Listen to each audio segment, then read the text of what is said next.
لازم يلبس جلوفز عشان يقدر يشيل، لأنه ممنوع اللمس المنطقي بالذهب مع حماية. وتزين فعلته بقرصين من حجر الميتين.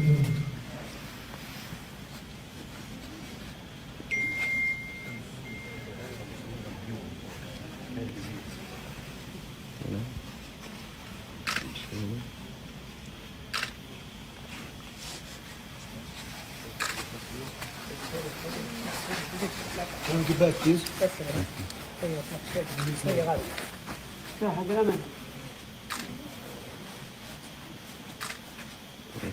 يكشف عن الكاس. ما شاء الله من الذهب الخالص طبعا. كاس العالم 2022.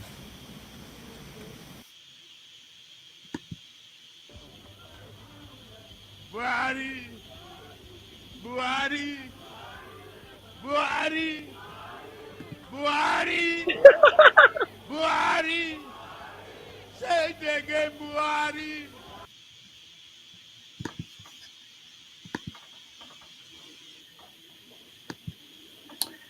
Nigerian voters are inundated daily with revelations about Bola Tinubu's Chicago days of hanging out with drug traffickers and details of the $460,000 he forfeited to the U.S. Justice Department. At the same time, new revelations have led to a new line of inquiry and lawsuits about the forgery of certificates, date of birth, sex, and schools. There are accusations of forgery and claims of working for Deloitte and others. While this is going on, the health of Bola Tinubu is declining in our own eyes. A perfect storm is gathering. Are we ready for it? If, or as some say, when it comes to that, who will replace Bola Tinubu as APC's presidential candidate? It's Saturday, November the 19th, 2022. Welcome to another episode of Have Your Say 247. My name is Rudolph Okonkwo.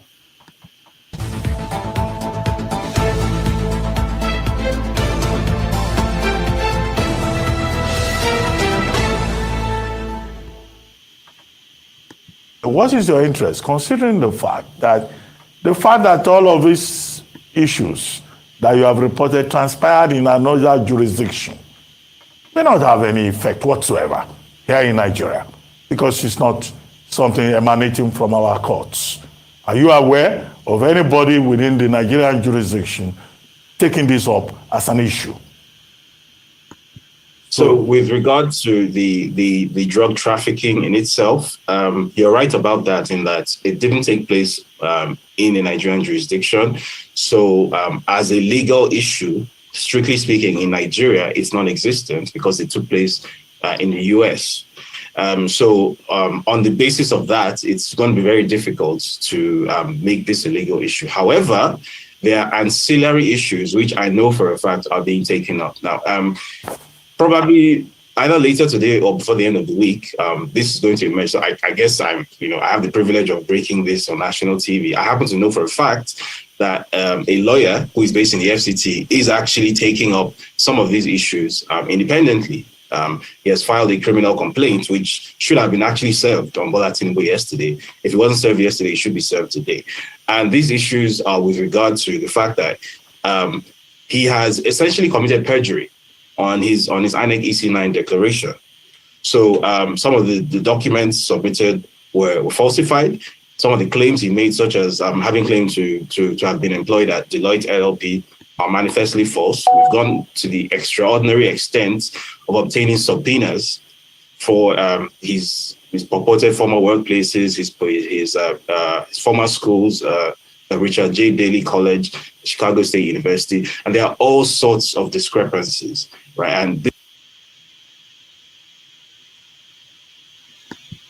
parties and become one, and our broom shall be symbolized by broom.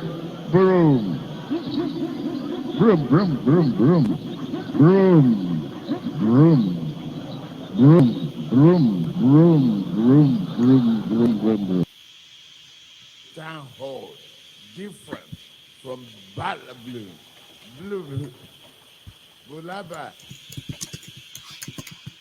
Bless Nigeria. God bless Nigeria. God bless the APC. APC. God bless APC. Social media anymore. They abuse the hell out of me.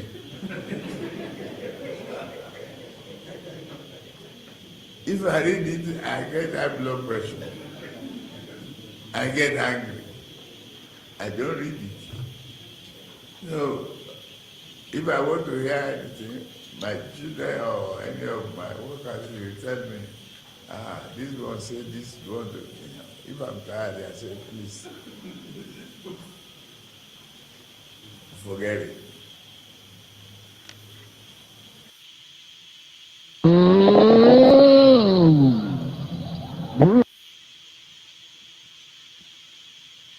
Parties and become one, and our broom shall be symbol by broom. Broom, broom, broom, broom, broom, broom, broom, broom, broom, broom, broom, broom, broom, broom.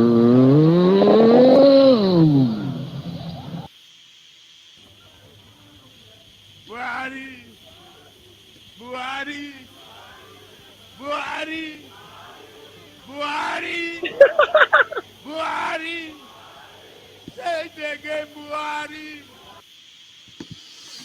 All right. Welcome, broom, broom, broom, broom. Oh, now politics. Come here to the show. The guy, they speed go as we wrong. What they call? Broom, broom, broom, broom. It's about to take off. You guys are laughing, huh? Amazing, amazing. So, welcome to the show, and how are you doing? Good, pretty good. Okay, man of prestige, welcome to the show. Pretty good. Pretty. I saw a mock up there. I thought it was coming on. Yeah, he will. Okay. I'm suspect. I want to ask you where he's from. I think we are from the same place, if not the same village. The minorities, whenever they see somebody from their area, they'll be like, "Oh my God, there's somebody from the internet. Oh my God." We not reach 1 million. I don't know if we reach 500. I don't think we have 500 of 100,000 where I'm from. So anytime I see a name, Mogafe means child is home. That child is home. Your home, if you have a child, that's like home. That's Yeah. what All right. Austin, welcome to the show. Hello, everyone. Yeah. Can I welcome to the show?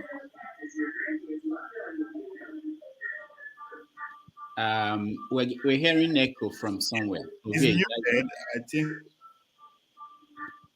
No, it's not you. I think it's man of prestige. All right. So we have a busy day today. So many things going on. But the central question we have today is about Tinubu's health. Every day it's becoming obvious that something is wrong, and nobody's thinking about this. But what if he decides one day that I'm done? Or maybe the children will sit down with him and say, you should find something else to do, or you should relax. What if that happens? Who takes over? My boy, of course. Who? The Amanan Dora himself. Who? Amechi. Yeah, because that could happen before the election. Yes, I before want, the election, Amici comes in. yeah, I want, because Amici has been quiet and people don't know what he's thinking about. I want us to look at that. Of course, we are going to look at the Soludo thing. It's not over yet. What does that mean? Last time we were here, we were just talking about his what he said during the interview, but then he wrote that epistle that people have been dissecting and reading. So we're going to talk about that. Then we're talking about Wike too. Wike is shaping up to be the one that may determine all these things. Yeah, think about that. If Wike turns against okay, let me not say that, against Atiku, okay, yeah, that's one option. Atiku might just But may have. at this point, that's what he wanted. That's what he wants. Yeah, but he had, yeah, He wants Wike to keep going strong. Reduce his votes. So yeah. that's why he's preaching that that divisive policy, that identity policy. Not gonna vote for me. Don't vote for Yoruba. Don't vote for. So that's why he wanted that. They want the country to be split evenly between region politically, of course. Nobody say they won't fight. At that, he stand a chance. Even Tinubu stand a chance. That's where the chances are. But let's start with giving everyone 1 minute to tell us what they are looking, the story they are interested in, because this is just what I thought about, but there might be more interesting things that you guys are thinking about. So let me go to you, Obi, go first. On generally or just one of Yeah, in general, what story are you looking at that is interesting to you in the last 1 week? In the last 1 week, something that happened that probably is not on my agenda today. Or even if it's on the agenda, why is that important to you? Your top story for the week. My top story for the week. There's so much that happened. Well, I think so far is Tinubu's health deteriorating. It's not a surprise, but I didn't expect it to get this bad this soon. I was expecting for Nigerians to actually see the real issue when if he successfully becomes the president after then, and they will protect him as far as they can. Even now, I think they will want to protect him if Nigerians don't react fastly. So I think that to me is one story that I'm paying attention to. I want to see how Nigerians how the elite, then how the whole thing will play out for him. Because that's for me. That's what actually caught my attention this week. All right, man of prestige. What's this? Yeah, thank you, Rudolph. Good morning, everybody.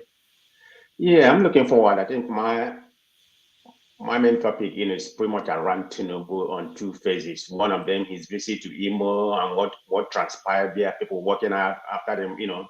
They didn't want them to leave. They asked the security to lock them up. That doesn't make sense. And the second part of Tinubu is about the new revelation about when he went to school in USA. So there's a little bit of doubt. His age, because he started with City College, which is a 2 years college. The name that he registered under that school, he registered as a USA citizen. Of course, during when he came here, a lot of Nigerians are doing it. If you come to USA as a visitor, you can register as a USA citizen and go to school. So there's an implication coming from that round. People are digging into that. I think there's a big journalist going into that. So there's more document coming out on that. So, all right. Yeah. All right. Thank you. Austin. I think I'm really interested in Tinubu's health and also interested with the rant of my kinsman Soludo. Oh, it's your kinsman. We are from Anambra State. So. Oh, okay. I thought you are from the same town. All right. Okay. Can I hear next? Can I? Unmute yourself. Sorry. So for the week, I think it's all about Tinubu's the revelation coming out against Tinubu, and also his health status. So, but what get me most interested in the story is because recently, I think yesterday, there was an interview where one guy, I've forgotten David, somebody, I've forgotten the last name. Yeah. Yeah. So the guy was revealing that there was a subpoena that was just released, and it happens that Tinubu actually went to one state school in Chicago. I played the video. But we'll get as a female, as a female, not a male. And the school actually released the transcript, the application, and the student profile revealed that the student was a female. And I've had this story months ago that the lady actually died at some point, and that was when Tinubu was replaced. The present guy that you guys are, seeing as Tinubu. So the actual person that bears that name, Bola Tinubu, was a female, and she was the one that actually went to Chicago State University. So it happens that you have presidential candidate now, didn't go to school. He's just a street boy that he always claimed to be. So, we'll get to that. Alhaji Paul, welcome to the show. Thank you and good morning. So yeah, I just laugh for this Bola Tinubu female story that I'm hearing. It's kind of funny to me. You remember I said I'm a Muslim man on Aramo. Yeah, I think the Tinubu story that you are talking about, the school thing and everything, is a little bit complicated with so much story, but I don't think that's how it happened.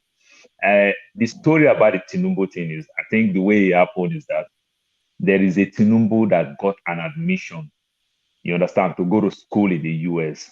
So suddenly he died back then in the 70s. So I think she Tinubu died. Used that. So it's not a female, it's a male. You understand? Because the embassy will take those records. It's a male. Tinubu was actually the one that went to school in America, and the admission from Nigeria was not even Chicago State University. It was another university before he transferred from that university to Chicago State University. So Tinubu actually went to the school, but the admission itself from Nigeria was not Tinubu. Remember, there was not like fingerprint, it was nothing. So it was not, so Tinubu was the actual person that went to America to that, I can't remember the university before he transferred to Chicago State University to complete. So he actually went to Chicago State University, but he was not the actual person who applied for the visa. They just fill in that place, say, let's not waste it. That's how he took the opportunity. Okay, Paul, we are going to hear from the journalist who did the investigation, okay? And then we will get the actual story. Williams, welcome to the show.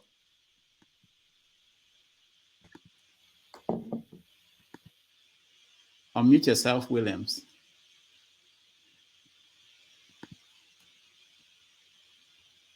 Okay, when we see a new face, we welcome the person. If it's he's Batify, that's why. William, I can't unmute you. I don't know why. You have to do it yourself. It's not yet done.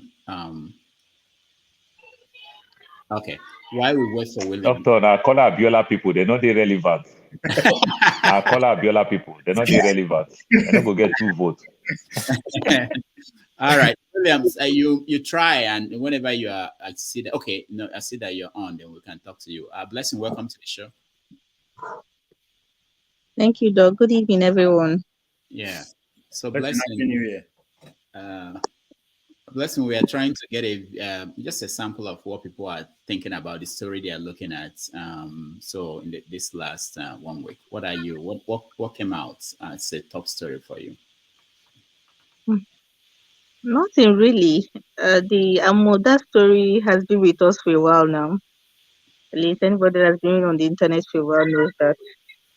It's his Baba Blue advert that is really cracking me up every time. The man legit did free advert for Baba Blue. Baba Blue that all of us had forgotten about. He brought them back to life. That's the highlight for me this week. Free adverts. Okay, that's good. Williams is now unmuted. Welcome to the show, Williams. We can't hear you. We still can't hear you. All right. While we wait for Williams to figure that out, I think we should probably listen to a little bit of the issue with Bola Tinubu, and let's listen to David. Welcome to the morning show, David. Good morning. Good morning. Thank you for having me. Well, David, let's go straight into the matter. You had invited Festus Keyamo to come and have a debate with you on this issue of the eligibility of the presidential candidate of the APC within the purview of Section 137 of the 1999 Constitution. And he says you are unknown to him. Okay? What really are the facts of this matter, and what is your interest in it? Well, the facts of the matter are clearly contained in the documents, which I'm sure most Nigerians who follow the news cycle would have seen by now. And for any who haven't read those documents, what I would recommend is that you don't have to take my word or anybody else's word for it. Go read those documents. It might be a bit bulky, but sit down for 30 minutes and you get through it. What the facts established in those documents are unimpeachable, and it's written in very clear language in black and white that Bola Tinubu was involved in heroin trafficking. For a fact, it's stated clearly in the documents that the investigating agents in the US who came from the IRS and the FBI stated that they had probable cause to believe that over $1.4 million of funds found in his accounts were the proceeds of heroin trafficking. The drug traffickers who were responsible for generating these funds were also named.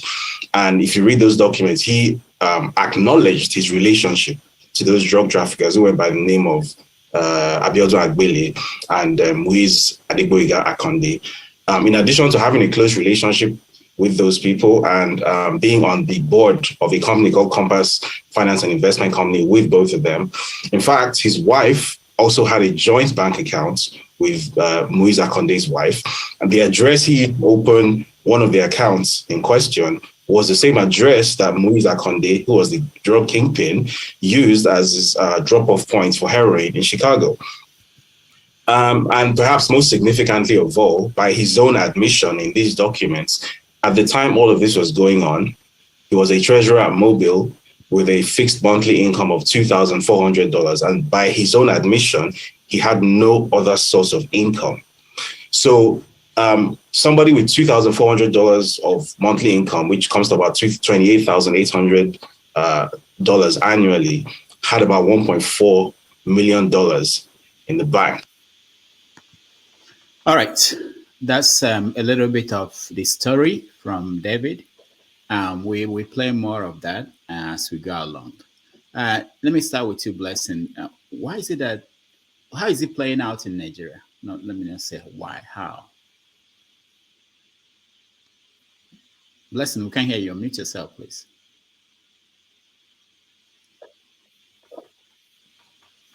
Blessing?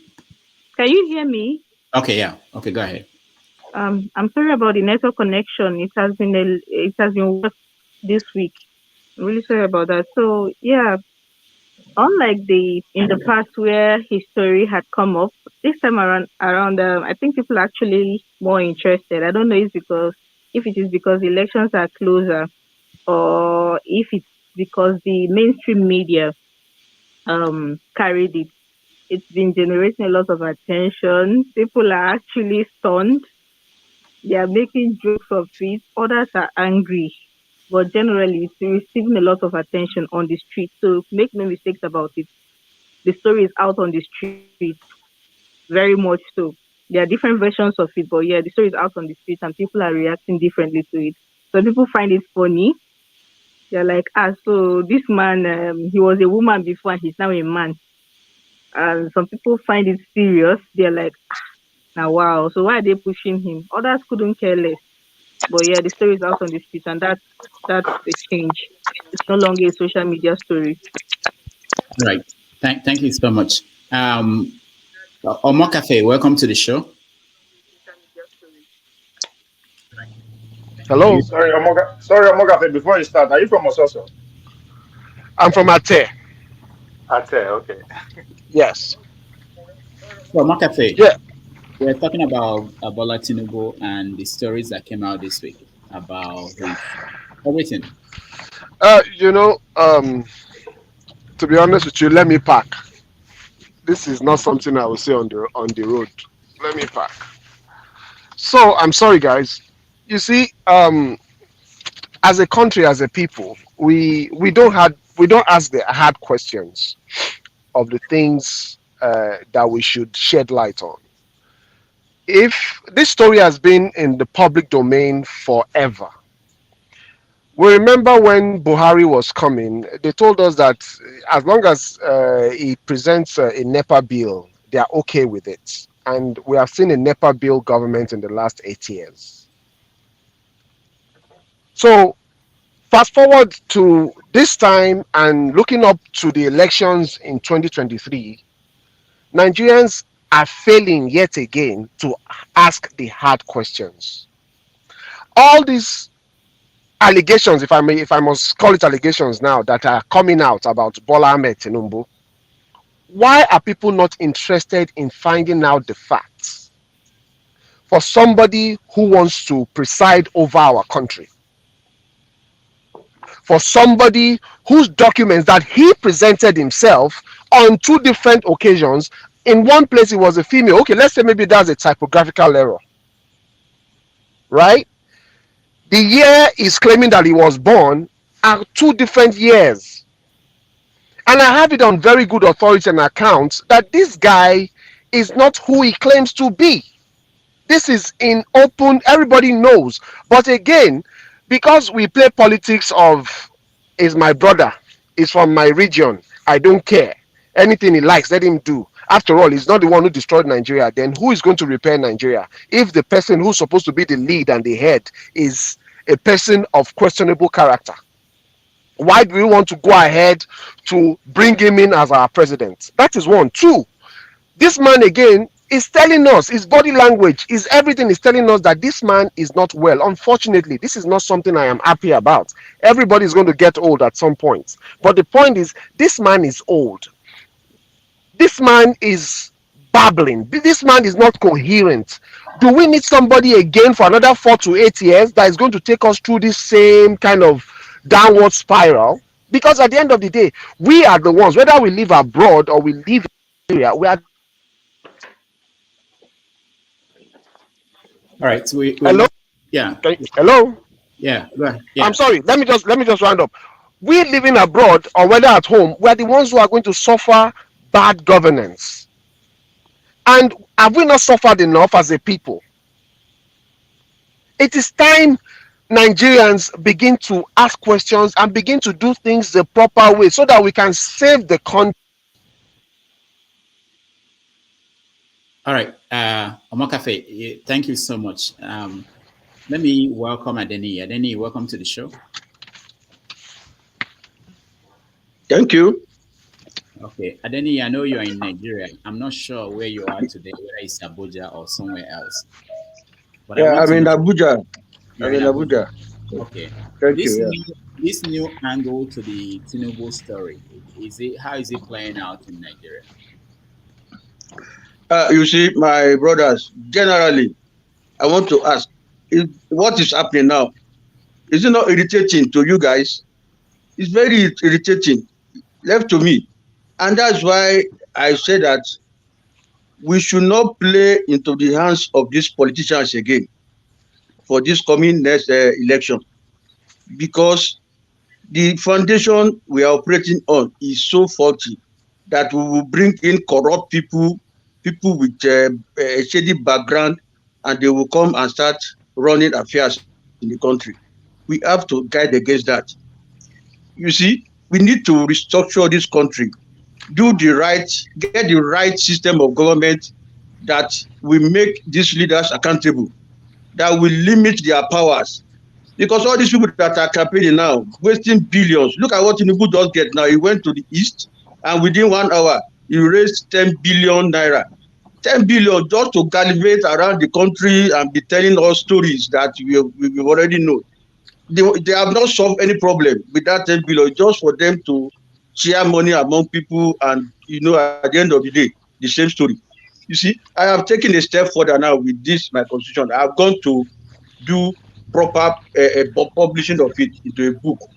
I will start distributing it around now to people that matters in the country, because we need to change the system of government we are operating now before this election, so that by the time we are electing new people, they are starting afresh on a new system entirely, not this presidential system that is creating authoritarian people in power. Look at all the governors. They are all just dictators. They are emperors. They spend money anyhow. Nobody can question them. The president himself is on his own. We are not moving forward. Let us not fool ourselves. Let us just deceive ourselves with this politics we are playing now, looking at individuals. No individuals can survive with this system. Thank you very much. Thank you. But I wanted to say to you that, I understand what you are saying, but at the political situation, they're going ahead, everything is going on. We even see Tinubu campaigning. So we can, as much as we want, we can talk about restructuring and the new constitution, but we know that the political actors are moving ahead with the efforts to have an election. So that's why I want us to on this subject about his health and all these issues, and whether he will continue to run, and what if he decides one day not to. So let me come to you, Austin. Let me first welcome Dred Anderson. Welcome to the show. Okay. And OC, welcome to the show.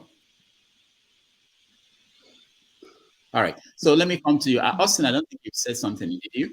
Did you get a chance to say something? For the introduction, yes. But, okay. So contributing to the... let's hear your take on Tinubu, yeah. Okay, now, on Tinubu's health, the first thing is that this man is sick. You can't hide it. They say you can't hide pregnancy forever. It will surely show itself someday.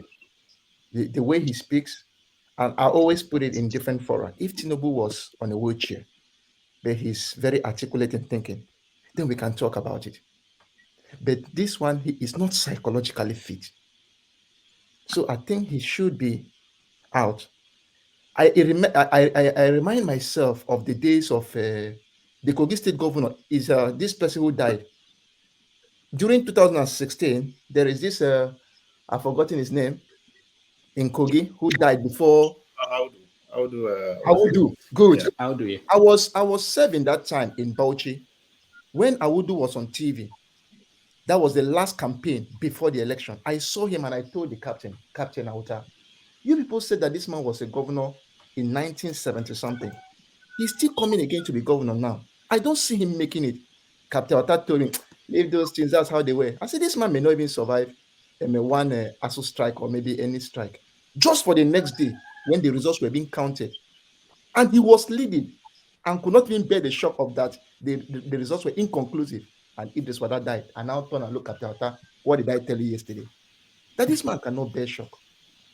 The same thing, it happened to Buhari. We saw he was sick.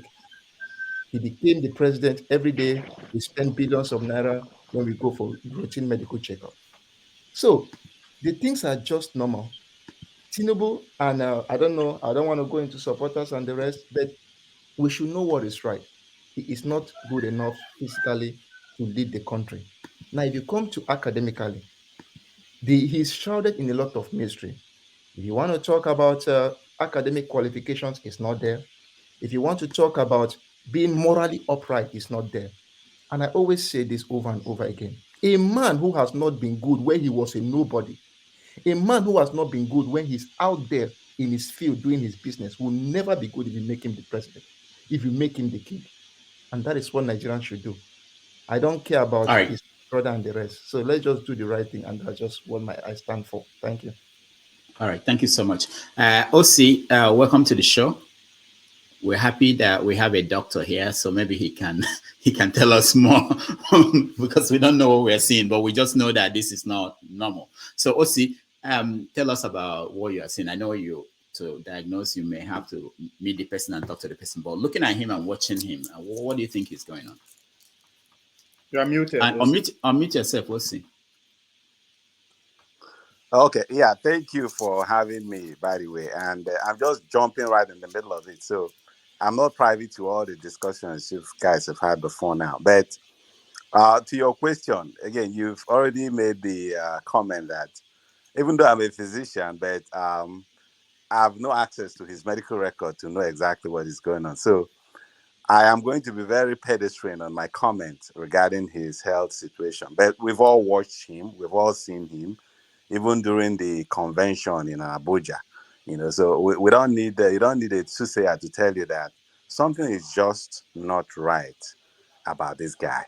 The way he wobbled all the way to the podium, the way he couldn't even hold the mic, and we've now gotten accustomed to seeing him, looking very frail and all those things. So I think this is a common knowledge.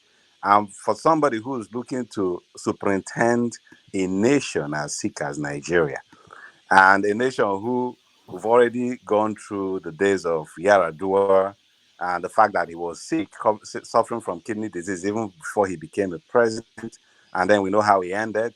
And then we have a current president, that spent a big chunk of his time outside of this country tending to his health. Some of us just don't believe that, we need that kind of distraction at this point. Now, we're all human beings, and nobody is trying to make light of the situation that somebody could be sick. We all can, and even those who are sick, who are not sick now, could potentially be. But we are talking about a situation whereby you already know that this person is compromised by virtue of not being at top health, and then you want him to go out to pretend a nation as sick as Nigeria. I don't think so. And I think even those of his supporters, they all know this. But talk about enlightened interest, enlightened self-interest. Many of them are just going with him because they're close with him, and they feel like when this guy ultimately gets there, that they will take part in sharing the cake. That is exactly the way I see it. And I'll stop so far. Thank you very much. All right, thank you, Osi. Dred, you're next. Unmute yourself, Dred. Okay, can you hear me now? Yeah, we can hear you. Go ahead. All right. First of all, I want to thank God for the power of social media, because you can see from this 2023 election, it's really creating a lot of awareness. I want to support what my brother said just now, that sometimes when something is happening concerning some of our political leaders, especially those of them who are vying for positions, there are some of us that we just act as if we don't care, which is very, very bad, because this is our country, and this is something that has to do with each and every one of us. So we all are supposed to get involved. That's number one. Then number two is that we can all see that it is very obvious that Tinubu's health is a problem. It's not something you can hide anymore. Everybody is aware. We are seeing it. We are seeing some dementia sign. We are seeing some things of forgetfulness. We are seeing symptoms of aging and all of that. But these are supposed to be something that is not supposed to take long in discussing it. The electoral body is supposed to wake up now and say, oh, okay, I think there's something wrong with this man that we really need to find out. So Yeah, but it's not there. It's not. No. Dred, it's not their job. I don't think they have that power. So the party should decide on who they. But at least the entire Nigerians are saying it right now. There is issues here. All right. And thank you. Because this election is so important to us, this 2023 election is so important to us as Nigerians, whether in Nigeria or in the diaspora. That is why we all must put our hands on deck to make sure that we point out every errors, especially because from the present president now, we already know what we went through in the last 8 years, talking about health issues. We cannot go through this kind of process again. So All really, I will agree. It is obvious that this man is very Dred, obvious let's that yes, he's sick Mhm. and he needs help. All right, So thank that's you, my own Dred. point.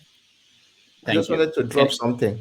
I listened Go to the ahead. INEC commissioner, and he said that it is not the job of INEC to investigate Buhari for narcotics and the rest. There are two, sorry, not Buhari, Tinubu. There are two ways Tinubu can withdraw from, can go off the race. Either he dies or he voluntarily withdraw. Those are the two ways he can be withdrawn. Yeah. So INEC Yeah, has let me no power to drag him yeah, out.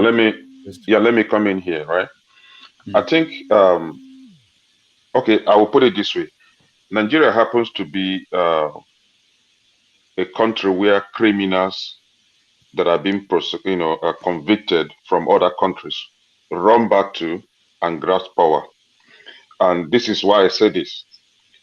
We remember the case of James Ibori that was convicted in the UK.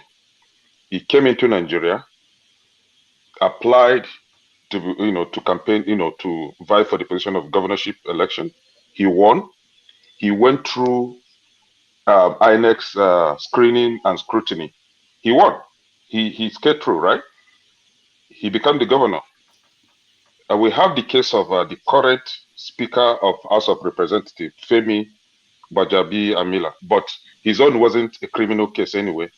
But in the same country, Femi shouldn't be the Speaker of the House of Representatives today. So there is no concrete, law that checks these people. You can come back anywhere you come from. They will, screen you. You pass the screening. You become a leader, even if you are a well-known criminal from other countries. Now, in the case of Tinubu, his case isn't a new thing. He has been in the news for a while. Even before he became the governor, the case has been everywhere. But still, the same Tinubu went through INEC screening, qualified, and now he's vying for the position of the presidency. So that would tell you a lot about Nigeria. Do we really have a working laws that checks these criminals? We don't have one. And now, as it is today, let me hint on what Augustine said.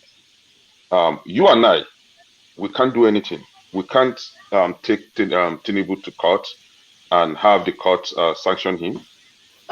Nobody has the power to do that. The only people that can do that right now are his fellow contestants. Contestants. People like Tinubu, what is it called, Atiku, Showore, and now is when I needed Showore to act. Showore, P2B, and the rest of it. So they are the ones that are supposed to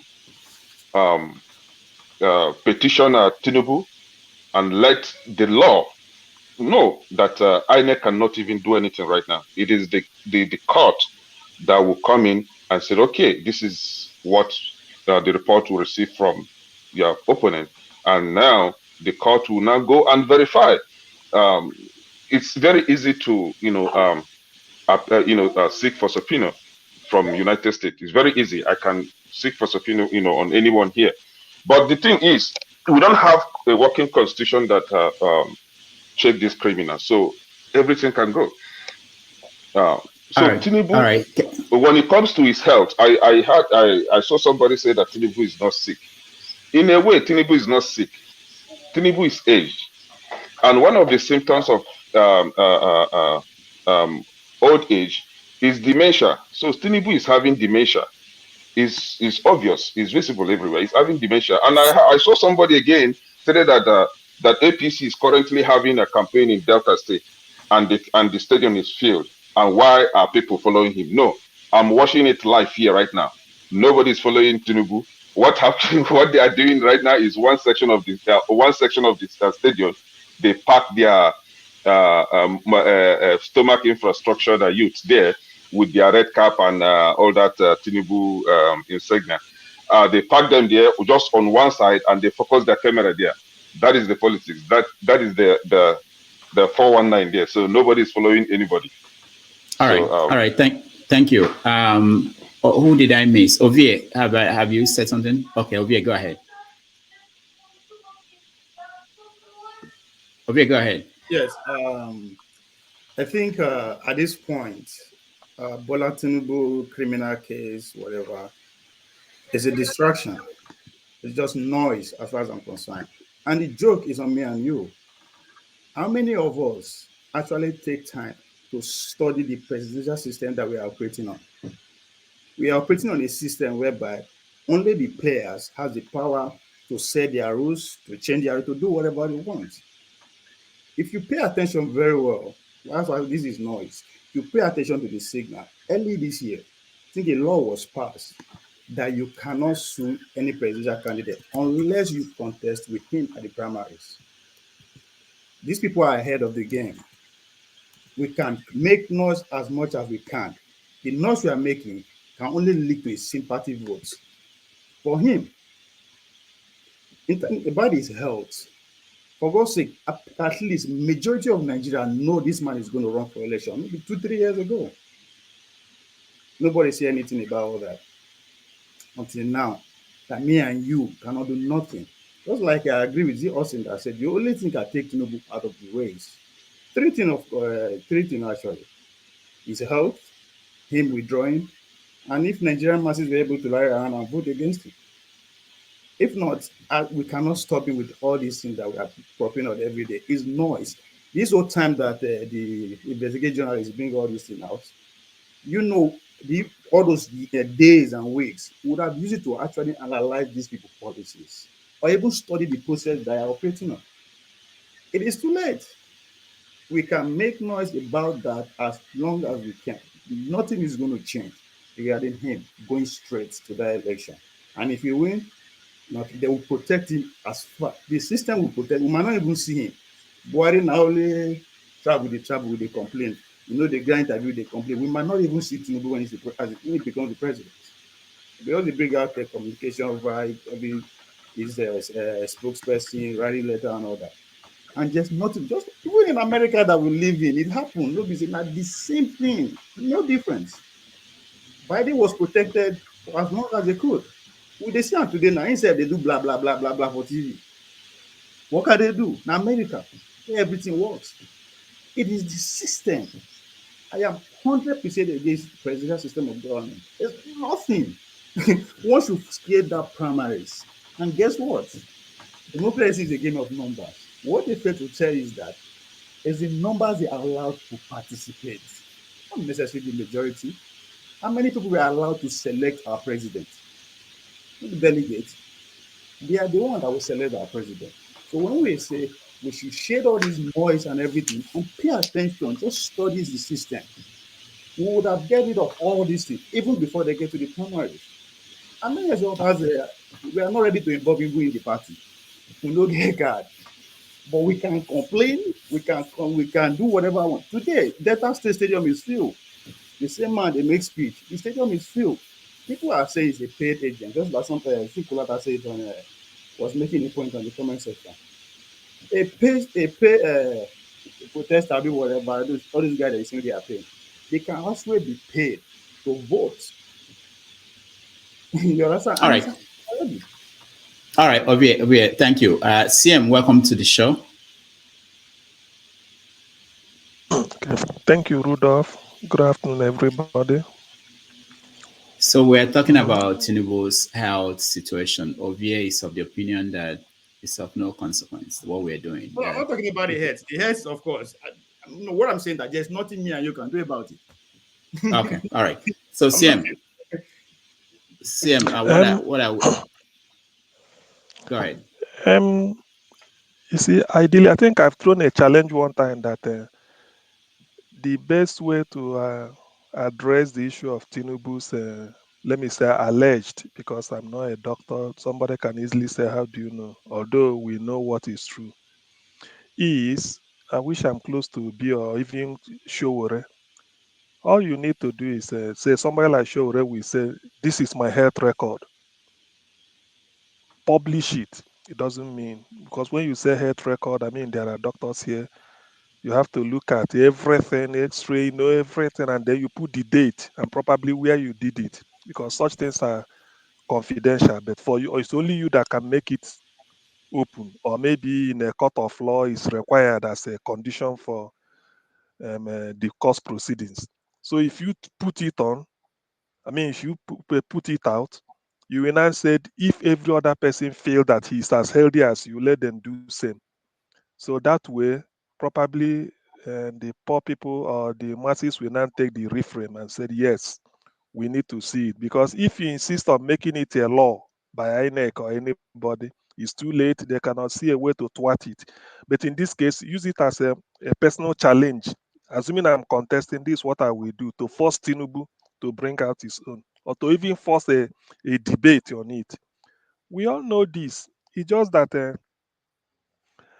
in Nigeria, we pander to hypocrisy much more than facts. People will tell you they will say all this type of thing. In the end, Tinubu knows, at least if you are above 80 as a human being, you will be having one type of one thing or the other, because that is geriatric medicine. There's a special branch of medicine, geriatrics. So there's a reason why you have it. There are things, medicine at the extremes of two extremes of life, the pediatrics for the young ones, the geriatrics for the old. So Tinubu is tending towards the old. And we know he's not fit. Looking at him, even and his activity, even his speeches, is incoherent. It does not coordinate. But because this is Nigeria, people can always defend indefensible. When you have a son like Keyamo will be talking, Saneka Ode will be saying something from the sideline, and then a host of others. They are the billions that are talking.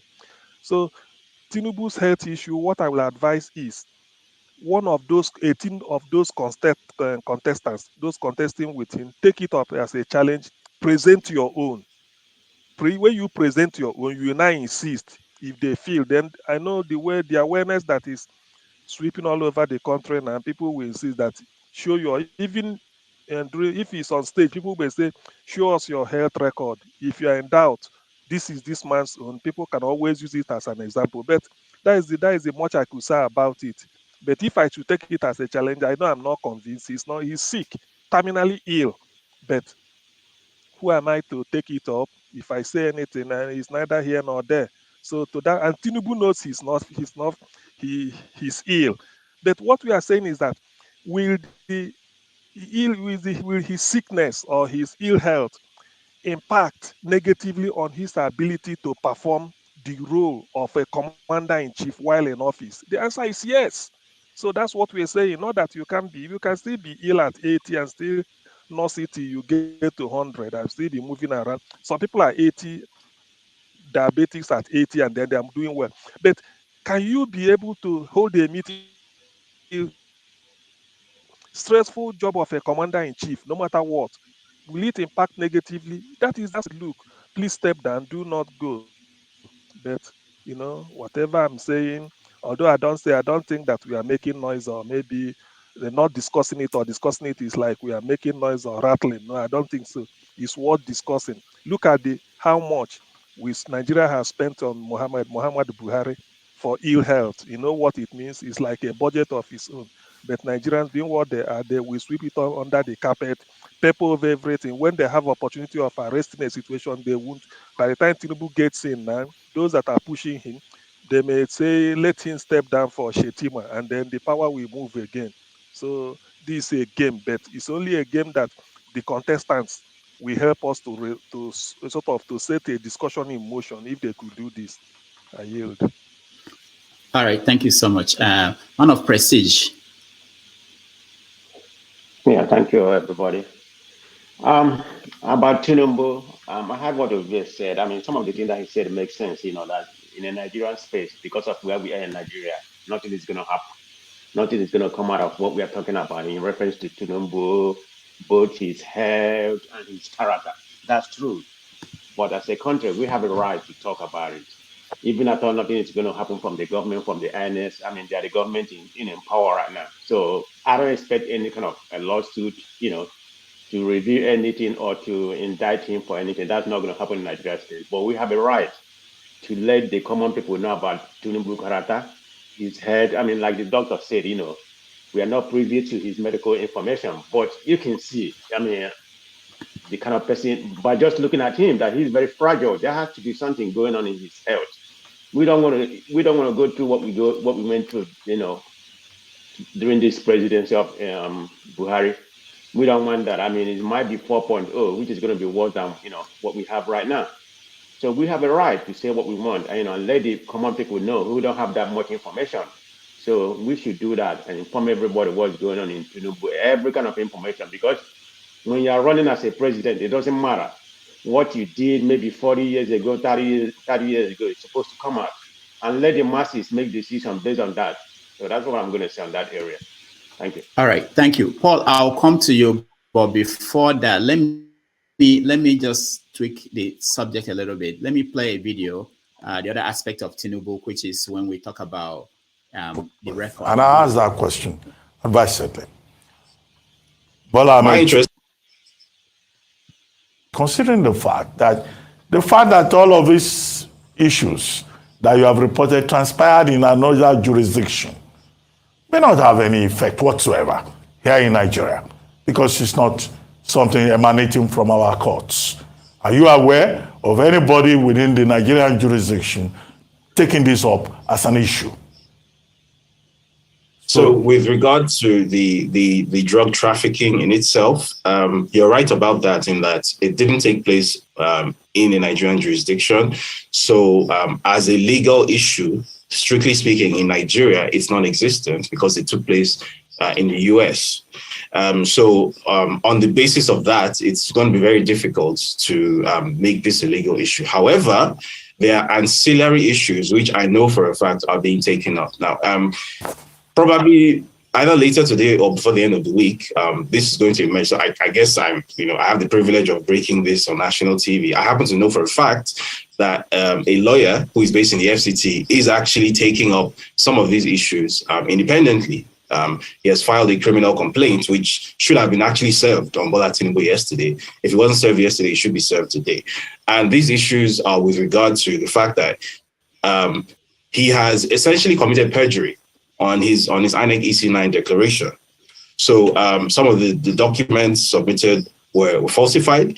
Some of the claims he made, such as having claimed to have been employed at Deloitte LLP, are manifestly false. We've gone to the extraordinary extent of obtaining subpoenas for his purported former workplaces, his former schools, Richard J. Daley College, Chicago State University, and there are all sorts of discrepancies, right? And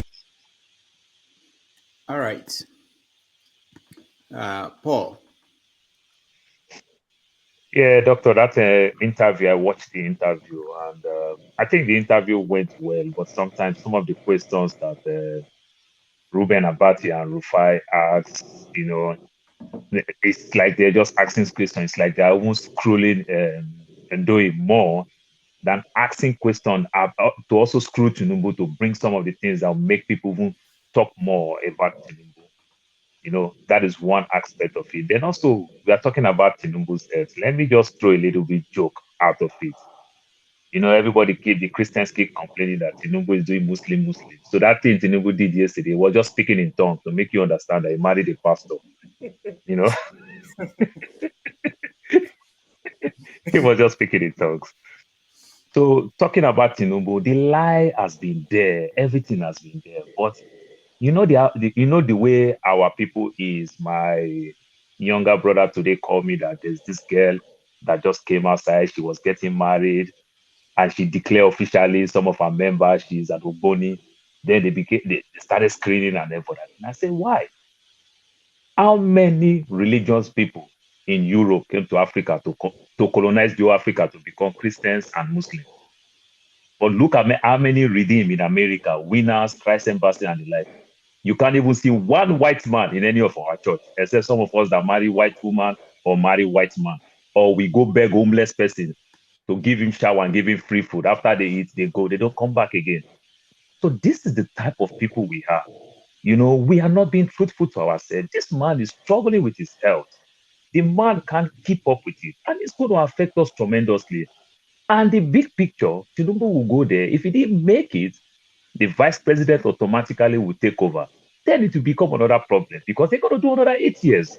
You understand? Then when they do another 8 years again, you understand, Fulani people will come because the vice president is Kanuri. Then Fulani will come back again and say, now our turn. You know, it's going to be a bigger problem. But we fail to see future. I don't understand the way we people reason and everything. You know, I am tired. I am confused. We're not supposed to even discuss Tinubu. It's supposed to be a thing of the past. By now, I'm saying Tinubu children to even tell his dad that, Dad, take a rest. IBB is enjoying it today. Obasanjo is enjoying it. Even Bruce Salami is enjoying it. Statesman, Tinubu, take a rest. Agbero money is there for you. Take a rest. You understand? You've made it all. But nobody's talking, so we are so hypocritical in nature. I don't know who did this to us, Doctor, according to your word. This is all I will say All for right. now. All right. Thank you. Thank you so much. Mike, welcome to the show. Well done, Dr. Damages. Okay. Blue, So, blue, blue, blue, blah, blah. Blah, blah, blue, blue. I hear. Why you people laughing? You people know what I'm saying. Blue, blue, blah, blah. You people say blah, blah, blue, blue. Dr. Damages, my problem with Tinubu is, one, he doesn't want to do arrest. You understand? And two, people call him the so-called kingmaker. And his choice of vice president is the worst I've ever even seen. You understand? Shetima is nothing to write home about. Shetima's performance as a governor is one of the worst. Like, if they give an award for a worst governor, it should be Shetima. And then that's what baffles me: the Nigerian people's short-term memory. You understand? A couple of years ago, we were all shouting, "Bring back our girls." Michelle Obama was writing it. Everybody's Twitter on Instagram was filled with "Bring back our girls." And then now, the guy who let the girls get kidnapped is okay to become a vice president. People are shouting, Tinubu, Tinubu, Tinubu, Tinubu. That man is not feeling fine. He's always traveling for medical tourism. And this same man built Lagos. Why is he not going to Lagos State Teaching Hospital? But he's using the pension law to go to abroad and treat himself. So imagine the type of pension law he's going to write when he becomes the president. People that are campaigning for him, running in the streets, don't have health care. But if this man, if his ear is, I would say, by an ante, or if somebody who is licking his ear don't lick it very well, he takes a private flight and goes to France and take care of it on Lagos State money or Nigerians' money.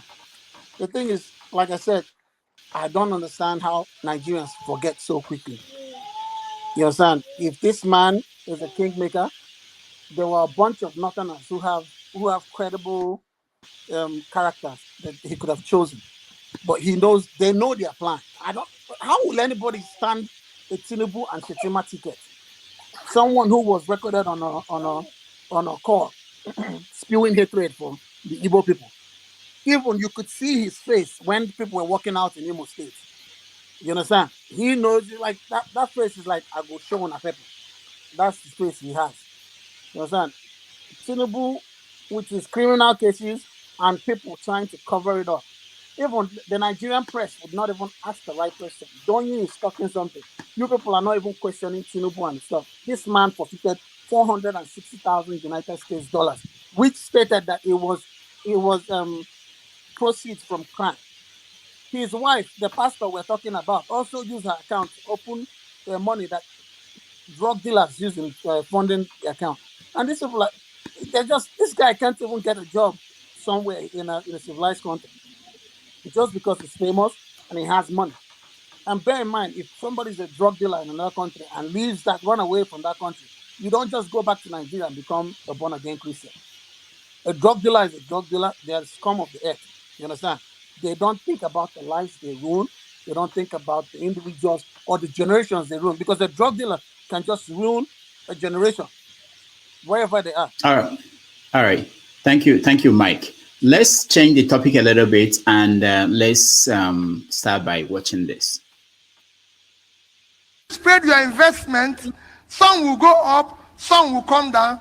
But overall, the company is still there. The company is still doing well. It's still part of a global chain and everything. I needed to explain it, not because I'm defending comment by my brother. My brother is the brother. I remains my brother. We're very close.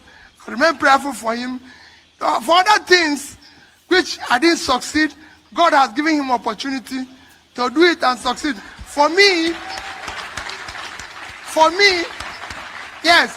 So if there's anything pending, governance, you don't finish. People are still in government in America. So you stop where you stop, other people will continue from there. I don't look back. He's the governor of my state. I'll always, he's my senior brother. He's even more intelligent because he's a professor. I'm a trader. So he knows more. So he will be able to do things better than I'm doing it. You know, I've done my little own as a trader. Now the professor is there. He will do his own as a professor. The schools that didn't roof, you roof them. That's how government goes. Another person comes, do his own. But let us think about, finally, like I tell you people, for those of you who are, just please get involved. All of us are. All right. So we continue to see reactions to what Soludo said and what he wrote. I'll come to you, OC. I know you have Ikenga Online, and Ikenga Online monitors stories out of Eastern Nigeria.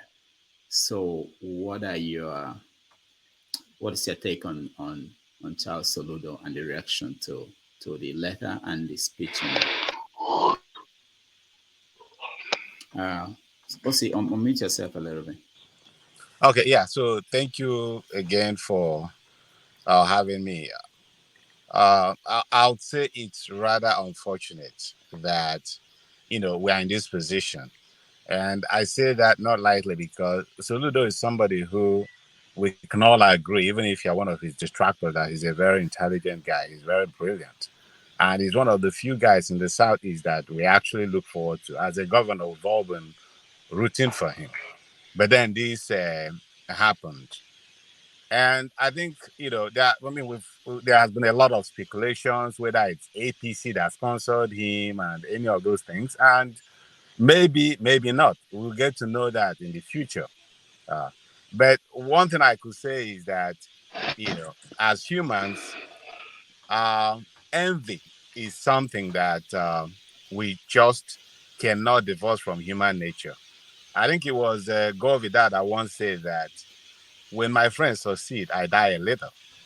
That is to say that when we see our friends doing well, breaking barriers and doing stuff, sometimes we wish that we were in that position, and then, if you're not careful, you will join the group of pull him down, Now, I'm not saying that is the whole story about the P2B Soludo, but I think that also plays a role. Of course, there is the other things about the political permutations, the fact that, Labour Party is taking a strong root in the Southeast. And so for somebody like Soludo, who is an APGA, his position is not guaranteed. And, that may have been part of the calculation too.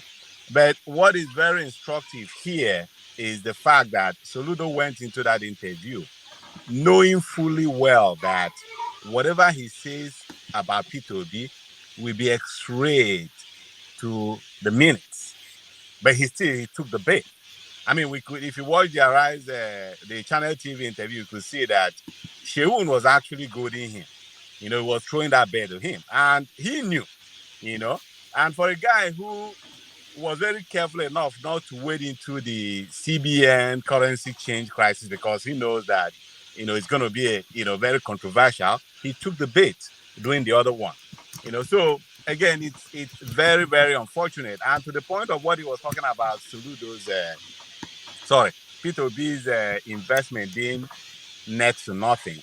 I know I'm not an economist, but I know that, nobody in the past several years could have predicted that in 2021 would have a COVID pandemic, and that there will be some supply chain crisis that will trigger a worldwide inflation that will render a whole lot of investment useless. So I think it was preposterous for him to be making that point as an economist who should know better. But in the end, I think it's just very unfortunate. And if I were him, what I would do is to cease and desist. If he's still planning to write a follow-up to that episode, somebody who's close to him should tell him that, the first law of Ho says when you find yourself in one, don't dig further. That's all I could say for now. Thank you. All right, thank you so much, Alida, Yeah. because we're expecting part 2. No, okay, I didn't call you yet. I have something. I really have something to I know you have something. Yeah, I know. You come. No, don't push it out yet. No. Okay, wait. sir. Let me just understand my order of. All right, Omore, welcome to the show. Good morning, Dr. Damages. Good morning to my fellow panelists. It's nice to have you. It's always a delight to be here. So we left Tinubu's story. We are now talking about Soludo and P2B.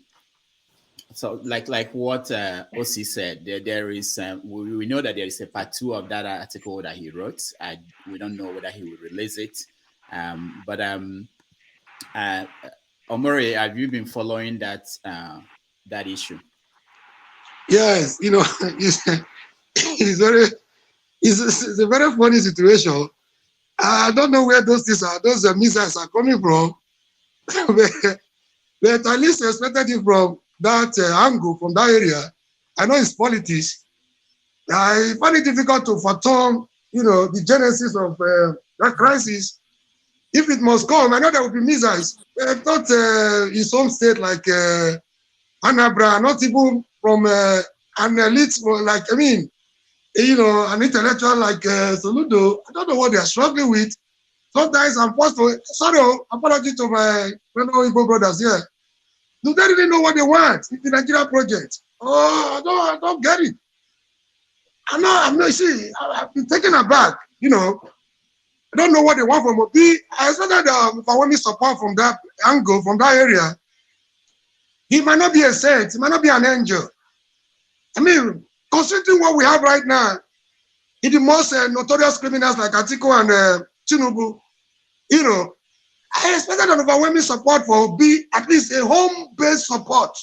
Everybody cannot be on his side, but at least people, intellectuals like Soludo, Kojo Wela, I expected them to come together right now, rally around this gentleman, and see what we can make out of this.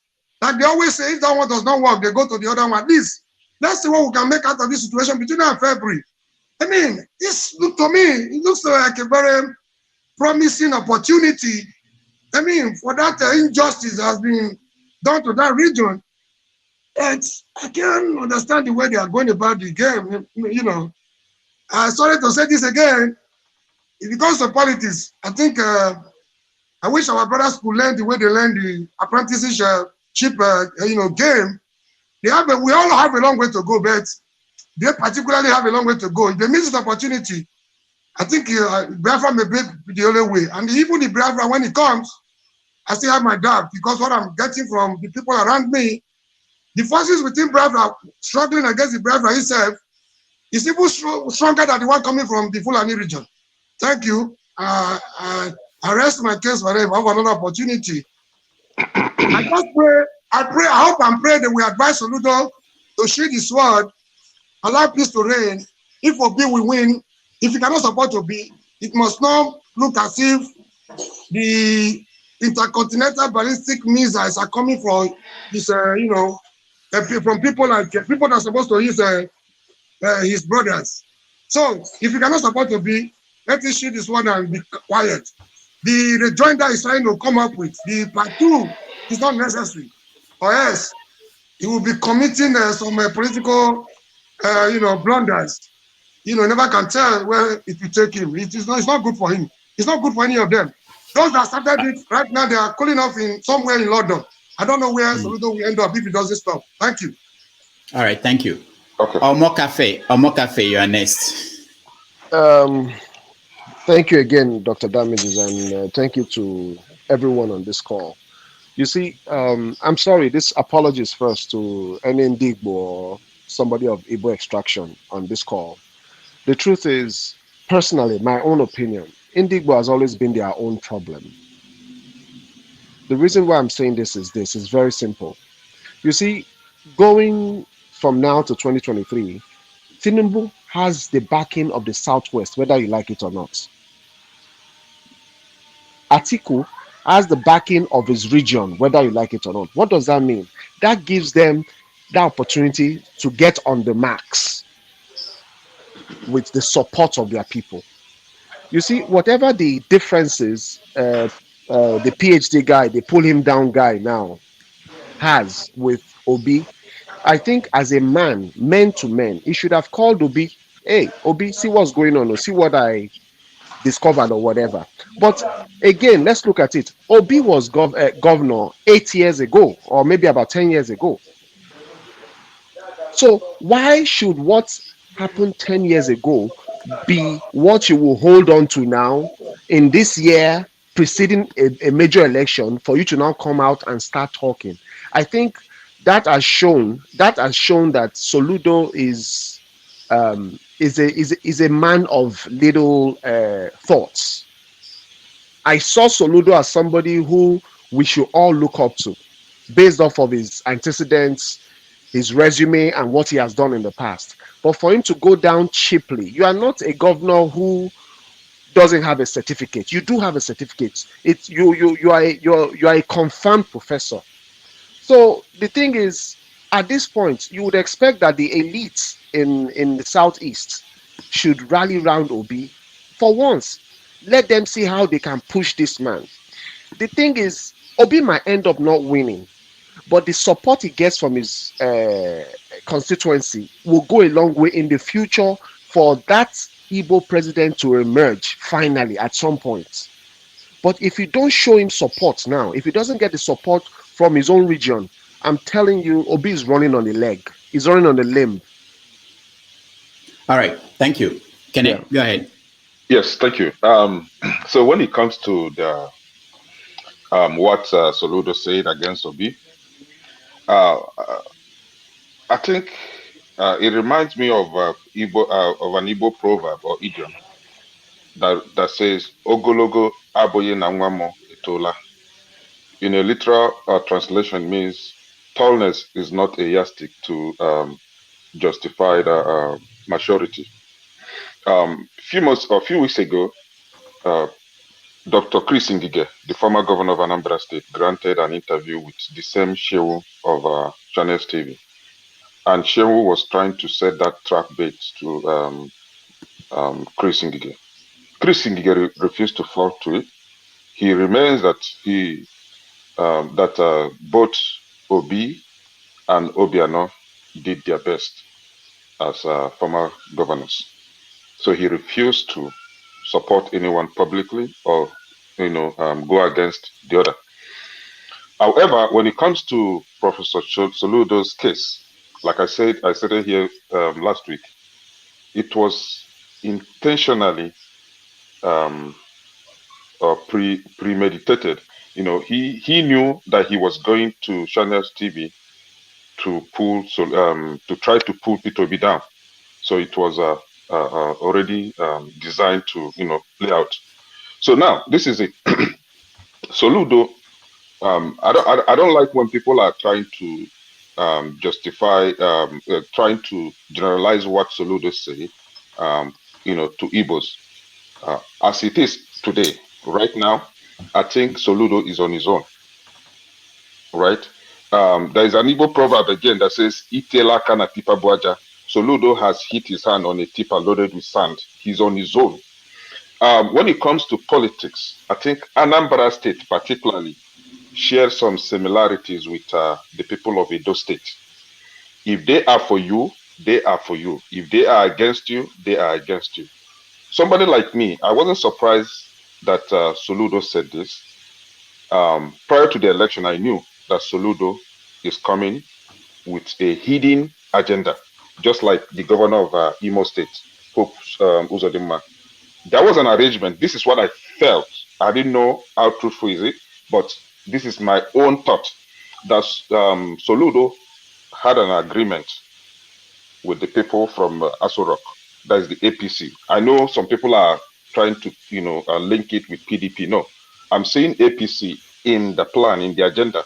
So I know that Soludo, I thought that Soludo had that plan with the APC. He is working for APC. And remember, Soludo is a member of the economic team to APC. So he's working for Buhari and APC already. So when he came out vying for the governorship election, I tried to, just oppose this. I was like, okay, I think this guy is not straightforward. And he always championed this Igbo agenda. My friend, you are coming to be the governor of Anambra State. Relax, you cannot control the Igbo. So when some people are saying that he has another agenda, maybe he wants to become he wants to come out and campaign for the presidency in the next election. I would not say they are wrong. Maybe he is seeing P2B as a threat to his own chances of becoming the president, and therefore the jealousy, the greed, and whatever are coming in. And again, the Igbo, again, just a minute. The Igbo elites are not with Soludo, mind you. The Igbo elites. Let me set an example with somebody like Okonjo Iweala. Okonjo Iweala, she has been telling us that Soludo is evil. Soludo is a criminal. She has been saying it. She's against this guy, man, and she's always think good of P2B, right? The late Dora Akunyele revealed to us that Soludo was a criminal and right, somebody that we should look out for, watch out for. So he he has a questionable character. So his title as professor is just the backyard kind of professor that they got from Nigeria. I don't think he's intellectually qualified to be a professor. All right, Austin, go ahead. Now, everyone has the right to say what he needs to say. Now, I am happy that Soludo is a professor, and I'm the type that likes to read very well. I read through that speech over and over. So I had to find out what Soludo has to say.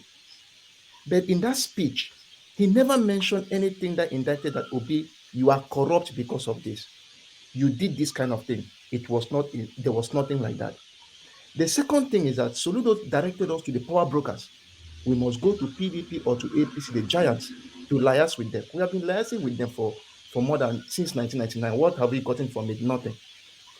The third thing I noticed from it, there was a case of ethnic card that Ndi Igbo, let us do it like this. Look, this is a Nigerian project. You should not be projecting Ndi Igbo. You can't send somebody to Abuja because you want to make your own personal thing. This will now make me to drive towards something. I have my friend, a classmate. He's a kinsman to P2B. It's like uncles and the rest. So I was talking with this guy. He's in the UK. He told me he doesn't like P2B. I'll tell you the point. He doesn't like him. I said, why? He said that when P2B went to government house in Oka, that people from their side were not brought to government house. That was what he told me. And I said, why do you think so? Were they qualified? He said he doesn't know, but his point is that Buhari has brought a lot of people from his village or from the north to power. But he doesn't trust P2B that if he gets, he will bring people. I said, Kenneth, that's wrong. If Buhari did the wrong thing by practicing nepotism, he doesn't expect you to go to Abuja to bring your village people. Let me now come to my own kinsman, Mbadinoju. He brought a lot of people from my section. He's my kinsman. We stay closer to each other. He brought up a lot of people to Oka. He gave them money to build schools. If you go to Anambra State University, Uli campus, you will see uncompleted building. We call it uncompleted gymbas. They stole that money, ate the money, destroyed everything. When Mbadinuju went for election, he lost. Now, my point is not that he lost. My point is that the same people from my extraction called Odera a fool after he lost. When are you chop the money? So I told Kenneth, if he refused to bring people to government house, that is a tick for him because he will go there and do the right thing. Now, the last thing I wanted to talk about, Soludo as a professor should have known that there is constructive criticism. Dr. Damages, what you did here is bad. This is why it is bad. This is the solution. He never mentioned a solution in that piece, that there's something you have done wrong. This is how you can correct it. No. The only thing he just said that you will not win. You will not win. And that is very, very wrong. That is destructive criticism, not constructive. When you tell somebody something is wrong, tell him why it is wrong and why you should do it. Now, let's turn the table around to P2B's response. Then I knew that a trader disgraced an academia. A trader, when I saw that thing, I just shook my head. A trader disgraced an academia, telling you that I have done my part. I did this and I did that. The investment may have gone up or down. You do your own part. I saw wisdom in two things. One, he pushed Soludo to a tight corner in such a way that you must perform. If you perform well, Ndi Anambra will win. If you don't perform well, you will never go ahead. So he made Anambra to win in the process because everybody will now be watching Soludo like vulture. Do the wrong thing, we are coming for you. Now, the last thing I want to say is that if Soludo's interest was that he wants to become a president, he has already failed. Let me tell you why. When he wants to become a president in 1939, maybe anytime he wants to become a president, they will, Indian maybe Igbos will tell him, your own brother went there and you dragged him down. So we are not supporting you. That time, let's say, I don't know, I'm not playing any stuff here. Let's just say those in the north and those in the west. They will say, Soludo, we can't take you because if you can kill your brother, you will also kill us. If you can kill your own brother, it means me, I'm not safe. So if he wants to be president, trust me, he has already failed the whole thing. Then I'll end with this. I met somebody in 2011 when he knew Soludo very well, when Soludo was a professor there. He told me something that, because that was when Soludo was campaigning under the PDP to be governor. He told me one thing. I told him, he's a professor now. This person I'm talking is a professor. He's good in UN and he's a professor. He told me one thing. I said, Soludo will be good to be governor of Anambra State. He's intelligent and he's good in economics. He was governor of Central Bank. He told me, look, based on the certificate, he's very good. But sometimes based on human empathy, he's not. I said, why? He said that during the time when Soludo was in UNN, he has grants. For those who may not be in the academia much, grants is money that companies give you. When companies or government give you grants, they will tell you that maybe my roof is leaking, the ceramics is not good. We don't have good ceramics. I'm a company that produces ceramic. I'll call a professor. Take this money, go and do research. Find me the best ceramics. When you get me the best ceramics, I'll use it to improve my business. Soludo had grants. According to the rules, you are supposed to use that money to pay students or to do experiments to get results to give back that company. But he told me that all the years Soludo was in UNN, he never used his grants to develop his students, either in the country or abroad. That was his main reason. And that is an abysmal performance when it comes to knowledge. Because we are here, my professors here bring money from companies, train people, because that is what is supposed to be done. A man who hides his grants will not work. This is what he told me in 2011. So when I saw that message from Soludo, I just said what this professor told me was actually true. I rest my case. Thank you so much. Let me come to you, Ovie. Do you have any? This is when I expect you to say you don't have anything to say. Oh, I think no, not such an important letter like that.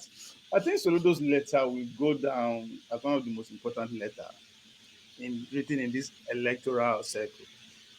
Yes, people are paying attention to what he said about Obi and whatnot. I think the most important message there is, if we don't act right, we stand a chance to be out of power till 2039, 16 years from now. Game of power is about bargaining, negotiating. What do you have to bargain and negotiate with? That's what power is. Now, Ovie, hold on. If you say we, who are the we? I have to understand that so that the viewers can also understand. If we don't act right, who are the we? We are talking about Soludo's letter now. It's written context there within the Igbo space. That's what okay, so you are talking about the Igbo people. If they don't, okay, yes. all right. So I just want to understand. That's what Soludo concern is. That I mean, he's just being realistic. We might not agree with him because we don't see the result yet. But this is politics. Nothing happened spontaneously. Nothing under politics. Everything is planned, is negotiated, is bargained for. Why? Because it's a game of winner take it all. And at that stage, politics determine who enjoys and who suffers. So what I take from that letter is, yes, all this, overnight success and all that, it is good. But where is it leading us to? What if we missed it? Because it's not guaranteed, even though it's not guaranteed for any of these four guys. But what if we miss it? That is over for the next 16 years. So that's what this man is actually pointing out to me that stand out. We might hate him, we might like him, whatever. What happened if it's what he's saying, what he saw come to pass on 2020 and Obi doesn't win? And it's done for that section of the country. There's nothing you can do because it's easy for us to do. We'll do. You cannot do nothing. Nothing you feel do. You do anyhow, you see anyhow. That's how it works. All right. Hold on. I think there are a lot of people who are interested in reacting to you. I was waiting for CM to. CM. Paul, I know. Paul, I'll come to you next. Let me go to CM first, and then Paul. Go ahead. Okay, Rudolph. Actually, whatever I'm going to say regarding Soludo's letter to B is a personal opinion, and I'm saying it hand on heart. I listened to the interview on channels when Sheung Okimbaloye posed the question about investment. Soludo at first parried it, saying that he's not here for all those discussing all those investment or whatever they've gone. That after all, the so-called investment now is now what next to nothing. Yes, that is Soludo's opinion. That the investment now what's next to nothing.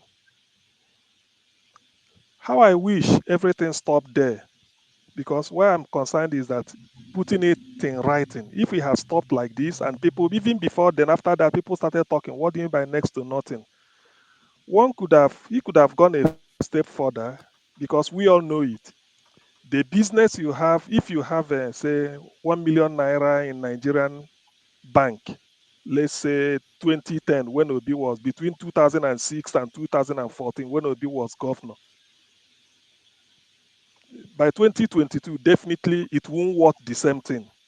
But whether what is worth now is next to nothing is open to debate. That is individual opinion. But definitely we know that it has gone down.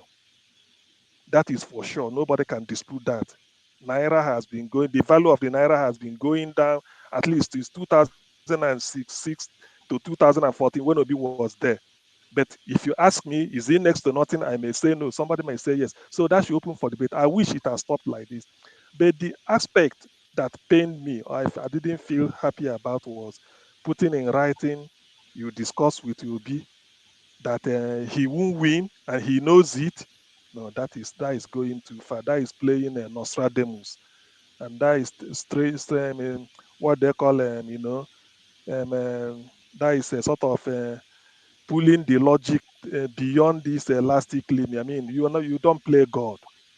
That is the aspect for me. People might find different thing to say, but you can't say that. Obi knows he won't win and is going up. No. Forget about whether he called the people, everybody mob, or maybe we need to re-strategize. Those are individual. I can have an opinion on Igbo political roadmap to anywhere. I can have, all of us here could have, those that are Igbos. But for saying that you discuss with Obi in private and you are putting it in writing, that Obi knows he wouldn't win, he's just doing this. No. I don't like that. That is where I say goodbye. That is my point of departure from that, the whole argument. But having said that, because I like to be Lord, I want somebody to locate where I am. Soludo is one of the best professors of economics in the world as of 2008. There's no doubt about that.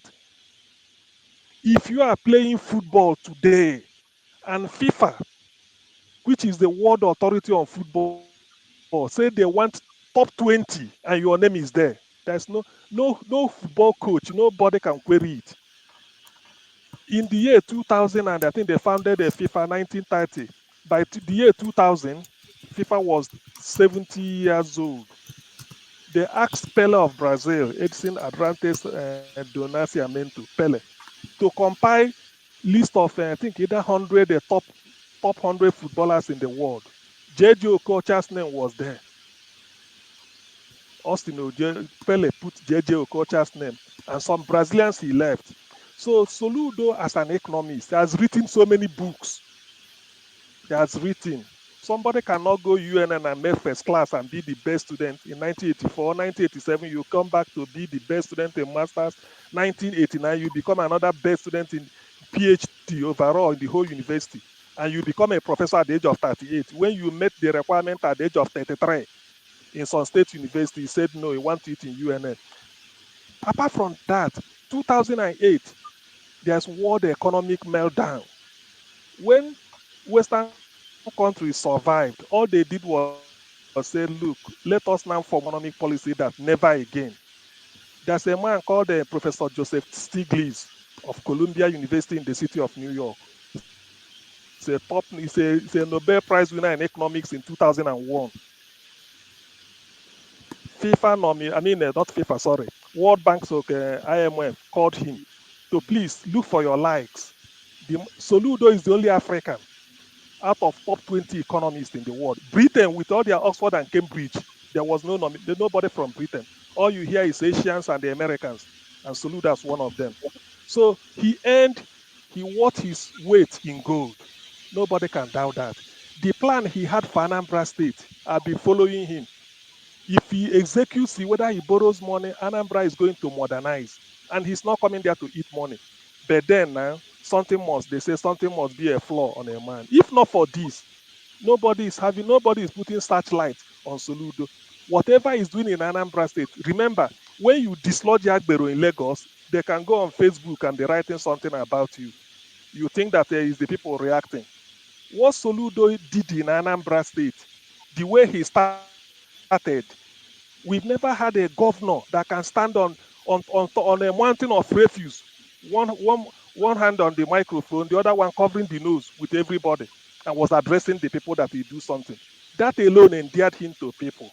What he now said about P2B was where people now said, oh no, you shouldn't have said this. You stabbed your brother. But people are free to extrapolate it to the level they want. I wouldn't do that. I blame him for if he had stopped there without putting anything in writing. I mean, people can criticize you, say it's worth next to nothing. Then we could be debating it now.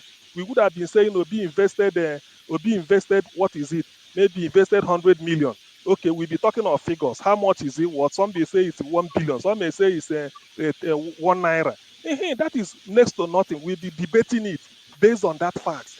But going to reveal some hidden discussions you have with Obi, no, you are pulling him down. And then look at what do you want the people of Edo State, the headquarters of Obedient Movement, to do? You are now telling them that this man knows he couldn't win. He just went. I mean, no. You are not God. You shouldn't have said that. That is where I felt terribly pained by what Soludo wrote. Apart from that aspect of it, every other thing is opinion. But there are some opinions you do not express because it's a gentleman's agreement. Maybe you and Obi discuss so many things in secret. You wanted him to contact that guy. You didn't invite us. You didn't announce it to the public. It was just a closed-door meeting, and you people agreed or disagree. You keep it like that. But coming up to come and use it as a weapon, no, that is going beyond that is going beyond the line. So at that point, that is when I said that no, Soludo missed the point. Thank you. All right. Thank you so much. Paul, your next. Okay, yeah. Ekene said something. I know so many people talk about the Igbo. So Ekene said something about Ekene, don't smile, don't worry. This time I'm on your side.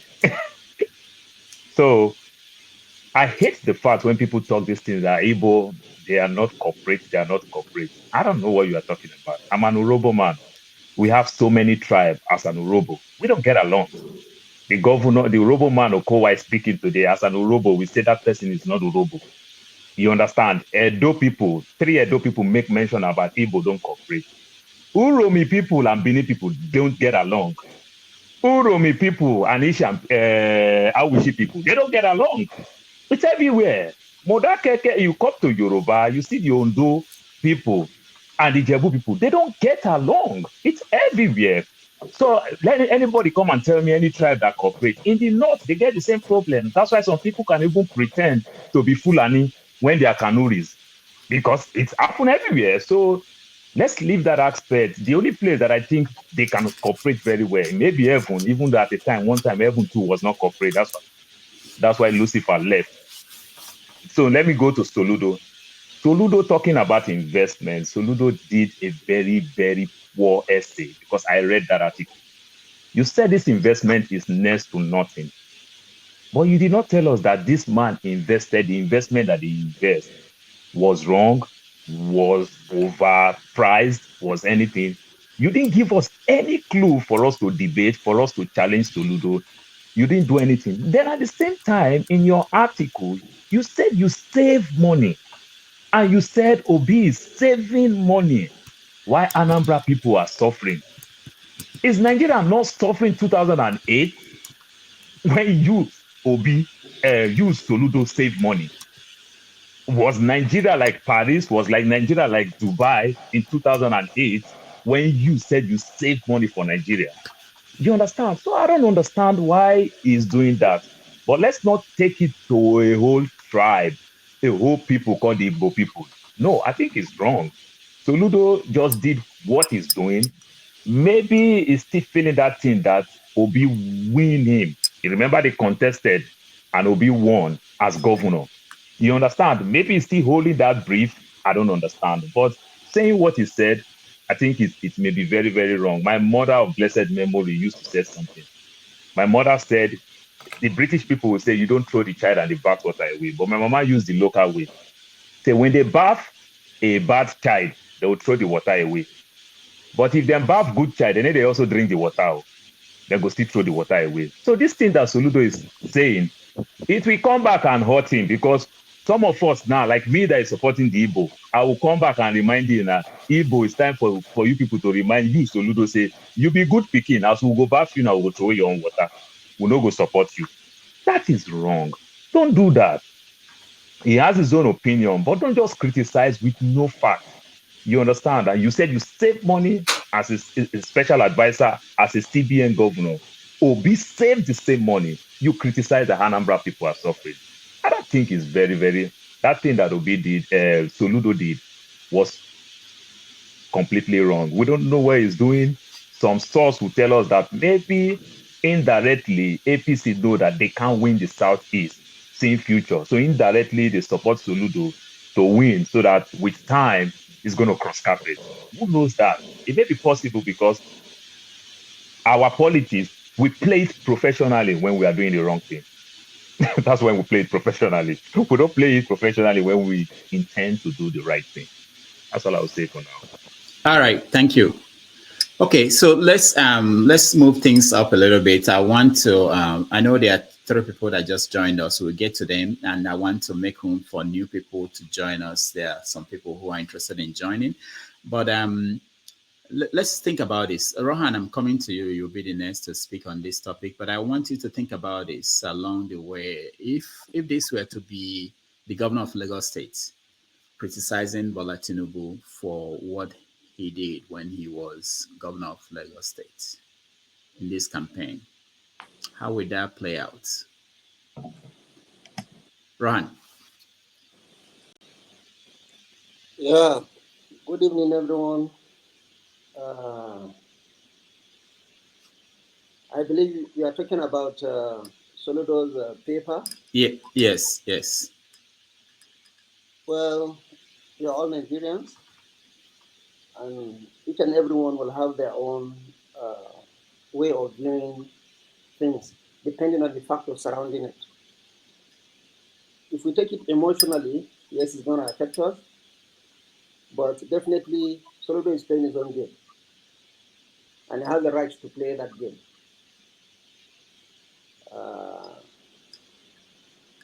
But one thing stands out: for a honorable man, you need to play it diligently. Obi is from the southeast. At least if you can't do anything, don't castigate him. That is what I have to say. Thank you very much. All right, thank you. Thank you so much. Spinner, welcome to the show. Oh, you can't talk. Okay. If you want to watch, you can. Doctor, so maybe I will leave, but I forgot one line. Let me just say then leave for others to come in. Doctor, talking about Igbos don't cooperate within themselves and every other thing. People say these things all the time. I strongly disagree. If there's anybody that condemned Tinubu more, it's even the Southwest people. The Southwest people, you want to give it to them. They'll be fighting different time. Your late Ganifao Yemi, he fought Obasanjo. They do it.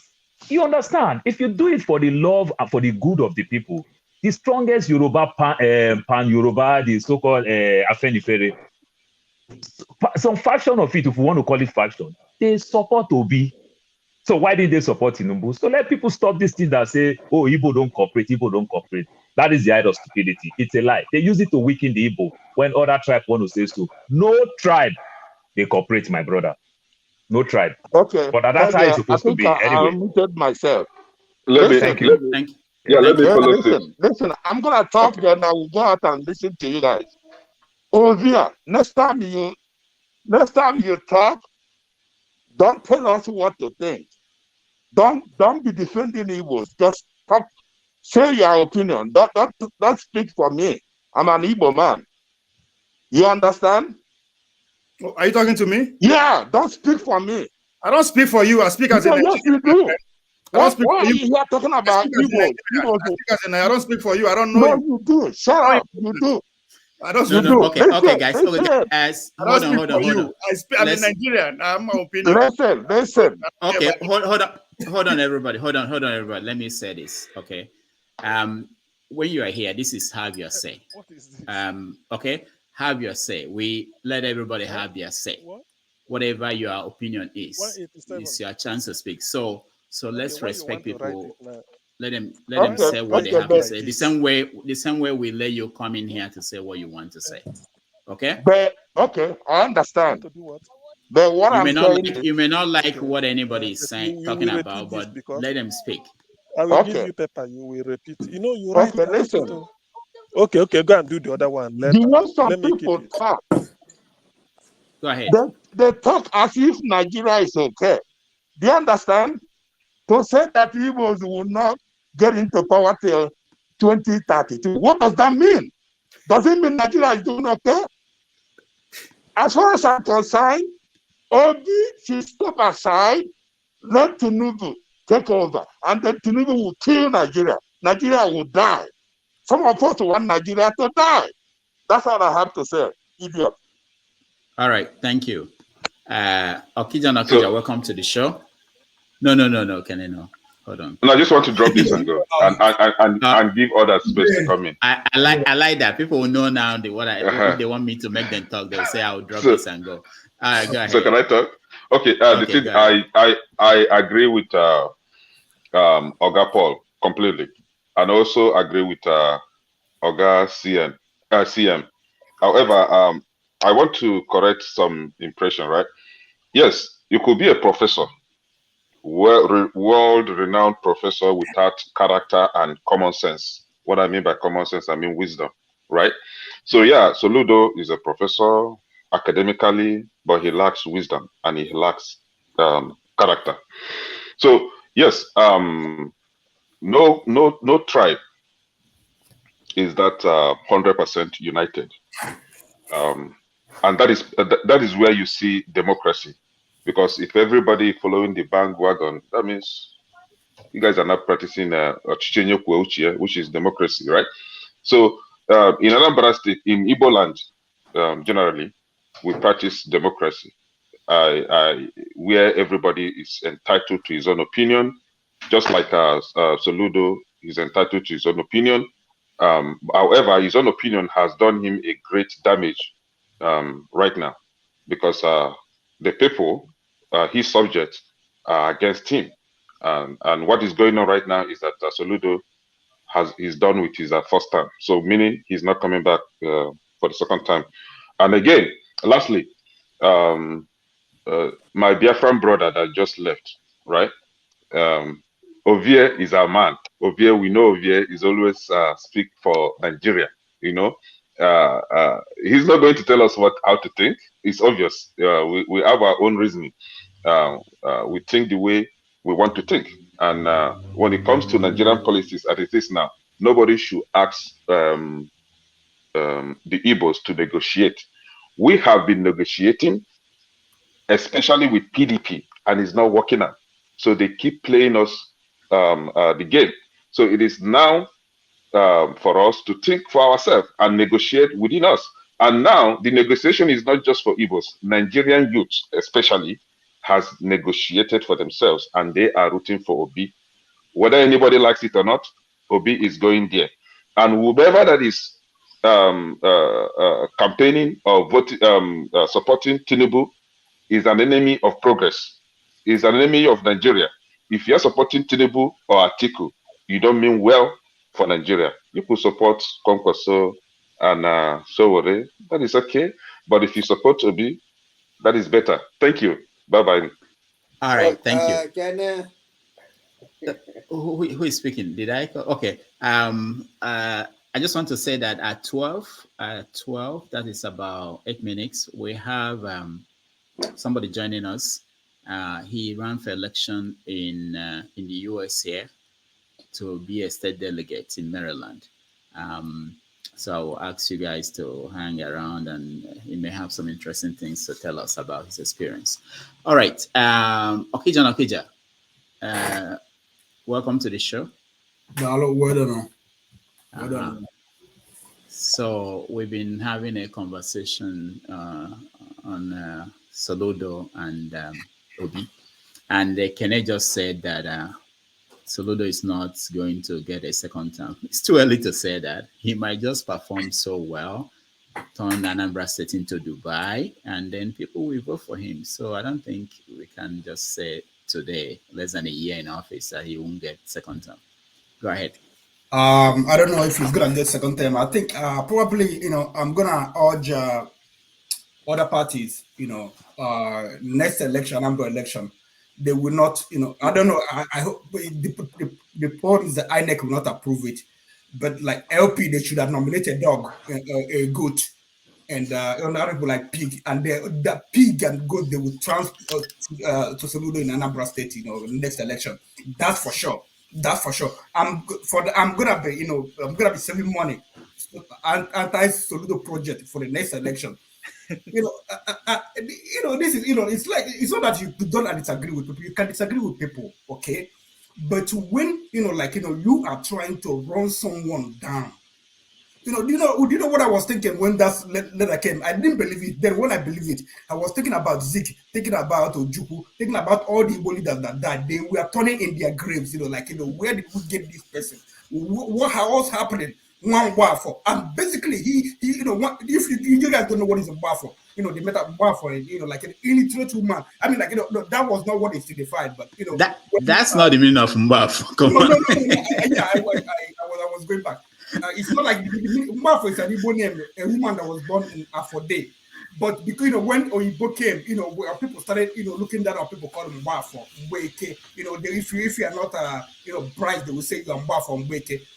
So basically, using that for now, it's really one of Mbafo, one Mbafo.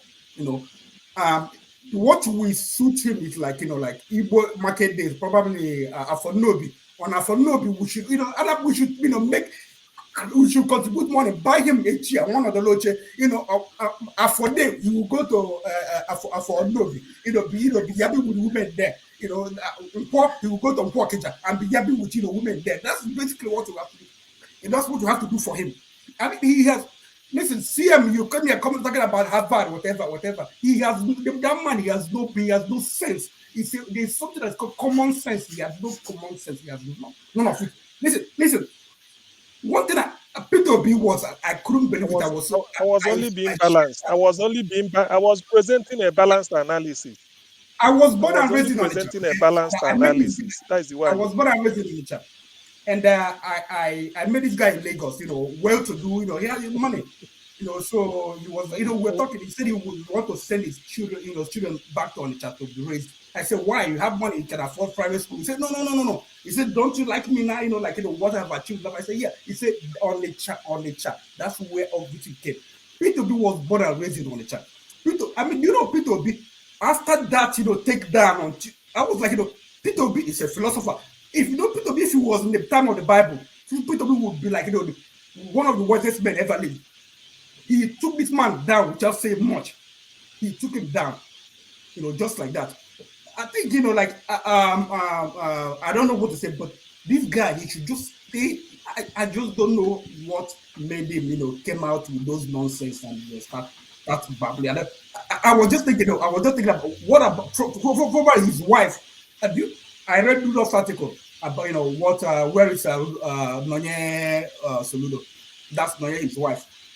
I mean, like, what are they thinking right now? Do you know what this man did? This man let his children down. He let his family down. You know, by just, you know, coming out to blab. You know, was even right, laughing. Like, you know, like, come on, man. This high middle school, a professor, governor, you know, writing things and laughing like, you know, crazy, stupid man. You know, and, you know, like, social media, his people, I think from his Sophia, whatever. You see messages, people from his town, they are just using messages, say, this man has shamed us. This man has shamed us. It's okay, disagree with people, just stay, you know, like, you know, that's okay. But coming out, personal discussion you have with someone, you know, you left it out there. Okay, Tinubu, yeah, Governor Oyo State is not PDP. I mean, sorry, it's not AC. But you don't see them, you know, say things about Tinubu. They are saying things about Tinubu, but they don't come out and say all those things. Yeah, Atiku, nobody, you know, in the north, you know, governors in office, they don't say things. What's the other guy?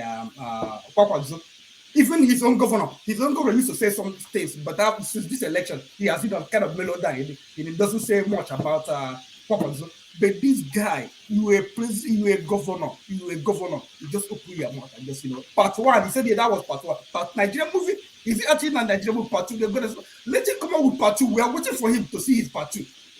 We are waiting for him. We are here for him. We are not gonna kill him, but we will give it to him. That you know what, you know, we speak, people speak, but these things we are speaking, they are there in space. I mean, like right now, you know, I don't know, some of you, I don't know if you are Anglican or Catholic, you know, the catechism. In catechism, probably they ask you, who is Enoch, or who is Methuselah, or who is Moses? Like 200 years from now, they ask, who is Charlie Wambua?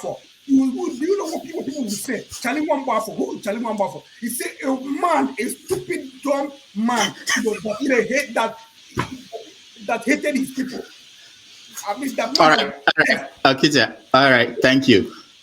Mike, the only way I can come to you is if you tell me you are leaving, I will come to you. If you are not leaving, I won't come to you. Why do you want to speak? Can I speak? Rudolph, no, hold on, guys. Mike, what do you want to? How can I leave? You know, I've been following you. Okay, then hang in there, stay there. Let me talk to people who are here to speak. Stay there. Kingsley, welcome to the show.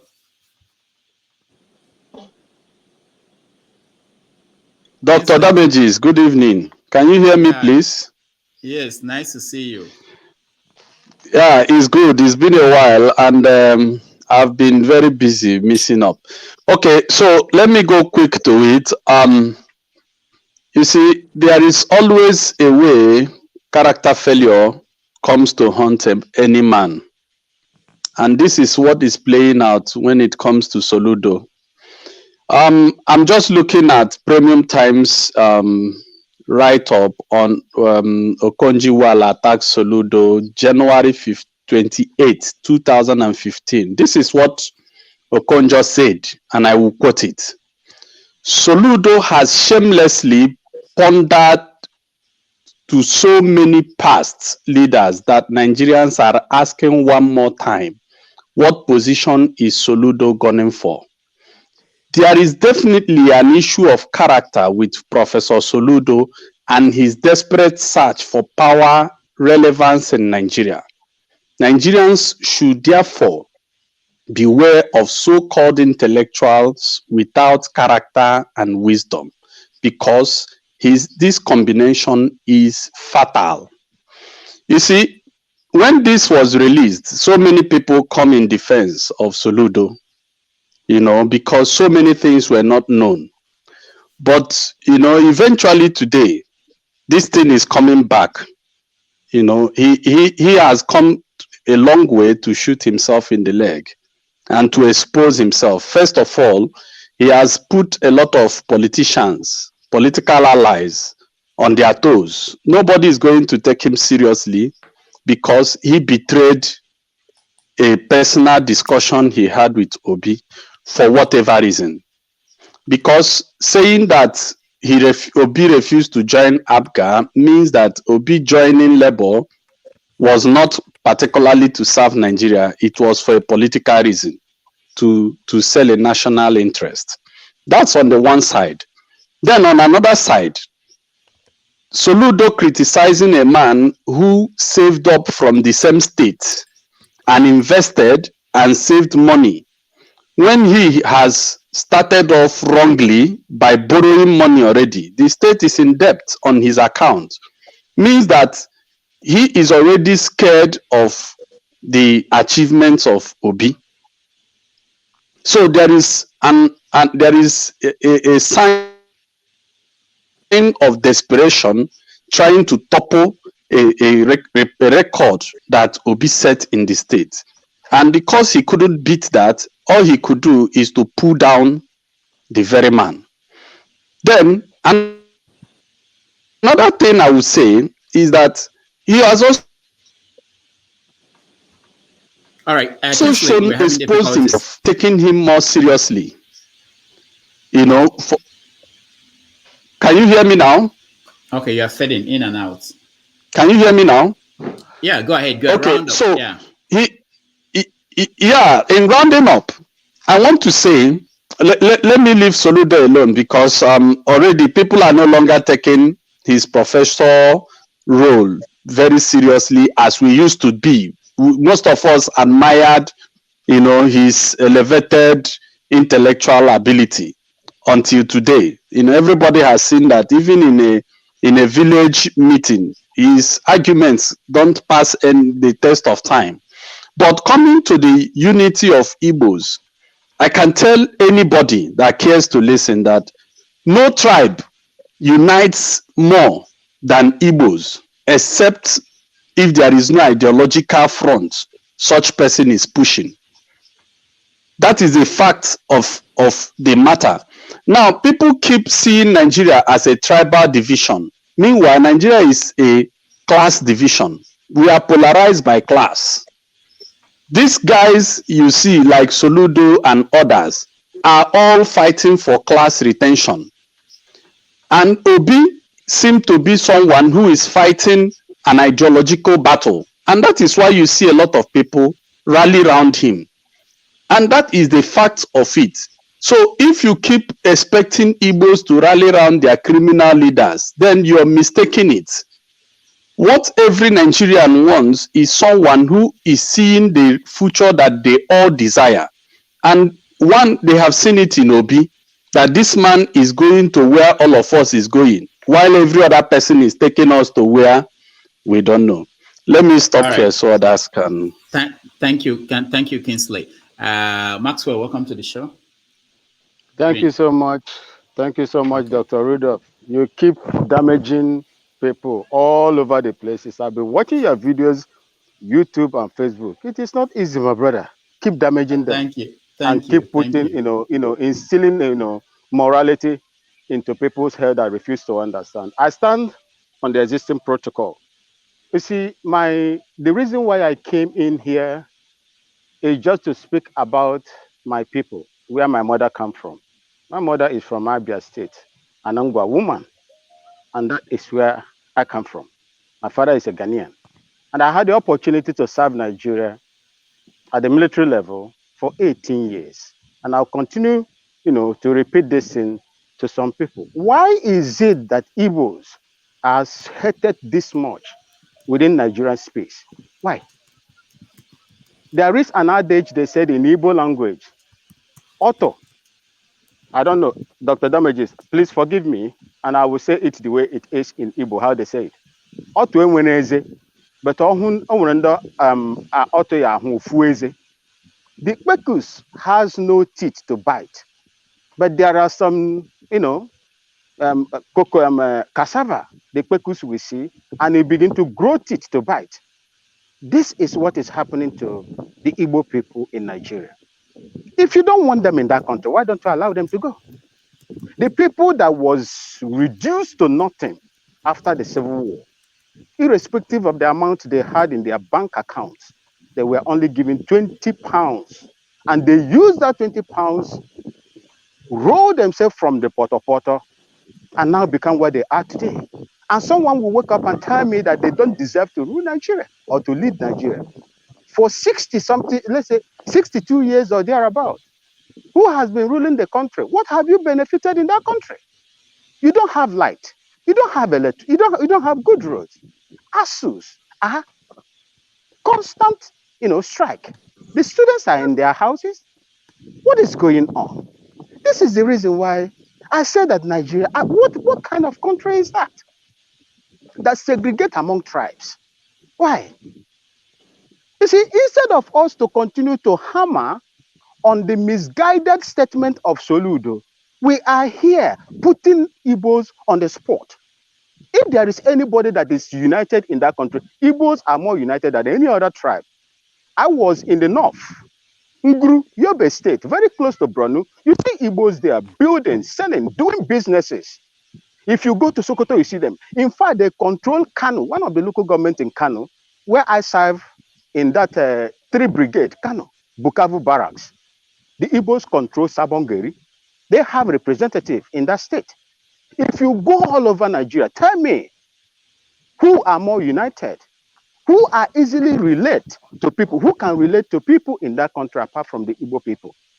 And when we come out here, we make them look as if they are cancer that you cannot deal with. I would like to speak to Soludo's issue. For me, Soludo fired below what we call Samaru. For those that have the military experience, that's what we call firing wash out. Samaru, Soludo fired Samaru, and I will condemn him for who he is. Peter Obi did not hand over the leadership of Anambra State to him. He handed over to Obiano. If those investments Peter Obi invested for Anambra people, it is Obiano that he should question. And I know that when it comes to investment, I have a lot of them, even when I was in Nigeria. Investment can go down or go up.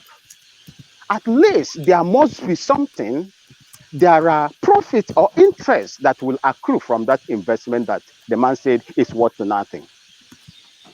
I am condemning Soludo for what he did. I don't expect this to come from someone that is, so educated with so big degrees and so on and so forth. It's unlike him. I detest what he said, and I will condemn it with every, adjective that I can, find. I am not happy with what that guy said. Thank you. Rudolph, I have not spoken. I only made an introduction. Please. Oh, okay. I thought you spoke. Okay, hold on, guys. Hold on. We have Mr. Scribe. I spoke for one of Prestige already, so it's fine. No, you don't. I have Mr. Scribe. I have African Queen. African Queen, welcome to the show. Thank you, Dr. Damages. Hello, everyone. Good. It's nice to see you. So, I guess you've been watching, and what do you think about what's going on? Where do I start? Yes, I've been watching. Okay, I'll start from Soludo. What I have to say is that my brother Akija did justice actually to everything. He made a mess of himself and his stature in the society. That's the truth. He kind of I had maximum respect for him, but he really lost it this time. And the truth is, his people are really against him. And I see people posting things, trying to tell him to just let's do the basic and clean up Oka, please. Just try and clean up Oka for us. Oka has become a dumping ground, which is the capital of Anambra, refuge dumping ground. So you can't even do the basic. So on what authority do you have to come out and criticize Peter Obi? And you're criticizing him, you're not even criticizing him with facts. Because if you're telling me that his investment is worth nothing, within the past few years, we are all adults, we know what happened in the world. Even us here in the States, if I look at, I don't even look at my what we call 401k. This is supposed to be your retirement savings. I don't even look at it because my heart breaks. So this is your retirement savings that is being pulled out from your income every pay cycle, and it's not even worth much now. And you didn't do anything to it. It's supposed to be your investment. Talk of in a country like Nigeria. So who would have the effrontery? And he's supposed to be the professor of economics. So if you're not doing this on a bad blood, I'm trying to paint him deliberately black, trying to pull him down deliberately, you should know this. I'm not a professor of economics. I'm not even an economist, but I know this. So what are you doing? And it's so evident. I thought he was smart, really, but he's brilliant. It goes back to what my grandfather used to say. That let me say it in Igbo. It says, "Onye alamaghị akwụkwọ," as in, onye na ihe na enwe ihe kwara, mana onye amamihe kwara na nnukwu ihe kwara. So that means you can be actually brilliant, but you're not intelligent. Yeah, you can be brilliant and you pass you ace all your exams, but that doesn't mean you're intelligent.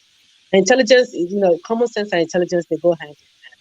So he just displayed that. I'm sorry to say this, but that is all that I saw.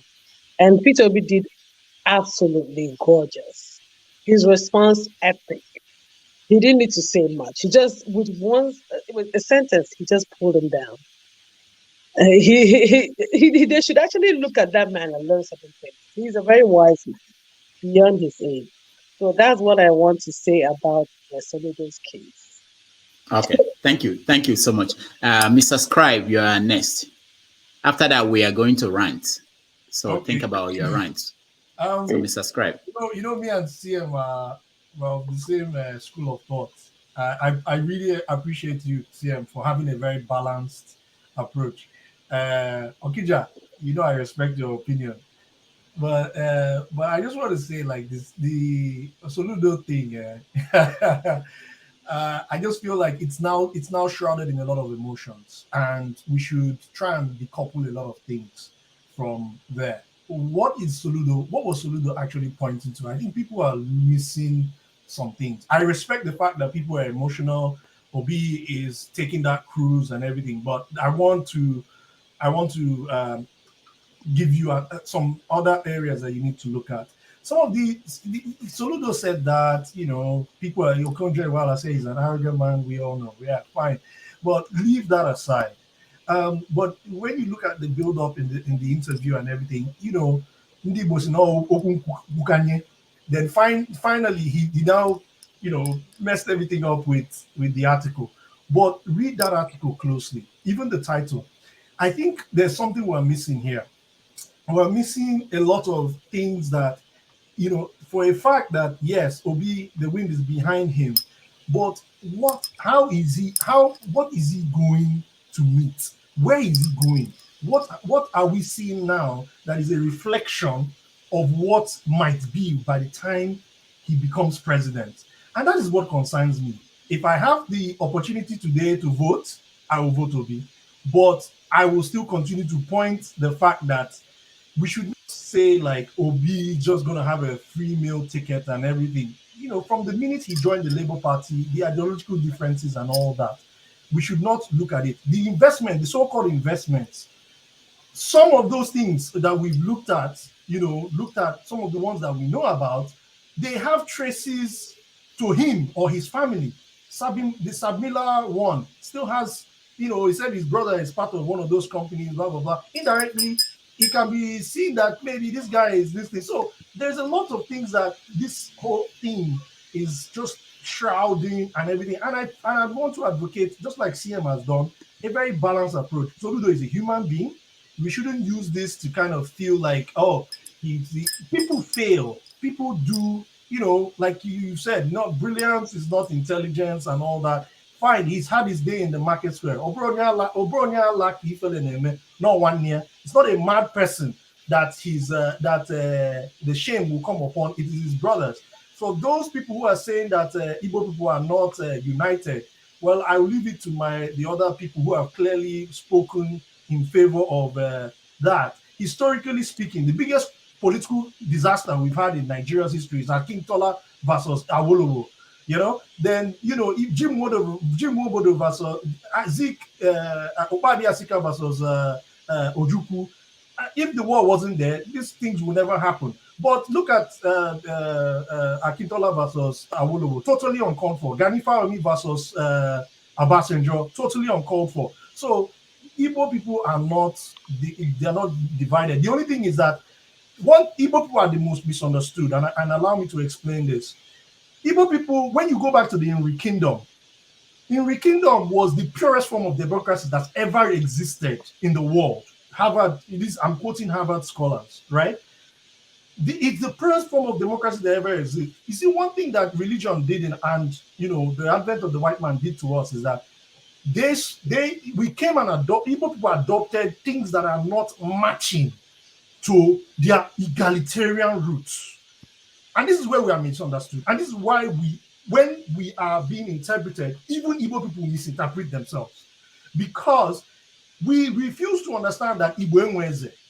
And this is the reason why I still give Soludo some slack. That even if you come, this whole thing about the obedient movement and people like saying, oh, this is not, he shouldn't have said that. He has a right to his opinion. He can say, even if he says total rubbish, fine, you pack it on the corner. Still let's try and focus and understand our egalitarian roots and maintain what existed. You understand? These are results of feudal Europeans writing interpretations and selling us things that don't belong to us. And this is a lot of the things that are shrouding, especially this Soludo versus Obi debate. Obi did brilliantly. He responded fine, and he quenched the fire somewhat. But to say that Soludo doesn't have his right to express himself, how be it if you don't like it, no, I think that there's something wrong there. All right, Mr. Scribe. Mr. Scribe, I have to stop you. Next time when we come back, I will now question people like you because you said so many things that Rudolph, I have to speak now. I know, man of I want to question him too. I want to question him. Yeah, we are going to question people. People have been getting free ride here. Come here and say anything. So next round will not be the same. All right, Mr. Man of Prestige, go ahead. Yeah, thank you very much. My assistant kicked me out, so I have to come back. I don't know what happened. But anyway, I'm going to start on the area about the Igbos are not united. I mean, that is total nonsense. I mean, Igbos are not homogeneous. They don't speak in one opinion. Look at what's happening in Nigeria. If any other tribe can be like the Igbo, Nigeria would be a better place. Because if you go to the north, to the east, to the west, you have the Igbos everywhere. They migrated, this is what we call a nationalist. They are everywhere. If every tribe can migrate to Igbo everywhere, that's what wherever you are, you make that as your resident. This is why America is great. Wherever you migrate, you stay there for about a year, you become a resident. That's the way it should be in Nigeria. Not because just be on your own tribe, you're people coming here to talk nonsense in my own opinion that Igbo are not united. That's nonsense in my own opinion. But anyway, having said that, let me go to Soludo. I don't have a problem Soludo expressing his opinion. But if you look at the statement that he wrote, that's what I call an essay. I mean, that man took his time and wrote all that episode he wrote. And he was in London when he wrote this, from my own understanding. He wrote in London. He has like a disdain. It's not a matter of having an opinion. People are missing the whole point. He seems to have a disdain. I don't know what his agenda is. Some people say he's supporting APC because he's an economic advisor or whatever. Some people say he's trying to disunite the Igbo against Yoruba because of the statement he made. He said the Igbo should. I think he said the vote for the Obi vote is for Tinubu. So some people are looking at him. Maybe he's trying to poison the Igbo against Yoruba. Then people should vote for PDP. So I don't know. I'm not in his mind, so I don't know where he's coming from in that regard. So, like I said, I don't have a problem about what he said. But this man, let me tell you, I will say, chicken has come home to a roost. Look at what Ngozi Owala said about his character. Everybody should go and read it. That's the kind of person he is. He may be this intellectual or whatever. How did Soludo get his position? He had before. It was Ngozi Okowa and Ngozi and this guy. I think Fabian Osuji. They're the one that made Obasanjo to nominate him for that position. So what he did was totally wrong in my own opinion. I mean, he can say whatever he said, and he said so many things which are considered to be utterly nonsense. He was calling the Obi the mob. He was calling I don't know if he was calling Obi to be a narcissist. Look at Obi character. How can you refer Obi as a narcissist? That doesn't even make any sense. So he was completely wrong in everything that he said. I mean, he's going to pay for whatever he's doing. I don't care how much intellect people associate him to be. Yeah, he may have all the whole intellect. After all, he's not the only intelligent people we have in that area, even in Nigeria. So he may have all those intellect, but the character that he exhibit in that episode that he wrote cannot put him to a different area. So that's all I have to say there. Thank you.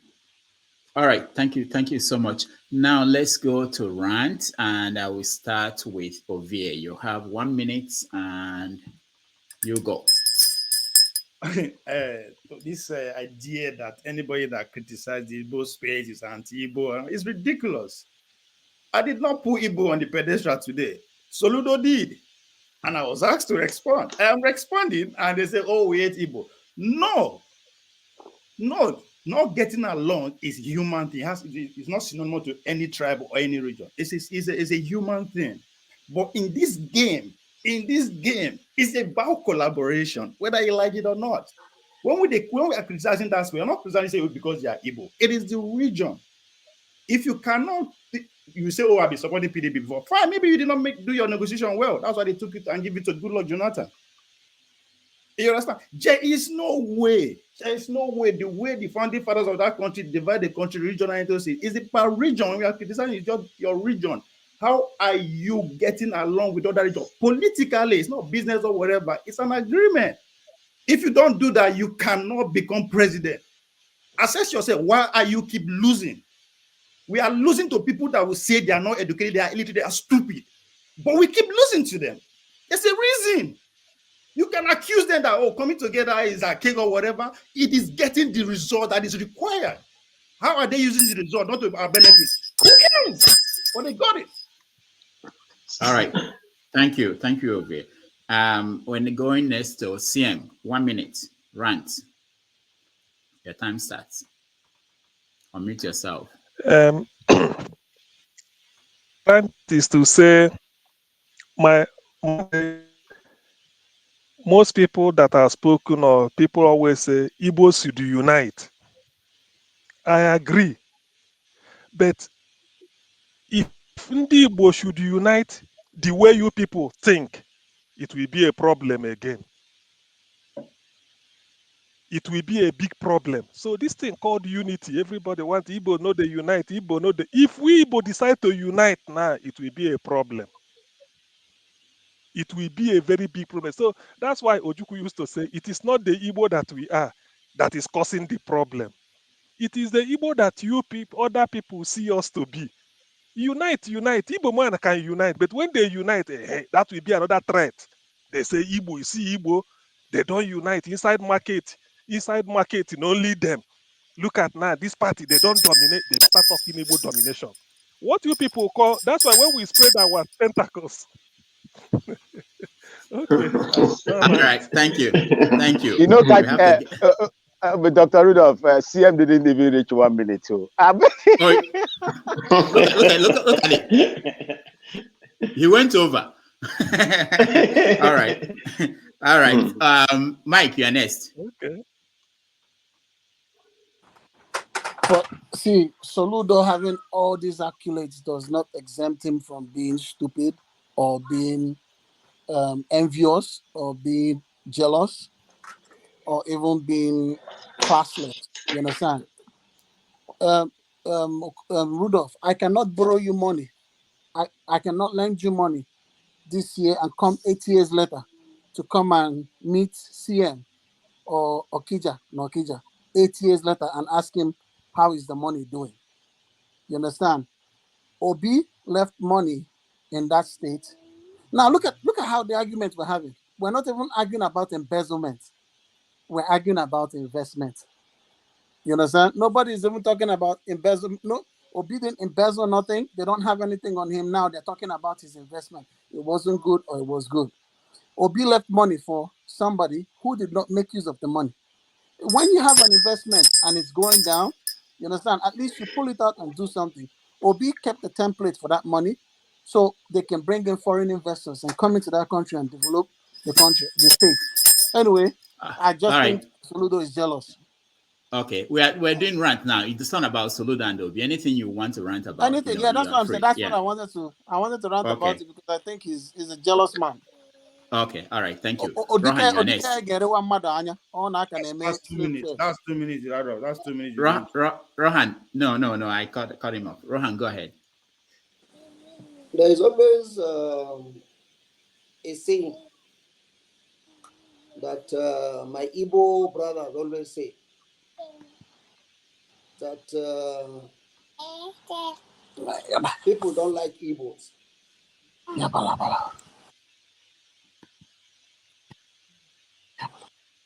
Go ahead, Rohan. I'm trying to find who is speaking and to mute the person. Go ahead. Hello? Yeah, go ahead, Rohan. There is always a statement that is being said openly by my Igbo brothers that they don't like Igbos and they are in Nigeria. So I want Mr. Maxwell to clarify his point that they don't like Igbo and they are staying all around the country safely. Please, maybe you do more clarification on that, because if they don't like them, I don't think they will welcome them in other part of the country, and they are doing their businesses. The issue of Soludo and you see, we have to allow these things to go like this. You can't force somebody's mindset into a box. He has his right, and you allow him. We also have our rights, and that is why we are here ranting.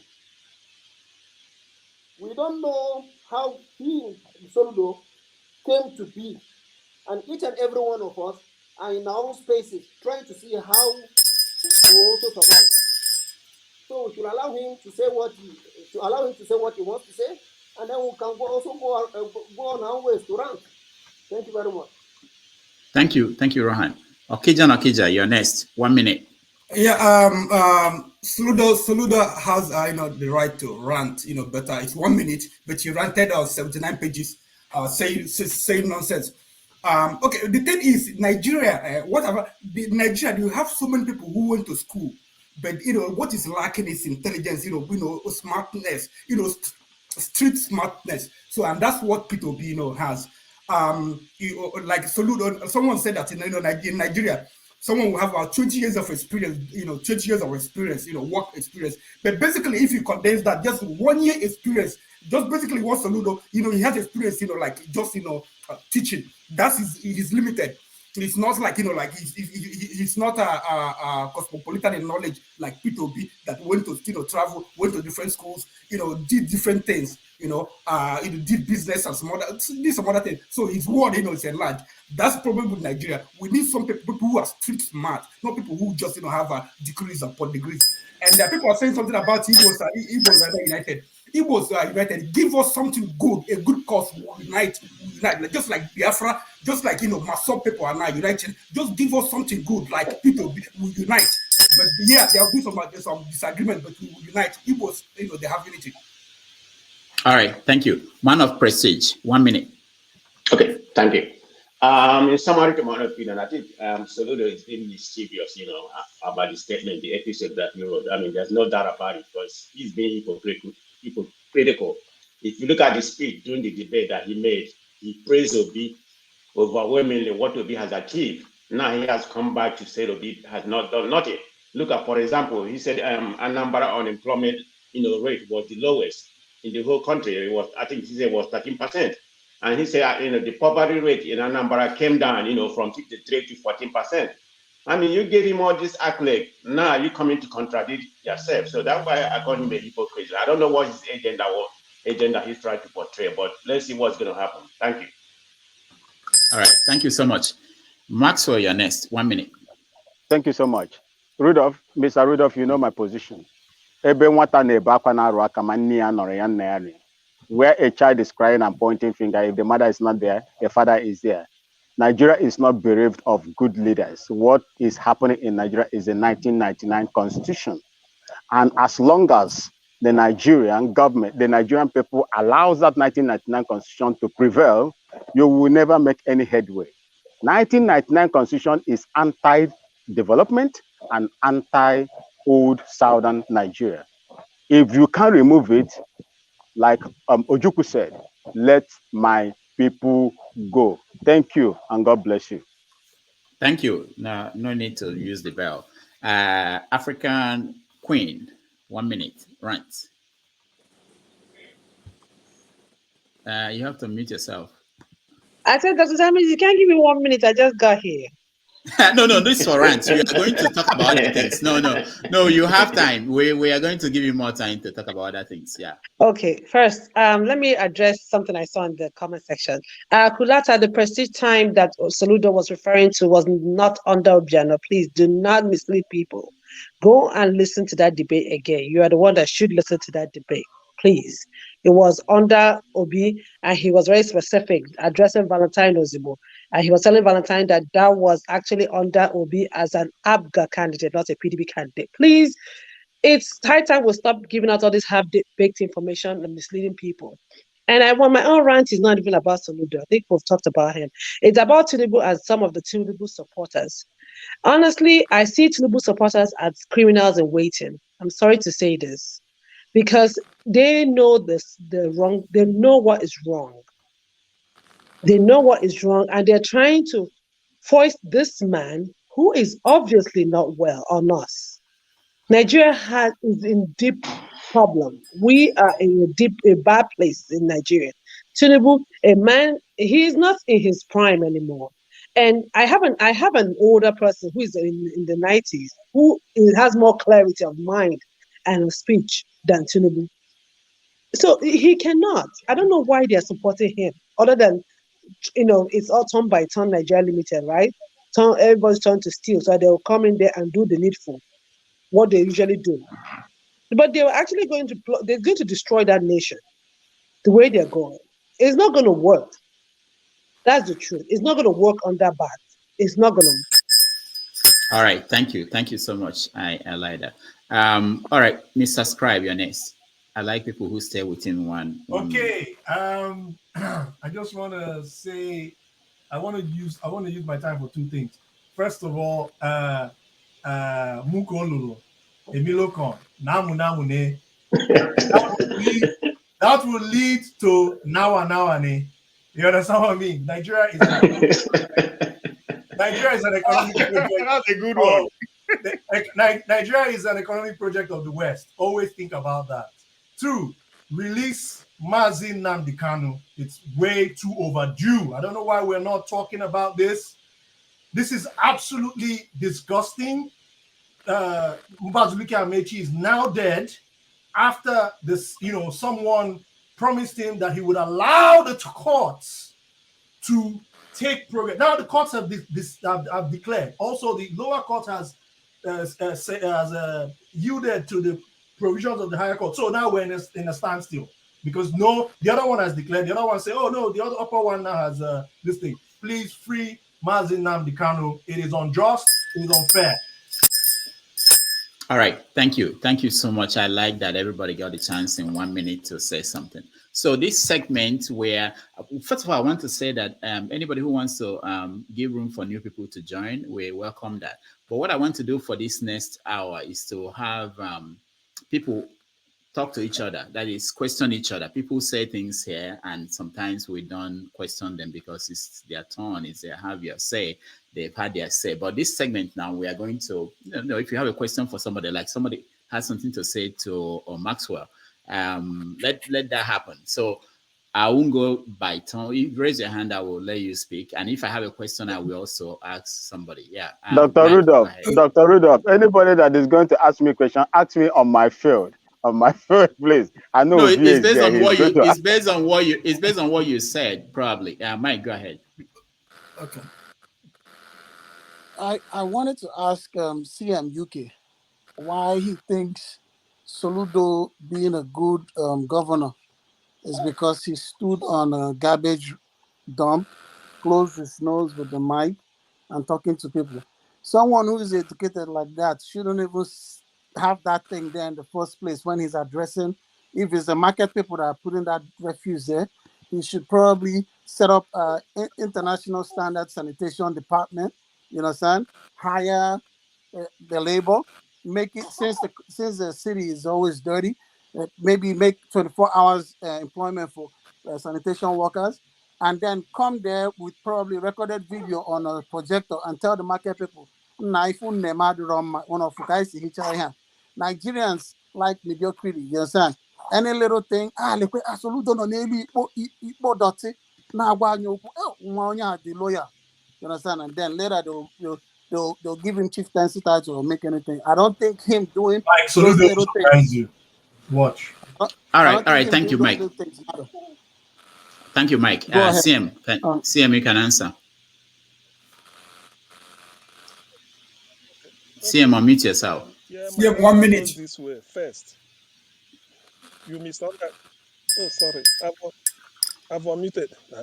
Which one you there now? Are you the moderator again? So, can you hear me? Yeah, we can hear you, CM. Go ahead. Can you hear me? Yeah. Okay. So my answer goes like this. Probably Mike misunderstood me. I said Soludo during his campaign promised that immediately he's sworn in, he will go and address the Opoko issue. Opoko is the biggest slum in southern Nigeria, like he said, or let's say in southeast, is the biggest slum. You can't see such in Enugu State, Ebonyi, Imo, Abia. And then he was sworn in on March, Thursday, 17th. By Friday, March 18th, he kept his word. So that endeared him to people. If you listen to the video while he was speaking, people were saying, "Oh, look at our governor standing on the sheet, on the stools, on our feces, talking to us." That this man, because no governor has ever visited the poor people. It's like a governor in Lagos State going to Ajegule to address the people. So that endeared him. That's what I'm saying. I'm not talking whether he's a good governor yet. That endeared him to people. Then after that, because he promised them there and then that he noticed that people are complaining of tout all over the place, extorting money from them, that he's going to end touting. And the people clapped. How else do you judge? Is it not the people that will tell you what they want? Then he went ahead to summon a meeting in Oka, called all the transport operators and sat them down and said, "Look, we have to agree how to pay this money people take from you and claim they are giving to government. It does not get to us." And as a matter of fact, he said from that 18th March that henceforth, anybody asking you to pay any money, whatever motor park anywhere, call the person a thief, that now we are giving you tax break or whatever until about May, when we must have harmonized how to do it. So throughout April, it was like a free, operate what you do. And he told them, if there is any money we cannot collect through a digital process, we forfeit it. So you can't, why can't you give somebody kudos that he called the operators, the keke ride, everybody? They sat down with him and they agreed how much they will pay, and it was mutually agreed. To the extent that as a keke rider in Anambra State, if you like, you can take off from Ihiala, drop people at Nnewi, pick from Nnewi, go to Onisha. Short, when you pay that money, you are free to operate anywhere.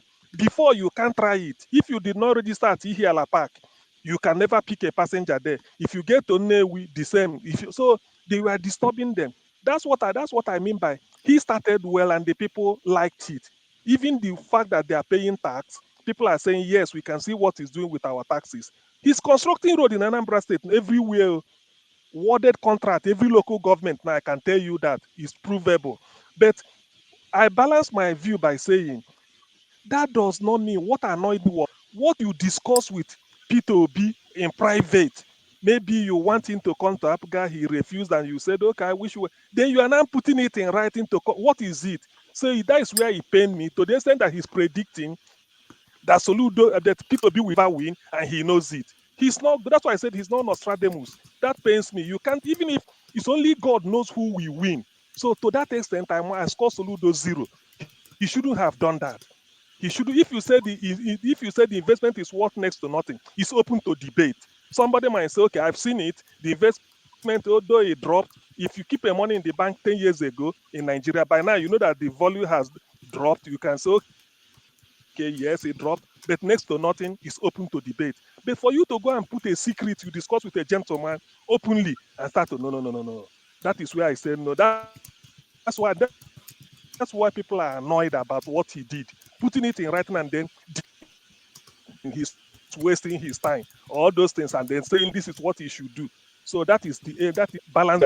Soludo, he cannot condemn him totally because of a person. He has worked hard for himself, earned credit, made good, but coming into government to come and say this type of thing against people, I'm not, even up till now, I feel painful because that is leaking secrets. It's called politically. What do we now read it and say, oh, there was a time I was asking P2B to contact because P2B refused, and I am cooking up all this, so it's not good. All right, thank you, CM. Who is next? Okay, Okija, go ahead. Yeah, Mr. Scribe, you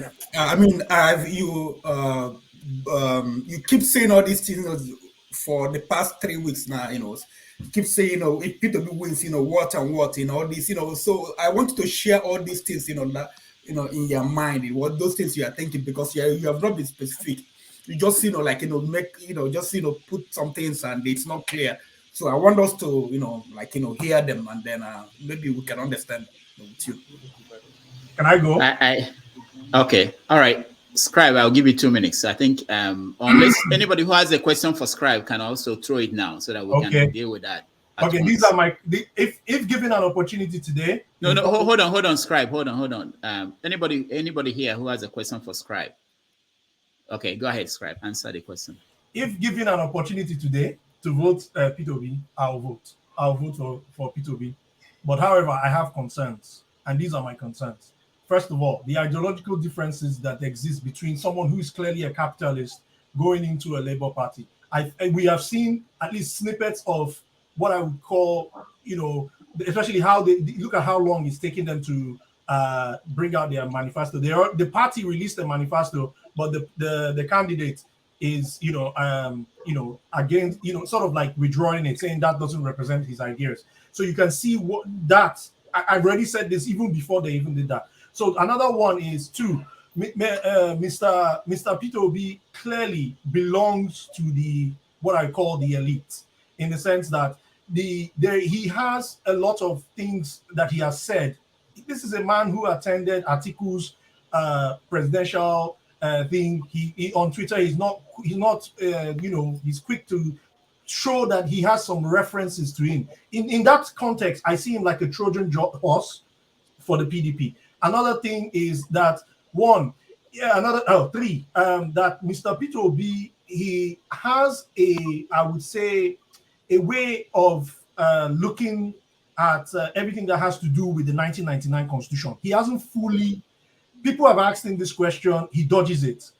He hasn't fully come out to, only Dele Farrow to me, somebody I hold in high esteem, only Dele Farrow to me has somewhat said, look, I sat down and I queried him on this area, and what he told me was sufficient for me. But he hasn't addressed people like me. So hence, knowing the context and the enormity of the 1999 Constitution, that the 1999 Constitution is a reflection of the Willings Report, is a reflection of the rigged 1954 census that gave the North more seats, that led to Nnamdi Azikiwe refusing to call Tafawa Balewa in 1964 to form the government, and that caused the whole Operation Wet here, that now kept spiraled, and you had an Nzogu reply, and then the Igbos had to suffer from it. This is a snowball. Obi hasn't clearly come out and said, what are you going to do about this area? Technically, he doesn't realize something. He is an Nzogu going in the mist. Whether he likes it or not, sometimes he always say, don't vote for me because I'm an Igbo candidate. But Afenifere voted for you because Namunamune, they believe Namunamune, it is the time for the Igbo, not because your ideology as a capitalist or as a very good person is there. So then where do you then, some of the things that he says does not make sense. I agree that it's a tactical way to give him a Nigerian presence. But what is it? The question I put to you, what does it mean to be a Nigerian? We do not know. But what it means to be an Igbo man, we know what it is. So therefore, if he comes out, when he went to Arewa questioned him there was more scrutiny on him as an Igbo man than anyone else. So within this context, and I can continue, but I know maybe my time is going. Oh, it's already up. We are giving you time. Within I can go on. Within this context is why I feel that it's a reflection of what is to come. Because remember, an Obama to the blacks appears after his 8 years, it became a missed opportunity. GEJ, look at the floods, a missed opportunity. That is why I'm looking at Obi only going there to satisfy one thing and one thing only, that the context of Nigeria is based on tribalism. So he will go there and answer our name, and then therefore, what will that then mean consequentially, that we are not able to attack the demon, the demon that is that 1954 failed census that gave the North 28 seats on, that injustice that has existed in Nigeria that was perpetrated by our colonial masters has not been treated. So if anybody is not saying that, I am skeptical of you. Okay, hold on. I know there are follow-up questions. Queen of African Queen, go ahead. I want to point out two things to Scribe. Scribe 1, there's no soldier that goes to war and reveals his war secrets. Do you understand that? It's very simple. That is one. So if you are that so just that open and that's out there, then that's foolery. Then 2, Obi cannot sell himself as an Igbo candidate. And even if Fanipere is supporting him because an Igbo candidate, that is their choice. That's not my choice.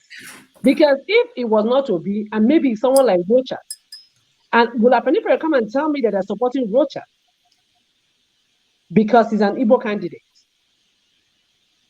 I will not support Rocha. I'm sorry. I'm Igbo. Yes, I will not vote for him. Do you understand the difference?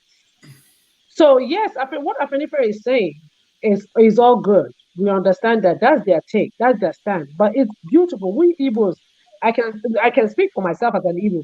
I'm not supporting Obi because he's an Igbo candidate. But if you want to tell me that we have 2 Igbo candidates actually in this race, there are 2 candidates in Igbo candidates in the race. There are more than 2. Okay, there are more than 2, right? Recall 2010 when Goodluck Jonathan faced a bit of a resistance from the legislature to become the president, the accent, right, that he was supposed to have. If you recall everything that played out during that period, right, and now merge that with what Obi is facing right now, then you have your answer. Nigeria, what it means to be Nigerian, understand me carefully. What it means to be Nigerian does not exist. Anybody who can confidently tell me what it means to be Nigerian, it does not exist. And this is where and the only person who made an attempt to do this or set schemes in place was the Gowon government through schemes like the NYSC program, the National Development. Wait, Mr. Scribe, hold on. Don't go that far. The question is, are you saying, let me see if I'm getting what African Queen and everybody else is saying. Are you saying that you are expecting Obi to explain to you what it means to be Nigerian? Oh, no, it's very, very simple. It is very, very simple. Hold on. Are you saying that, or are you saying that all the other candidates are doing what you expect Obi to do, but Obi is not doing it? Is that what you're saying? I want Obi to come out with a plan on how he plans to restructure Nigeria. I need to hear that from him. This has nothing. Can I speak? Let me speak to that. This has nothing to do with your strategy. I can give you historical precedents. Those who know me know I have my history on my tips. I can give you the history of people who clearly mapped out what they wanted to do, right? And there is nothing like yo, come and tell us, listen, people are going to vote for you or they're not going to vote for you. People know what the problem is. Let me tell you, all I have right now is the word of Dele Farrow to me. All I have right now. And I thought you respect him. I thought you That's all respect I him. have. I thought you respect That's all him. I have. I thought his word is bankable for you. Listen, let me tell you what I expect from Obi. No. In 2014, wait. In 2014, that was the centennial of Nigeria's proclamation. Goodluck Jonathan constituted the Sovereign National Conference. All I'm expecting from Obi is, there was a Sovereign National Conference in 2014, right? I will have a look at it. APC said it, but they never did anything at that time. So what stops an Obi to put that to be saying it? APC said it, but they didn't do it. So there is precedence to prove that even if what I'm asking for him to do, this has nothing. See what you are saying, African Queen. It's what I call a subconscious tone. You are yes, what you're saying sounds knowledgeable, but it is not penetrative. What we are looking for is that he, whether benignly or subtly, give us indication of what is to come. All the work has been done, though. All he needs to be doing is that, hey, Mr. Michael Zekome and the rest that Michael Zekome was one of the facilitators of the 2014 Sovereign National Conference. Come, let's see how we can start implementing it. Listen, remember in my rant, I said Nigeria is an economic project of the world. Doctor, don't come now. He knows where I'm about to go. Yeah, because we have to move on. We have to move on to other people and other questions. Thank you, Mr. Scribe. But you see how difficult it is, when people are challenged. I didn't ask my follow-up question, but anyway. Man of prestige, what do you want to say? Somebody else, if you have somebody else. Yeah, I do. My question is going to be to Olivier. Olivier, you said with the present Nigeria situation right now, you make it seem like we have to go with the status quo, and you don't think any other thing will prevail except the status quo will prevail. Don't you think it's about time we get rid of the status quo, regardless of who it is? What's your opinion on that? Because you have maintained that stand. Okay, hold on, Olivier. Don't answer yet. Anybody has any other question for Olivier? Nobody. I mean, why is he always talking about since 1999 we've had with Buhari, we've had 2 northern presidents, 2 southern presidents. Why is why is it always happening on this game? They know the game. Buhari ran an election for how many times? He didn't win until he allied with the South. So why are you always talking about this North? That if left alone they can just take over Nigeria, win election all the time. Okay. No, hold on. Any more questions for Ovie before we go? All right, Ovie, go ahead. Yeah, to Mr. Prestige, do I like the status quo? No, I don't like the old system. The presidential system, I don't like it. But with the current level of our consciousness with the masses, it is very low to carry out that significant change that me and you wish for. None of us, nobody has taken time to actually say, you know what, fuck the government for now. Let me concentrate on Nigerians. Let me conscientize them so we can go to war. Not gun or war, but political war now. That is what we need before. We need the majority of Nigeria to be conscious of how the system works before we can actually do that kind of revolution to make sure we don't maintain the status quo anymore. Now, to Okija saying that, why am I saying the outside know how to do it? The number one thing you need to do is to put the country, put it on top table. It's divided into regions, 6 regions. No region can win the president by itself. And if you want to divide the country into 2, unless the election go into 2nd round, no one section of the country, either North or South, can produce the president. So that was a deliberate thing they did there. Now, yes, you give a great example. Buhari, upon all the 12 million votes, year in, year out, he could not become the president. That's exactly why they divided it into that. He has to reach out to the southwest. Why didn't he reach out to the southeast or to any other region within the south-south? It is because Tinubu was able to, like him or hate him, able to even Yoruba, not even on his side, but he was able to make sure he has a very strong foothold in the Southwest. That was his bargaining chip. Buhari bargaining chip is that 12 million. When you bring these two forces together, boom, that's Allah we're talking about. Now, when you go to the Southeast, how do you know whom are you going to negotiate with in the Southeast? Because I like their the way they live their life, individualism, Republicans in nature and all that. Great, nobody's against. I love that, right? But if Buhari now, this is Buhari with 12 million, if you want to come and negotiate with the Southeast, because that's what you need to become a president, who is he going to meet? Or if you as a South Easterner, if you want to go and bargain with other region, with what? That's what we are talking about here. That is the only way you can become a president. It doesn't matter how rich you are, how brilliant you are, your ideas. Don't work. You have to be able to reach to the other person with negotiating power, which is the numbers. That is what we are talking about. If you go to the north in general now, it was easy for them to come together politically. I'm not saying they don't disagree. They fight every time. But when it matters most, because it's important, they find a way to have one voice.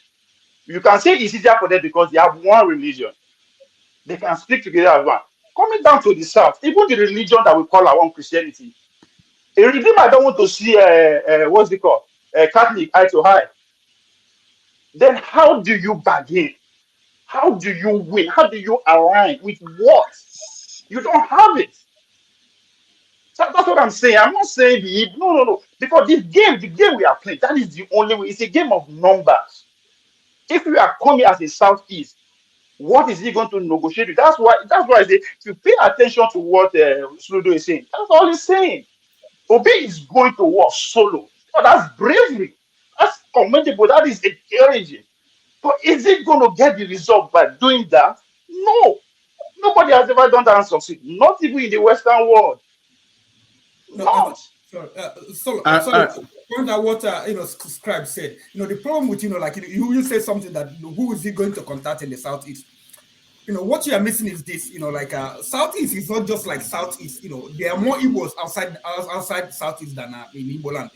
I've found about in Igbo land, the Igbos constitute about 40%. I didn't say that. I think Fashola said that 40% of Lagos. Okay, say that once.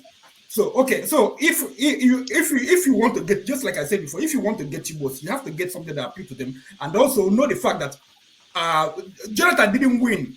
No, sorry, I like that. What appeal to the, no. I like that. Let's take it. Buhari didn't win just because of hold on, Ukija. Let me ask you this. Won because there was in Nigeria then, people were really against Jonathan. That was why that's one of the major contributing factors. If Jonathan was in good terms with the people, if things Buhari wouldn't have won with Tinubu. Buhari won with Tinubu because they have the numbers. The two biggest regions in the nation find a way to come together. Tinubu can say, no, I have the numbers, I'll go by myself. He tried it, Buhari tried it. No, these are the two big regions in the country. The whole Southeast vote. Can we rest to start vote? Can we look at rest to start vote? The whole Southeast. So the second of the country alone is at a disadvantage from the word jump. Now, what I'm saying, I make reference before that it's going to be hard for an Igbo man to be president. You know why I say that? Because God bless Nigeria, come 2023. Tinubu win or Atiku win. We are going to have two solid parties going forward. How do you become a flag bearer of that big party? You need delegates. Already you are short from there because you have 5 states compared to the other region. So it's going to take a lot of alliance to actually pull that off. And that is why say I should come and negotiate with the South. I should give them what they want. What do the South is want for me to negotiate with? It's not, as a politician, I don't look at the numbers. How many numbers can you guys give me and guarantee? That's how it works. All right. Hold on, guys. So your individualism is good, but is it working for you to get that most important thing? Okay. Hold on, guys. Hold on. Okay. And PDP as mother party, nobody has a guaranteed vote. Okay, hold on. Maxwell, go ahead. Thank you so much, Dr. Damages. You see, Ovie, when you talk of numbers, all of us were in the north for many years. When you talk of numbers, the numbers they give you in the north is not the real number. And there is no election in Nigeria that has been won that is not rigged. Now, if you want to go by numbers, the actual numbers, I have participated in the registration of voters in the north. I went to a particular place in Zaria where I was asked to register so person, but I could not see them. Underage were coming to register. Then I said, I will not register you. If not that I was in what we called in the military FSMO, full-scale marching order, with my rifles and bullets with me. In fact, I could have been a dead man in Zaria. I will not be sitting down here talking to you. This is how numbers are falsified in the north. When you go to census, you see everything about Nigeria is fraud, is fraudulently put. That is what I will tell you. Going to even what do you call census. How do you want to go to a household? Then the man of the house will come out and tell you, oh, matana suna kule. Ya matana suna kule. My wives are inside the closet. I will not allow you to see them. The number he gives me is what I'm going to record. How do you reconcile such numbers? It is only in in the north. It is, can I go on? respond to that? Can I go on? It is only in the north, in a Saharan environment, that you see larger number of people as they made you to believe than in the south where there is sea. Life grows where there is water. Why is life more growing where in the desert than in the south? All right. Thank you, V. Not yet, please. I beg to CM, disagree what with do you want to No, say? Maxwell. I want to respond to him. He mentioned my name. That's why I want to respond. I know. I'll come to you. Ovie, hold on. CM, go ahead. Let me see. What do you want to say, CM? Go ahead, What I CM. want to say is it mirrors what Maxwell said. We had a guest here, I think Dr. Rudolph, you remember the chap, is it Busari or something? You know, one chap like that came with the molecular biology on those days. I've forgotten the name. He said he is also Fulani. He said during the election time, they opened the borders in the north and they allow people from Niger to come and register. So-called population the north is boasting of is a ruse. If they are really thickly populated more than the south, they cannot be registering underage people. Look at a case in point now is this INEC something in Kano State about how almost 50% of number registered shouldn't have been in the electoral register. Where could you see that? So that's why when they are talking of the superiority of the North in terms of election power, they have to, all these things our politicians are saying it. If a free and fair election should be held in 2013, you found that this number they are parading is a ruse. And then secondly, what I want to say is this. When people want to talk about Southeast vote, they will say, okay, Southeast, look at them, maybe they are 2 million, maybe they are 3 million, they are 4 million. Okay, people resident there. But we have over 11 million Igbos living in northern Nigeria. Are they not part of the voting strength of the North? How many millions are living in Lagos? So if somebody, a Fulani should vote for a Fulani, why can't Igbo man in Kano vote for Obi? Why can't Igbo man in Lagos vote for Obi? So you see, that's why when we want to really analyze politics, you don't say because Igbos are itinerant tribe, they are everywhere. Then when you want to talk about this population strength of Lagos, you include Igbos. Lagos is more than 20 million. We agree. When you want to share resources, you say you are not for a Lagosian. But how then do you think that are you telling me that Igbos in Lagos will vote for Tinubu if really they are voting according to ethnicity?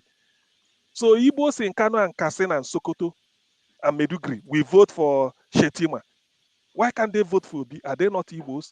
So you see, that's why Nigerian politics and the Nigerian election and the using a banding figure I don't believe it. Anybody can believe. You can argue, you can convince me from here to thy kingdom come. I won't believe you because I know in geography there are more populated people in the coast. Look at Egypt. Look at where River Nile is. Look at the Alexandria and the Cairo. So it's only in Nigeria you say people living in Argungu area of Sokoto State. I mean, what is it called? People living in Sokoto are more populated than people living in Owerri. Then Medugri will provide more population than Port Harcourt. Where does that happen? Thank you. All right. Thank you, Sam. Thank you, Sam. We have to. Can I respond to that, please? I know, Ovie. I will let Okay. Rohan first. Hold on, Ovie. Rohan, what do you want to say? Yeah, I want to go against the argument here that you have more population in the east, or there is a falsification in numbers. You can't completely say that because you witnessed something and you are not sure of what it is, and then you want to justify based on that. That is one. If we transpose it back to the south, you can't tell me that all the southerners are also all the southerners, okay, don't participate in such activity of falsifying of number. You can't say that. So we need to be clear. We shouldn't say because this news favors us, then we take on to that news and keep propagating it. And if it doesn't favor you, you keep silent. That means you're not being honest. Let's make this clear case. When you say there are population in the coastal area, look at River Niger, from the way it comes in, look at River Benue, look at Chad Basin, you have all other rivers as well. And they are building irrigation dams. So will you just use that to disqualify the point? You need to go to have a clear research about it before you can come and have the authority to disprove that. If you don't have it, then it is baseless. You get the point. Let's portray an information that is truthful. That's why all things that they said, I didn't say anything. If we want the right thing, please, let's say the right thing. The other guys, the politicians that have, that you might think that they want to falsify the figures or what have you, then we hold them accountable. From the north, there are leaders there. From the south, there are leaders there. Let's hold them responsible. We shouldn't throw blames here and there. I don't think it's ideal. Because if you keep saying this, it will keep going on and it will not solve any problem. All right. Thank you. Thank you, Rohan. All right. It's okay. Thank you. Thank you. Ovie, go ahead. I'll round up. Just. Yes. Those who are saying manipulate number, blah, blah, blah.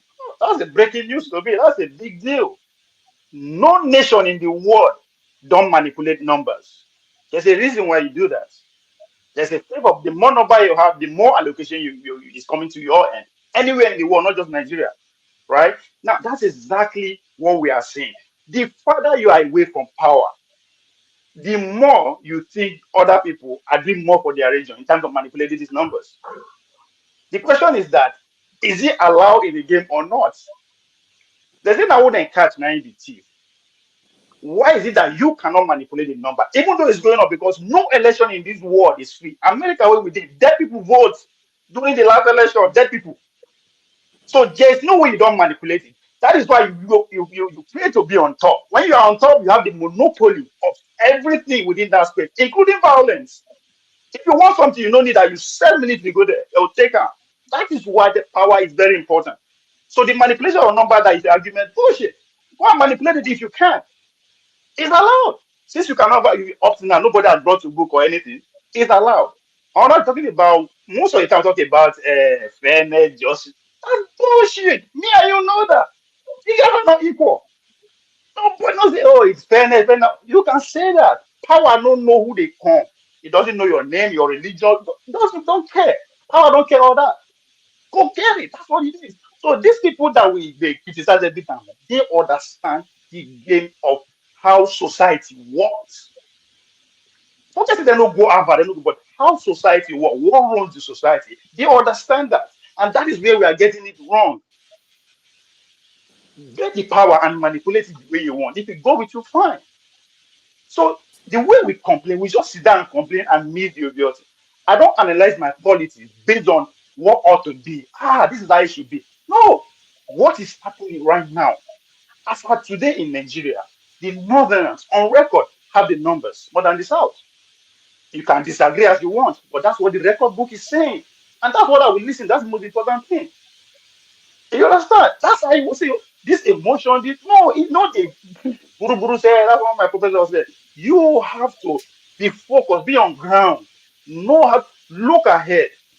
How is it that nobody is talking about the fact that the Southeast has 5 states, while some region has 7? How? Where would that be? Where the fashion this state? Yes, That's not how it is in the beginning. we've been talking about it. All We've been right, talking all right. about it. We've been talking But it about hasn't changed. 7 states and Since he has 5 not states. changed, We have. I will keep basing It's not my yet. own calculation on that. We're talking Because about if you it. are passing the party system, if you are passing the party system, it's a delegate Yes, thing. it has. And you don't have the number. All right, hold on, guys. Yeah. We are in the third hour of the show, Yes, so we have to we've been change talking, topic. but it hasn't changed. Yeah, we have to change topic. Until we decide. They said, I said, I'm supporting Obi. I have no regret to say, Obi is the former governor. If he's coming to River State to campaign, I will give him logistic support. I will give him vehicles. I will give him security. I mean, should I say a former governor, I will not give him vehicles. I will not give him security. I won't do that. I must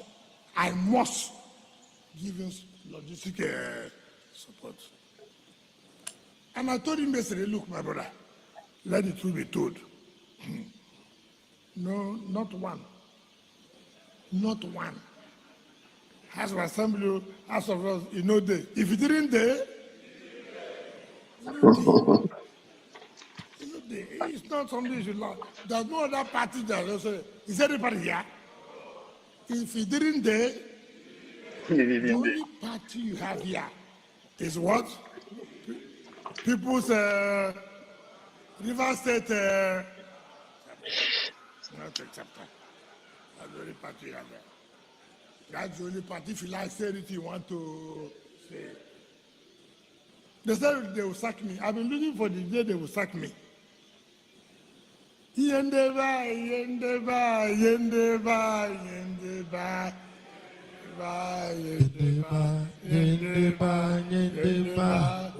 Fuck me. Fuck me. When he sack me, I pay you. You know that.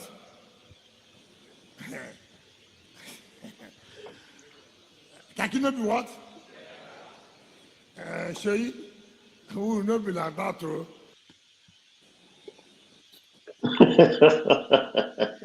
Now, how do you learn how to speak like this? Where do you learn that? I want to be talking like. You guys are not playing now. I want to be speaking like Wike. Anyway, it's amazing. Mr. Kufo, if he didn't day, he didn't day. If you don't get that, you don't get that. I've never had that one before. No kaki no be leather, but if he didn't day, he didn't. He didn't day. So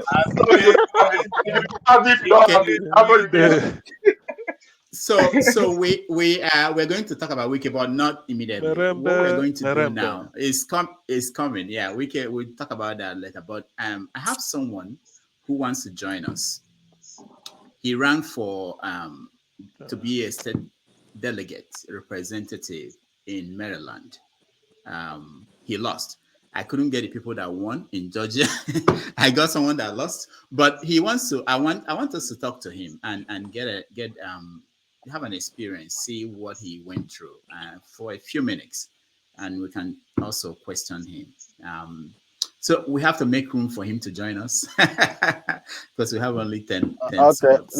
let me make room for him to come in. Okay, all right. So thank you. So while we wait for him to join, I think I hope he's watching. I know he's watching, not I hope. I know he's watching. So if I see him, I'll let him in. So we will talk to him, and after that we will go back to conversation on Wike. And of course, I don't know if all of you know that there is a series of interviews going on. Can I? I'm not letting you in. I'm trying to let somebody else come in. We have a series of interviews going on with Kadiria, and she interviewed Shoera already, and she's going to hopefully interview Bola Tinubu on the 23rd. So no, I'm laughing because I'm trying to make room for this our guests to come in, and some people are forcing their way in, even when I don't want them to come in. They know themselves. But so while we that's why. all right, that's okay. That's okay. All right. If So there isn't anyway, room, I'll just leave and allow him to come up. no, yeah, I can't see him. I mean, I was communicating with him here. Oh, okay. Yeah, No. yeah, Dr. Damage, I can leave, Yeah. so I'll listen later. Thank you. Okay, you can come back later. Yeah, just let's Okay. make room for him. Okay, thank you so much. You know the way people now dress up to come on this show. I can see John Alba dressed up like a military. What is he come up? What is he trying to prove? He's ready. He's ready for 2023. All right. You know what? While we wait for him, let's just have a conversation on Wike. African Queen. You start us. Wike received Obi in Port Harcourt, and the day after he made that statement. What do you think about the role he's playing? I think he's playing smart. He's trying to preserve himself in the midst of all that is going on. He is trying to secure himself and make sure he secures his base, and yet deals with the issues on the ground. The truth is, I see people saying that they are going to reconcile. It's not going to happen. It's not going to happen because what they did to him was huge. So it's really not going to happen. I wouldn't want to, even if it happens, if I were them, I would not really take him. I'll take him on, let's say, face value. I wouldn't trust him. But I love what he's doing. He's working for us. I'm obedient. Probably now, so. What do you think about this? There's something that happened. I know that we've not talked about it. That people were saying that Obi essentially dumped the Labour Party candidate for governor in support of Wike's candidate. Did you see that? What happened? I have no idea what happened. The truth is, in this, there's something that Obi says that I beg to agree with him a little today. You have to make compromises. And you have to build bridges. You have to give up something to gain something. They should understand that you cannot fight PDP in that state. It's not going to work. So if this is what it will take, then they actually should play ball. Yes, I don't think they'll be strong enough to take on Wike. So why would you want to do that? So if the people, the candidates, it's okay. It's okay. We save today to approach it again tomorrow. But there's a bigger prize at stake. So yes, I don't mind. It's a smart move. Yes. So Obi is willing to sacrifice the Labour Party's candidate for governor. They wouldn't have gone anywhere anyway. So why are we going to waste time on it? That's a good point. That's a good point, because I actually saw the picture of this person in a hospital. Whether it's she or he, I don't know, but the candidate is in a hospital, and so yeah, all right. No, Obi actually Obi, I saw a tweet he made today. He was actually trying to explain that he didn't know about her being in the hospital, or he was so he didn't know, and he actually apologized You know, he tries to be very open, with what he does, except some of his strategies that Mr. Scribe is looking for online that he's not going to put out there. so, so that's it. But No, he should understand seriously, he's too. gonna surprise you. Like he has no, he has. No, he does. Listen, if he wanted to treat it right, he would have Honestly, he does, Mr. Scribe. We have heard APC included talk it that. in their No, manifesto in APC has given us 2015. restructuring They didn't do manifesto. it. We have had restructuring manifesto all along. I don't even want to. Let's not argue on it. We've had them talk about it. Nobody has ever done it. Can we just? This is a man that, if I know one thing about that man, he has the will. He has that strong will. He has the willpower to actually step on toes, as gentle as he seems. Anambra as a state, you don't know that state. So he has what it takes. He is strong to take on that state. I need to see. Are you from Anambra? I'm an Amberian to the core. Oh, yeah, so you know what I'm talking about.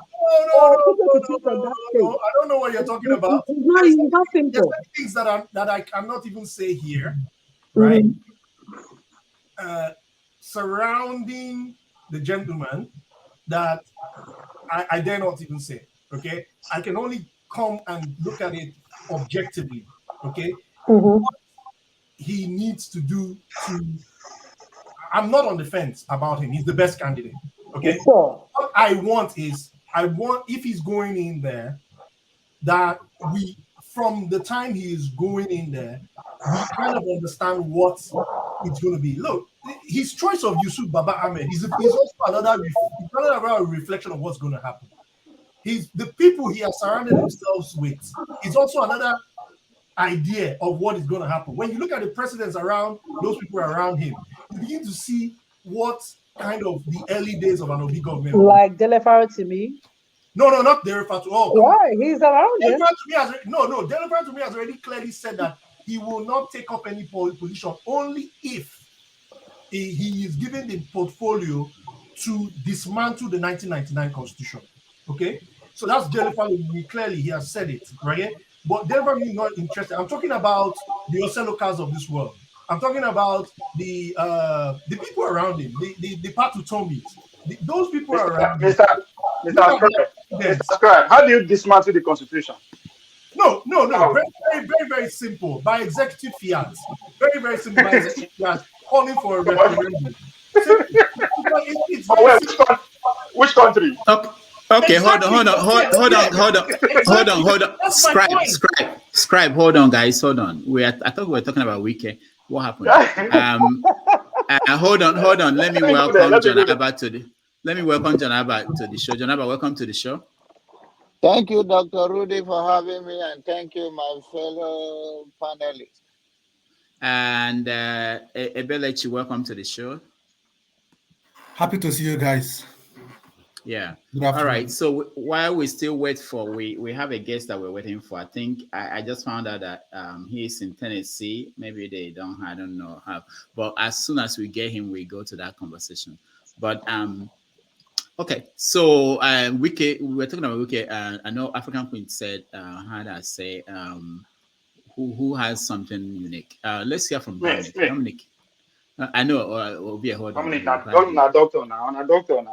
By the way, Dominic, we were talking about Tinubu. You were not here. And I know you've seen some videos. Just in case you have not, let's just show you a little bit of Tinubu so that you can help us. I know you're an internist, I think.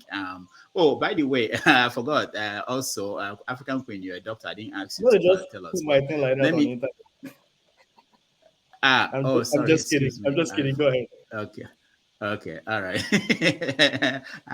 All right. Let's just watch a little bit. Oh, I cannot. I have a lot of people. Wonders. Yeah, it's a successful again. A town hall different from blue Bulaba of the other parties. Dr. Rudolph. Yeah. The Bible says, touch not your anointed. When a man is speaking in tongues, you don't mock him. Hold on. There's one tier rubber. Did we hear that? Hold on. Let me see, because that's a unique one too. Let's see. Tia umbrella. Tia umbrella. Tia umbrella. The PDP. All right, Dr. Dominic, help us understand what this is. Honestly, I don't like wasting my time with things about Tinubu, because, quite honestly, anyone who is a well-meaning Nigerian should think beyond any local. That's where I will keep it.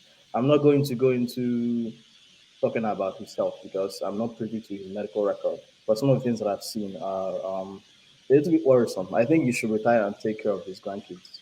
That's where I will leave it. That's what Konkoso said. Konkoso advised me about 6 months ago.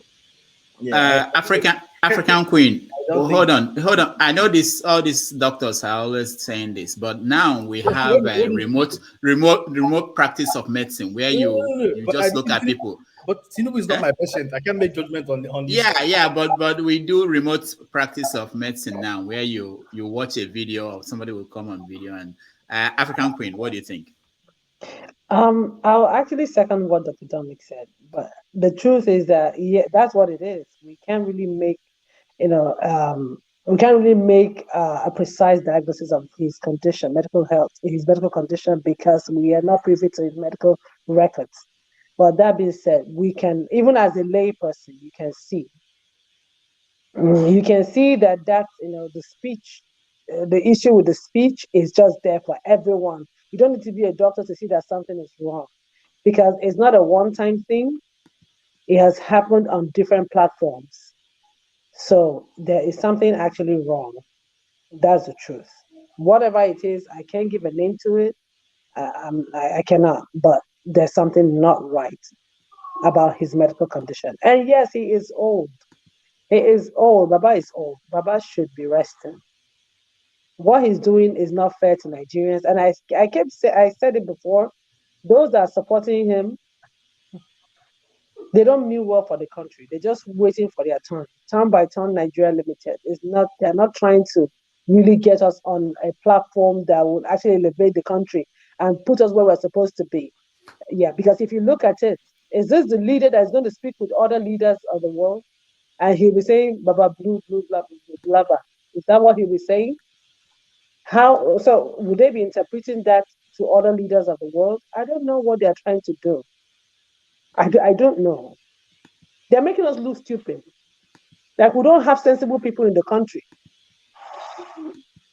They're making us look stupid. How can they parcel that and give the world? You can tell lies to Nigerians and try to spin things, try to make him look good. But please, do you think everybody is just the average Nigerian that you think is stupid? So we should ask ourselves that question. So those in diaspora, the one that pains me most is those in diaspora that knows the right thing. Those in diaspora, that's the one that pains me the most. But it's okay.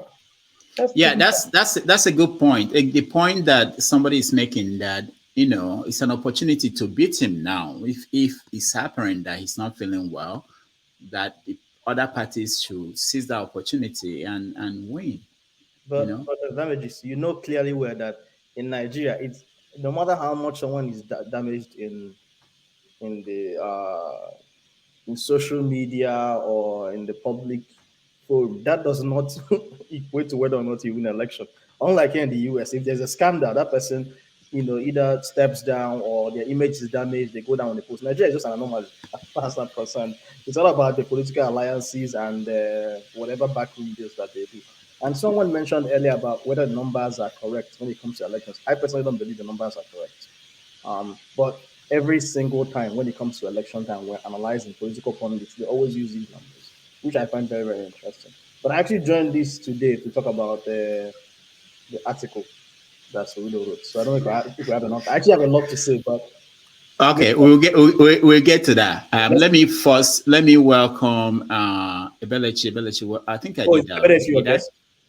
Yeah, I have not said hello to Blessing. Blessing, welcome to the show. Is that my Blessing, the one in Nigeria, or another Blessing? The crack reporter. No. no. I thought he's a new person. All right. Okay. So something good has just happened. I think our guest is here. Chike Anyanwu is here. So we will talk to Chike and then we'll get back to Dr. Dominic. Yeah, we can hear you, Bless. All right. Let me bring up Dr. Chike Anyanwu. Chike, welcome to the show. Unmute yourself, please.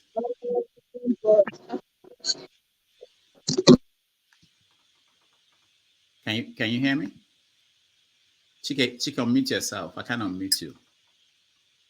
Yeah, I can unmute Chike as well. Okay.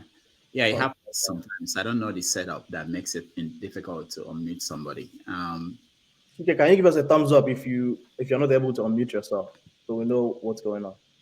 Okay, so maybe you can leave and come back. So maybe the thing is, if he's using a web browser, maybe that web browser needs to restart so that. Okay, he's unmuted now. He's unmuted now. Okay, Chike, welcome to the show. Thank you, Dr. Damage. It's nice to talk to you. So you are in the lion's den. So this is the family, and you don't mess with them. They are. So Chike ran for office in Maryland to be a state delegate. He lost. We want to know why. Because all the guys in Georgia, they all won the election. I don't know why Chike lost. We couldn't get the people that won the election. They are very busy throwing parties. So we got someone who lost. He will tell us his experience. So Chike, welcome to the show. Thank you, Dr. Tamages. So this is not the first time you ran for office in Maryland. No, this is not the first time.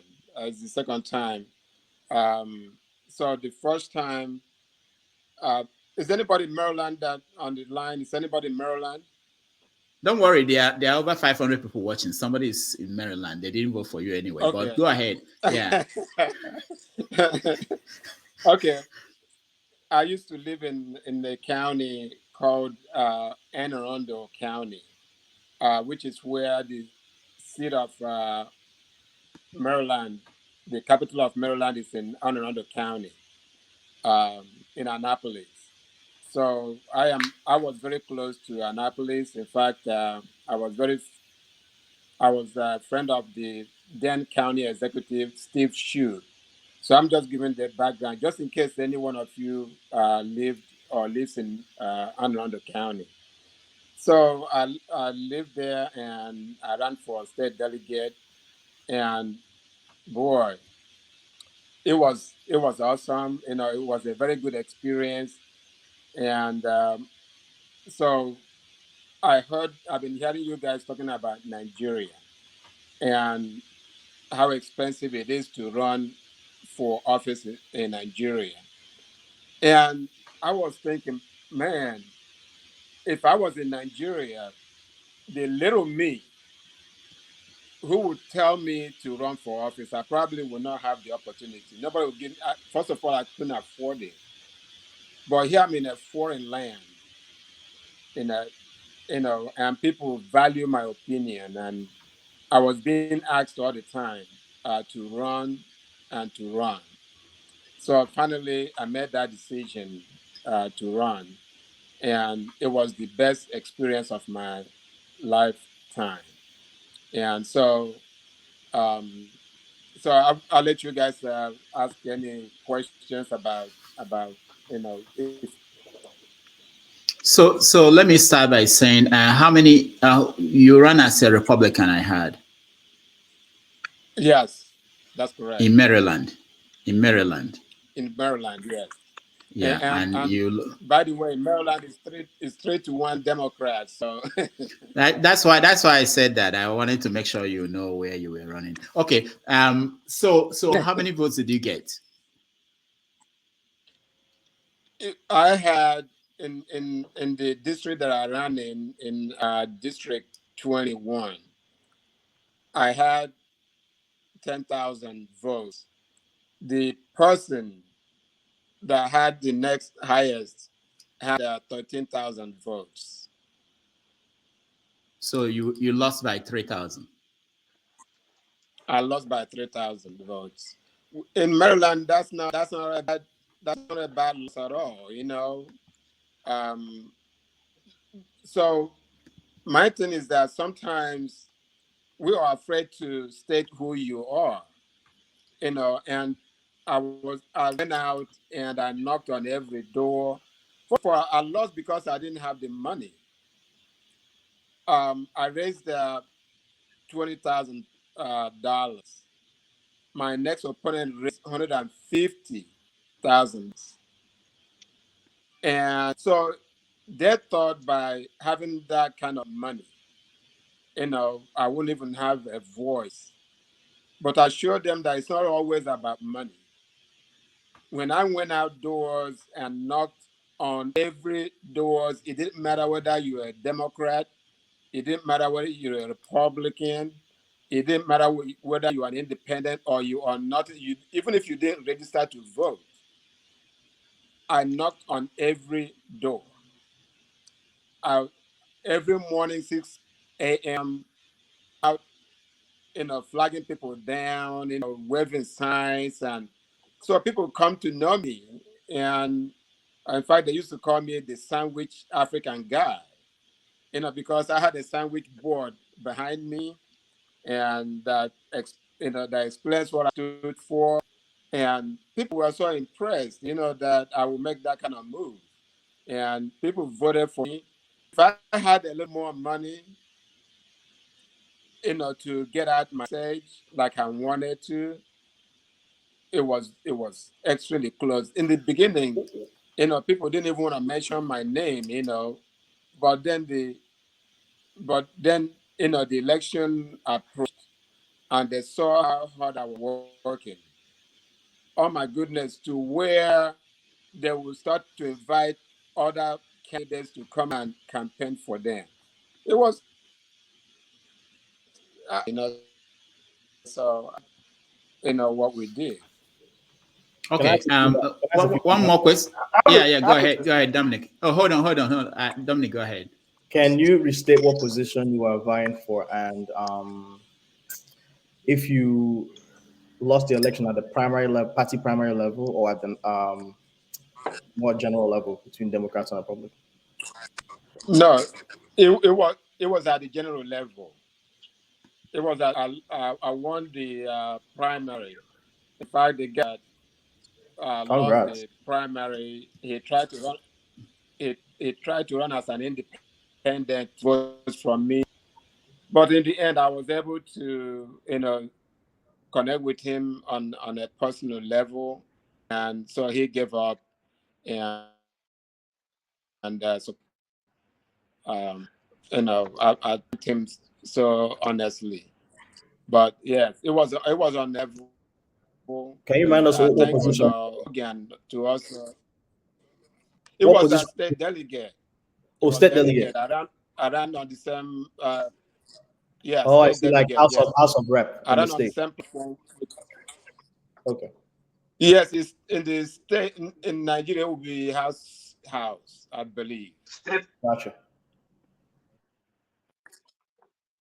Yes, state house. I think that's what it's called in Nigeria. I don't know.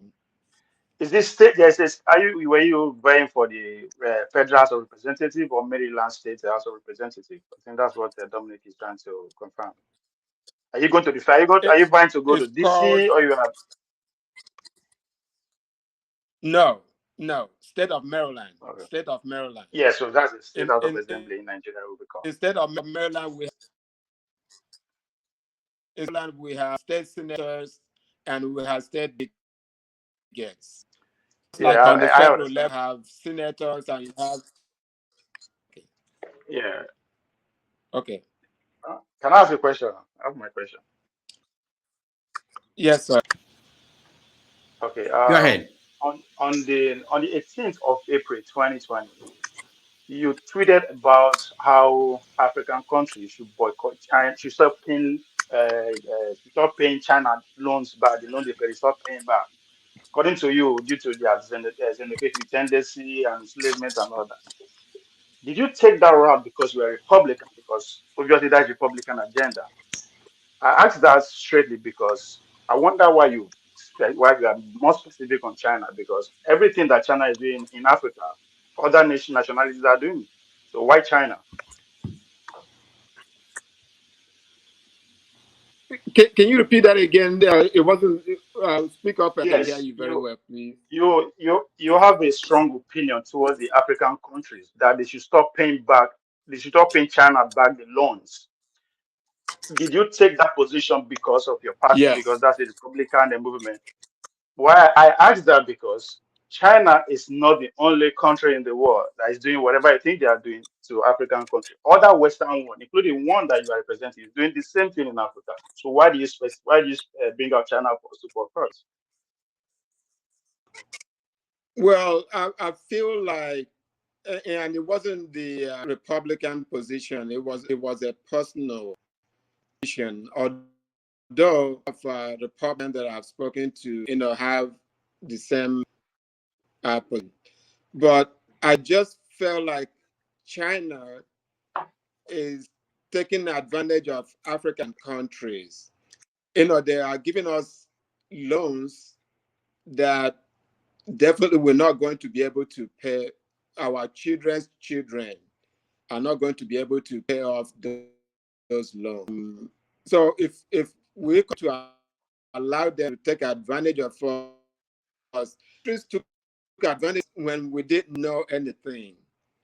But at this moment, time, and we blame our forefathers when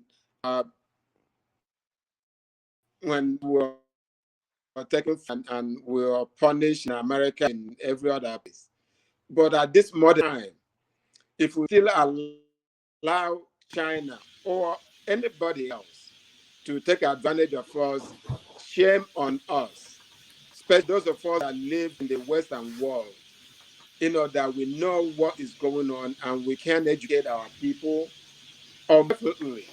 And I'm not trying to segue into Omoyole Sowore, but I felt like somebody like Omoyole Sowore knows about what's going on right now. I will not let Nigerians, Africans be taken advantage of. So that's why I took the position I took. China, if you let them continue in that path, shame on us. And that's why I also liked President Trump, because Trump was the only candidate that can stand up against China. If when China they were killing Nigerians, they were taking out houses that were owned by Nigerians. When African President Buhari could not speak up for Nigerians in China, when other presidents in Africa could not speak up for Africa in China.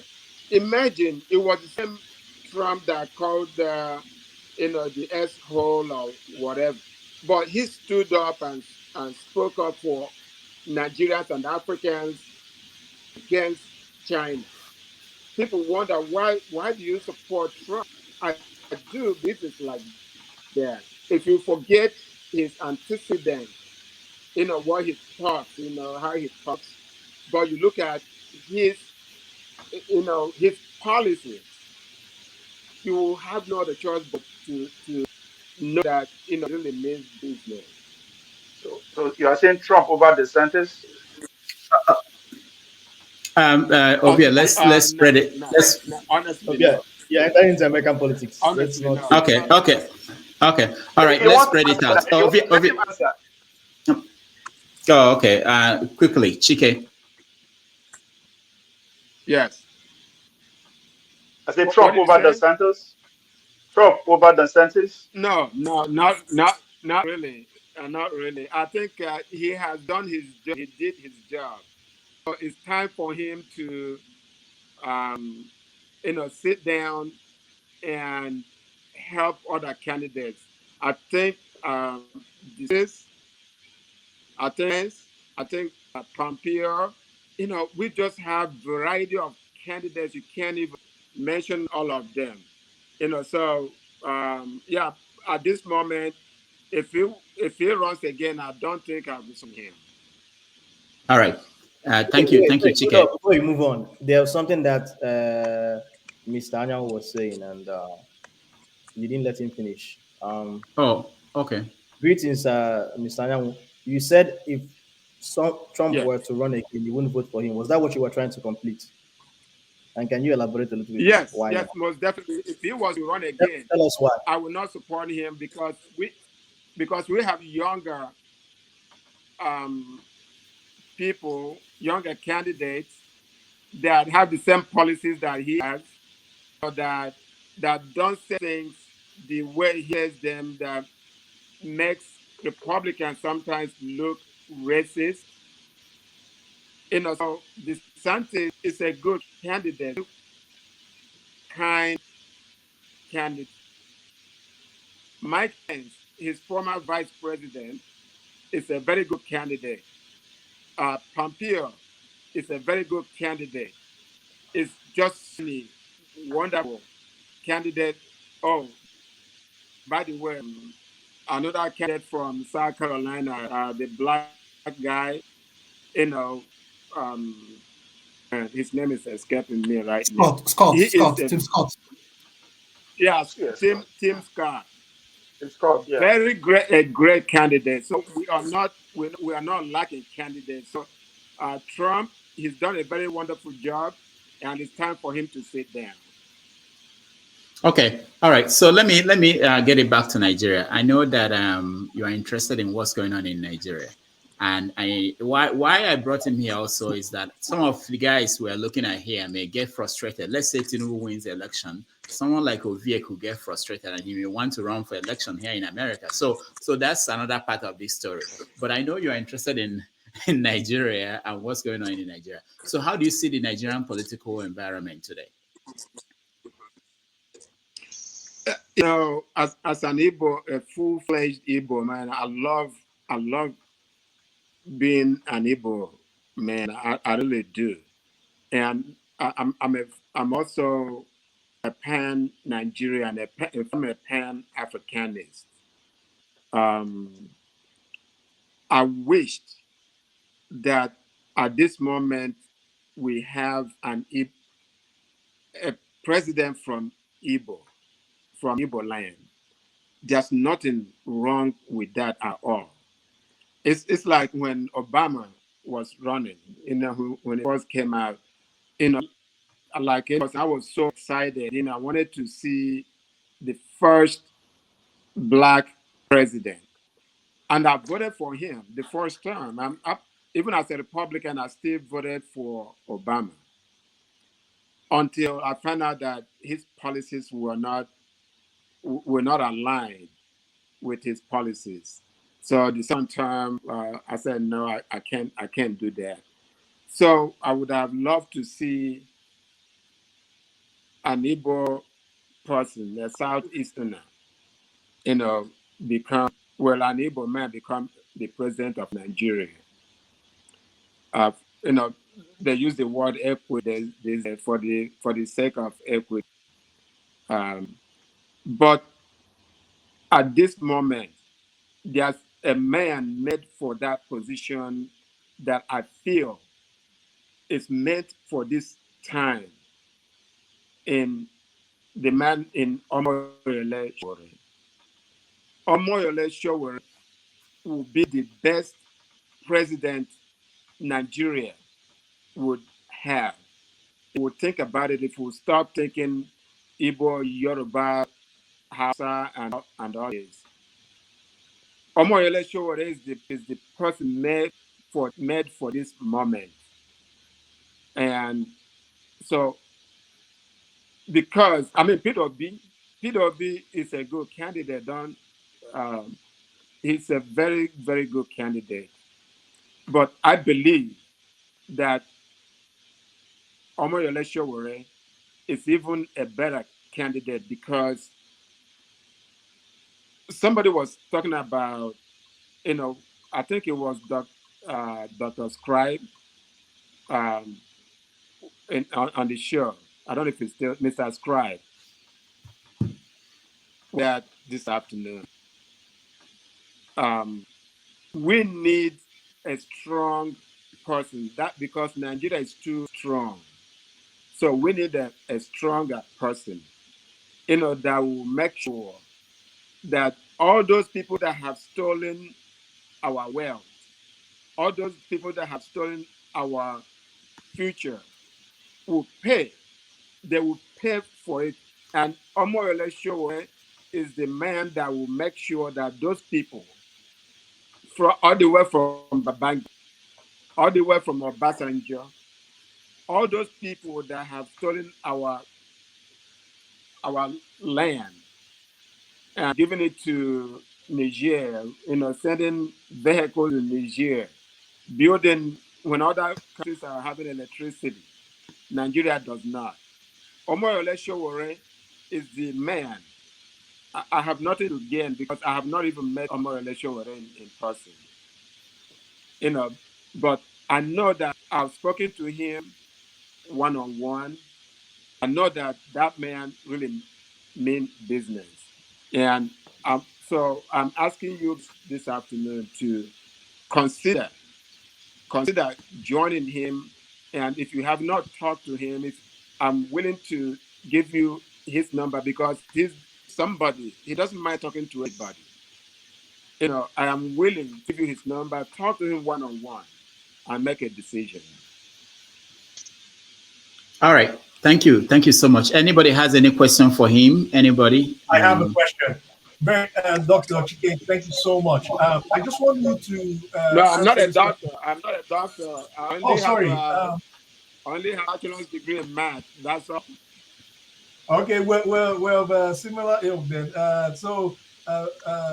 Chike, please, what is the, you've been in the Republican Party for a while now. What, in your opinion, is the ideological similarities or dissimilarities between the Tory party in the UK and the Republican Party in terms of ideological fittings? The other question I have for you is, you said, okay, you are going to support Omoyole Sowore.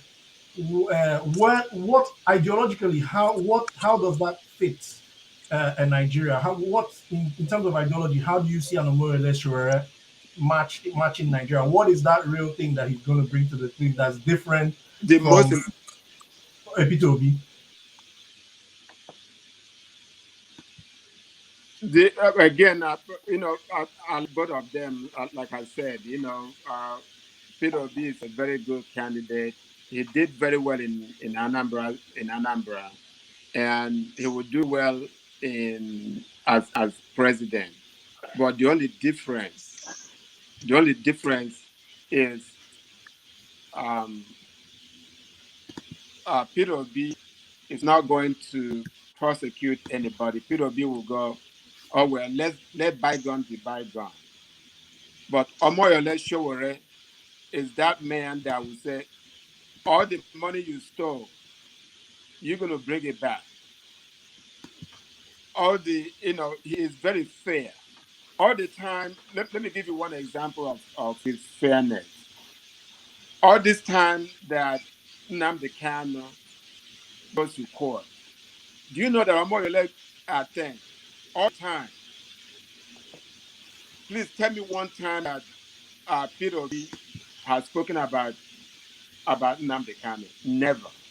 I just want to, Peter Obi attended Nnamdi Kanu's mother and father's burial on record. Yeah, burial.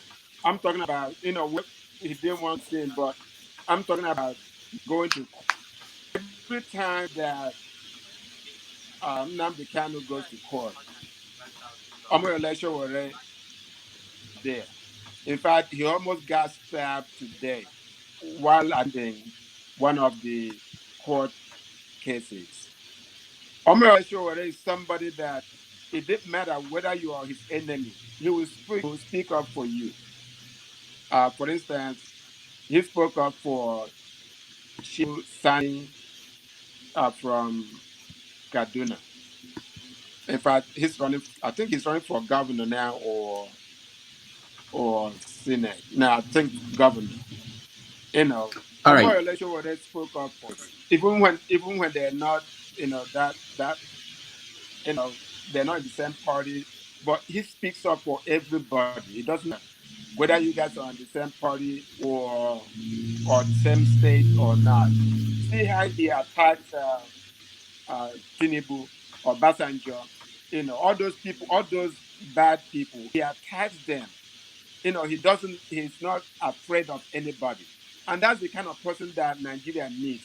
Somebody that's going to stand up and tell those bad people, enough is enough. What you stole, you must give back. That's why I'm supporting Omoyole Sowore as opposed to All right. Peter Obi. All right. Thank you so much. Is there any other question for him? CM, go ahead. No, I want to say a rejoinder. You see, I've had people say on different occasions that P2B do not believe that stolen money will be recovered. They will forgive. They will forgo it. That's not true. P2B visited was it Los Angeles during the time he was in the US. This question was put to him. He said God gave him two eyes to start looking front and not backwards. But what he will do is he can never, because thieves stole all the goods in your store. You shut down the store and start running after the thieves, meaning that the ones you left behind will either get rotten and you lose customers. That what he will do is he will hand over the issue of recovery using the rule of law to the appropriate authority, the police, while he continues with what he's doing. In other words, under P2B, if you present evidence, probably the EFCC will be strengthened to go after all these people. It's not for the president to say, go to Mr. A, arrest him, go to Mr. B, becomes vindictive. It's the law. If you put a nice person, a very strong um, um, personality to be in charge of EFCC or any institution like that, and then strengthen it using the rule of law, that's all you need. They will go, even when you are there or not, it will be a done deal. But it's not for P2B to say, go after Babangida, go after this. That is not how it's done. And that's what, when people are saying it, they only play into the gallery to win popular vote that I will do this. Because if you want to put Babangida, he will go and get people like Mike Ozekome, maybe 50 of them, and they will store the case. So until you strengthen EFCC and have the evidence and put it in a way that maybe within every corruption case, within 3-4 months or higher 6 months is settled. If you go and leave it the way it is, they know the loopholes. The senior advocates know the loophole. They can use delay tactics. For 2 years, you haven't finished it. So when P2B said it, he's trying to say, I will mind my business and then allow the law to take its course on anybody. It's not that he said he won't recover any money. He hasn't said so. And if you ask him tomorrow, he will still give you this. He will refer you to it. He has said it a lot of times. He said you can't leave your shop and be chasing thieves when that are taking your goods. You hand them over to the police. Say, police, so I'm person, go and chase them and recover my goods while I continue selling what I'm selling. That is the analogy he used. Thank you. All right. Thank you. Any other comments? John Abba, go ahead. Thank you, Dr. Reed, for having me. Mr. Chika Wenyanwu, why do you get involved in American politics and why Republican Party? And are you interested in going back to run in Nigeria in the future? Let me take the last question. No. Going to run in office in Nigeria? No, sir. No, I have no interest because I'm not that strong like more or less, you know. Um, but if it does make things better, there are areas that I can help. But answer your question, why am I interested in running for office? One of the issues that I ran for, I wanted. Let me tell you how I started running. First of all, I was invited by a Spanish group in Annapolis, Maryland, to speak to them. After speaking to them, I found out that when there are certain contracts that come out in the state and look for different groups who to give those contracts to. And they will run to Spanish groups, they will run to Indian groups, and there was no African group. There was nobody to go to. If you're not at the table, if you're not at the table, you're on the menu. So I said, man, really? That could not happen. So that's how I started running, because we needed a voice. I'm also, as a Republican, I was tired of some social issues that I don't believe in. You know, most of us, we know the values that we have, and we're letting those values, you know, like go down the drain, right in our eyes, So I was running for the voice of the voiceless, the unborn child. I was running for the homeless. I was running just the voice to speak for themselves. I wanted to represent them. And right Okay. now, another project that I have that it's very strong in my heart. So we go down the southern border. Everybody on that part coming to the United States in their millions.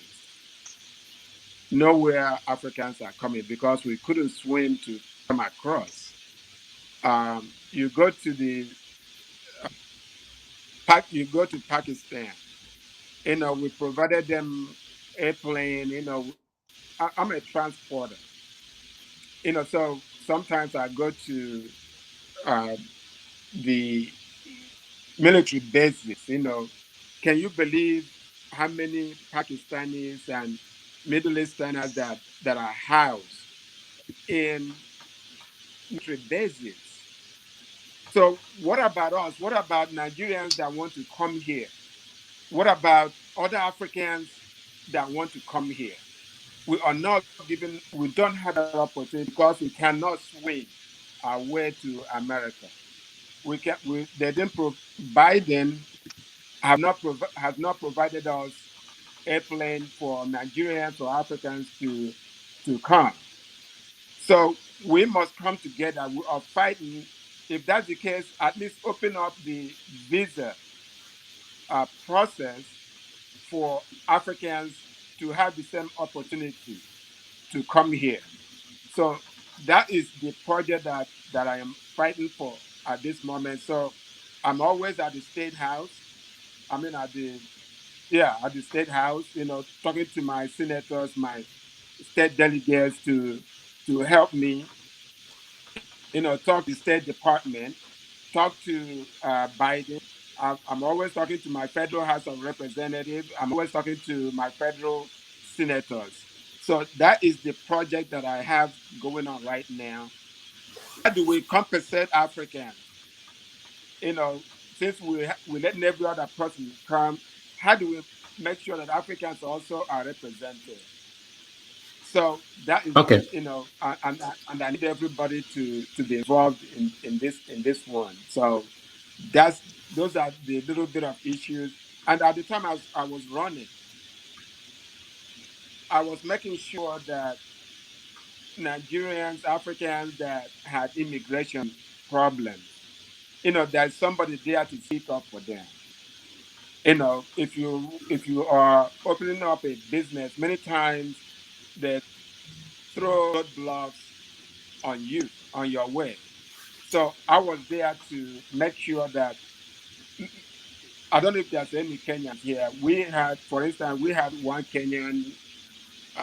He has a restaurant, the Village.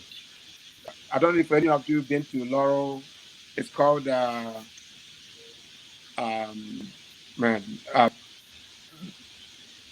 African Village. So very nice restaurant. One of the most delicious food that you will find in the state of Maryland. And I'm not trying to promote him or anything like that. His name is Kevin. So his restaurant burned down, to ashes. And so he was trying to rebuild, and they were giving him so much problems. And I got involved. It got to the governor, it got to the State Department, and we fought it. All of a sudden, things started moving. I mean, how can you ask him to provide, his building architecture, that you have in the state house? You already have it, and you're trying to make him do it all over again. I said, no, you can't make him do it over again because you already have it in file. So we fought. Okay, Chike, Moved, and he wrote it, and now he has another one in Washington DC. So if you visit DC or Laurel, Maryland, make sure you check it out. He has the best restaurant in the world. Okay, Chike, thank you so much. We're out of time, but if there is any other comment or any other thing you want to talk about, you can say it now before we go to our next topic. Yes. Please provide everybody my number. You can call me anytime. I want to make sure that everybody gets involved. This is a very important project that I just told you guys about. We want to make sure that we find a way for Africans to be given the opportunity to come to America because we cannot swim our way over. And Biden is not providing us airplane to come over, whether we vetted or not. So we got to find a way. They got to find a way to help us, help our brothers and sisters to come over here. And one more time, I need you guys to please consider we are raising money for Omar Showore. When he doesn't have a godfather helping him, he doesn't have anybody, helping him. So only those of us, even if you don't like him, but for the fact that he stood up and wanted to help Nigerians. So support him in any way possible. We are raising money for him. And so if you can donate, even if it's $10, $20, $50, God will bless you, and I will bless you, and I will appreciate you. Thank you very much, and God bless every one of you. Thank you, Dr. Damages, for the opportunity to actually come to your show, and it's awesome, man. All right. Thank you so much. We really appreciate you joining us. Dominic, you want to say something? Mr. Anyanwu, nice to meet you. I commend the work that you're doing and your aspiration in terms of helping Africans come here. You are lucky. I don't know if you've seen you know one of our panelists forefathers. I heard you talk about trying to move Africans away from Africa to the West. But I certainly hope that they see. I understand where you're coming from. From what you've said, you have your lane is what social conservatism. So I understand why you run as a Republican. Whether or not they whether they meet your standards of economic planning, that I'm not going to talk about that. So I commend the work that you're doing. I certainly hope that the sort of people that I don't know if you're meeting the right people in terms of helping you lobby and try to get this whole immigration thing going. I don't know if you're on the right party, but I'm not going to make that judgment for you. But I certainly hope that the people that you're talking to, hopefully in their heart, don't think that, this guy is from a shithole country. And so, they smile in front of you, but behind you, they have other agenda. That's how I'm going to keep it. All right, thank you, Chike. Someone wants you to Chike. Quickly. Someone wants you to answer if Shore is not there, who will you vote for? If Shore was not running, I definitely it would have been Peter B. Definitely. All right. Thank you so much for joining us, and hopefully next time you are running, you'll come on the show and talk to us before the election. Okay. Can I make definitely. I'm going to be coming. I'm going to be coming because we have projects. We have agendas that are coming up. You know, I want to come every now and then to update you guys on what's going on. Please, I invite everybody to be involved because I cannot do it alone. You know, I can go to my delegates and talk to them, but when it's many of us involved, it makes a big difference. Please take my number and yeah, you can share your number on the comment section or send it private to me. If you want me to share with people, I will do that. But please, yeah, thank you so much. Okay, sure. Why, Mr. Analysis? Okay, go ahead. Well, let's leave it. Let me just take a break. Let's watch Shore's interview in a few minutes, and then we'll come back and talk about it. And there are many who would argue that actually what you did was unethical because you ran for an election, and when you lost it, you decided that you were going to start a revolution. The most ethical thing that any human being can do is to aspire towards liberation. And you cannot allow your oppressors to limit your liberation agenda by conforming with their rules and laws and regulations on how to conduct your struggle for total liberation. Okay, so let me ask a quick question. Now that you are contesting again, is it because you are now convinced that the process has been sanitized and that you will get free and fair elections? No, before a revolution happens, a series of events must happen. And part of our struggle is to get a system to give way, so that our people can have a fresh list of life. Yes, the system that is putting our people in bondage, and in most cases because we are peaceful and also very. So a revolution is not a violent revolution. It has never been designed as a violent revolution. It is the oppressors that determine the nature and character of revolutions, anyways.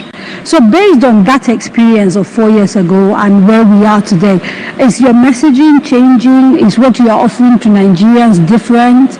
How are you going to try and ensure that you have a different outcome this time around? The messages have not changed because the objective conditions of Nigerian people haven't changed. As a matter of fact, things got worse. That's what after I was about to say. 2019. The only difference in our message is the urgency of now. And that people should understand that this next election is a make or my election. And I know people hear that all the time. But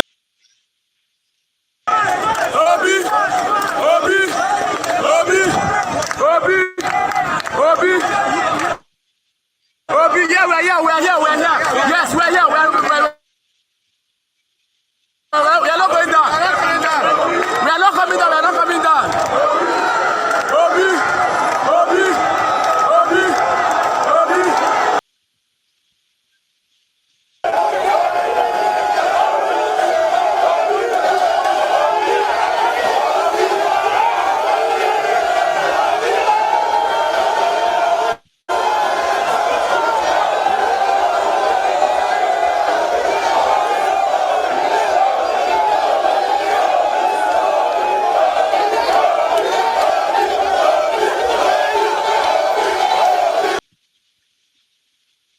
Until we decide.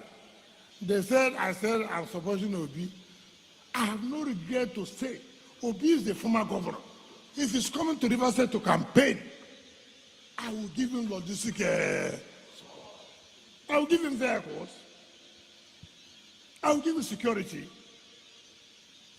I mean, should I say a former governor, I will not give him vehicles. I will not give him security. I won't do that. I must give him logistic support. And I told him yesterday, look, my brother, let it will be told. No, not one. House of Assembly, House of us, there. If it didn't there, there.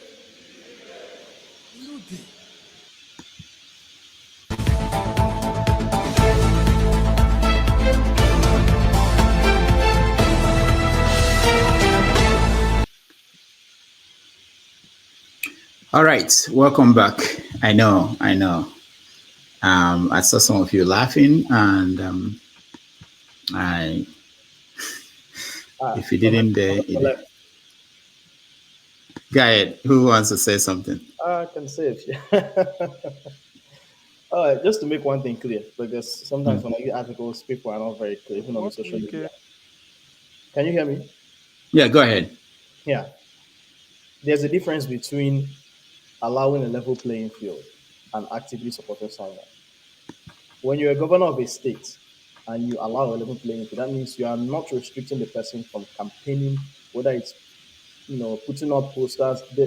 Pretty much the level of free hand that you give to a major political, let's say PDP or APC, will be the same level of free hand that you give to LP. Now, when you say that you actively support that person, supplying buses and things, that means you actually are supporting that person. So, from just watching this, what Wike is saying is that he's going to support Obi. Now, whether or not he gives the same level of support to PDP and NPC is something that is yet that is to be seen. So I don't look at that as level playing field. Look at that as Wike saying you support Obi. So someone who is a PDP governor is saying that you support an LP presidential candidate. That is what I see. That's just me purely analyzing what's going on. One thing I wanted to say with regards to why Mr. Allen was here, we were talking about sure what it is. When I first joined I said this all the time, when I first joined this platform, I was a very staunch Sowore supporter. Um, just because living here in the States, sometimes you wish to go back home. So that I'm not going to deny. But something I've learned from listening to the great minds here, Ovie, I know some people, get annoyed when Ovie makes comments, and from you, the journalists, and everyone else is sometimes you have to be flexible and try to understand the politics of what's going on the ground. I think at this moment, just purely analyzing, that Nigeria is not ripe for someone like Shawara. And so you can't force a revolution to happen. But Obi can still be part of that revolution. Because as far as I'm concerned, you can go and argue it to the moon. Obi is an establishment candidate. Obi will hate me saying that, but the fact that you've been in major political parties, you're an establishment candidate. Secondly, when it comes to something that Mr. Nell mentioned, which is, or sure what he's talking about, locking people up and all those things, Obi cannot say those things. You know why? He's part of establishment. And so even though he may have good intentions of running the country well, he may decide not to go after these people, or he may decide to go do it in a more diplomatic way. So he's practicing mainstream politics, and so he will not use the tactics that Shawara is using. And so my conclusion is this: I think at this point, maybe Peter Obi is the man for the times. Sometimes you may need that bridging gap where you go from a country that is being run into the ground to a country that can accept someone that has a political ideology that is inflexible like Shawara. But I think at this point, having someone who is still part of the mainstream establishment, but has potential to at least bring the economy to a level whereby you can now say, okay, we are buoyant enough that we can now at least give more time to now go and fight corruption. I think makes more sense. That is where I put my position. And I will lastly finish with this. No matter how people push me, I will never endorse any candidates. All I can do is analyze the situation based on my opinion. All right, thank you. Eberechi, let's see. I know you've not had any chance to say something specific, I think. So we are open now for any topic, any of the things we discussed. Tinubu, Obi, Soludo, and Wike. Anything. Go ahead. Okay. Let me. Good afternoon, guys. Let me start with the very quick foray into Soludo's diatribes. Last time when I came here on the show, that was I think about a week ago. I expressed my strong disappointment, and some persons were trying to make excuses for Soludo by saying that he was just put on the spot, that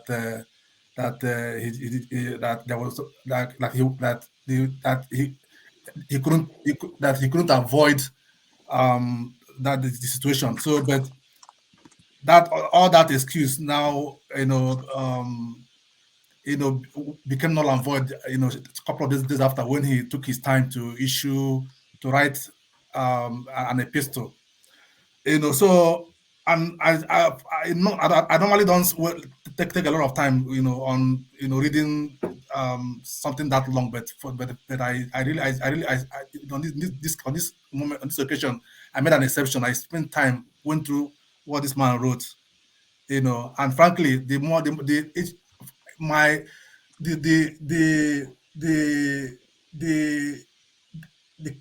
level of disgust, the level of pain I went through reading that work it cannot be described in the short amount of time.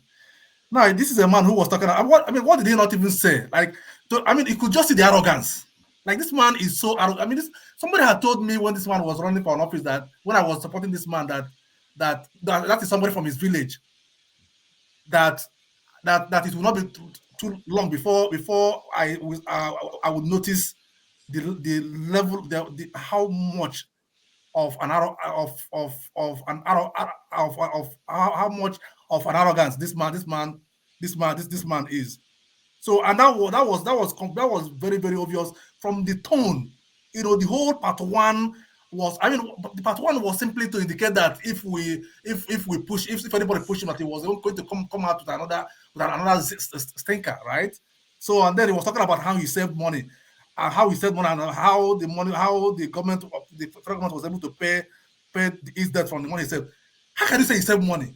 How did you save money as what? You are merely a central bank governor. You are not the Minister of Finance. You were nothing. You were just a central bank governor telling us how you save money. That is complete hubris, right? And then he went into all kinds of things. Anyway, I think he has already dug his political grave, and he'll be very lucky. The way I say it, apart from his abysmal performance so far in Anambra State, I've been calling my friends, my siblings who live in Anambra State, and nobody has had anything good to say about this man. So apart from his so far abysmal performance as a governor, I think he's already dug his political grave by engaging to fight a needless war against one of his own. Now, Wike is a very funny character. And when I see people be going to Wike, and my stomach just my stomach tightens. This Wike is not the kind of person. I don't know what to be expect to get from Wike. I heard from the grapevine. I think it's been reported widely in the papers that Wike, that the reason PDP ticket was not zoned to the southeast was because of Wike's interest. So Wike used Autumn, who is his man, to what every attempt to micro-zone the position to the southeast. So he wanted it to come to south because he knew that if it was zoned to south, it would be his to lose. So that's why he never came to Ndibo. Rather, he went, and then it was thrown open, and then the rest here they say is history. I live in the River State. I lived in Port Harcourt. I lived in the River State for a long time. I'm not trying to be tribalistic here, but I lived in Port Harcourt alone. I've lived with the Queres. The Queres are not generally fond of the Igbos. But when you live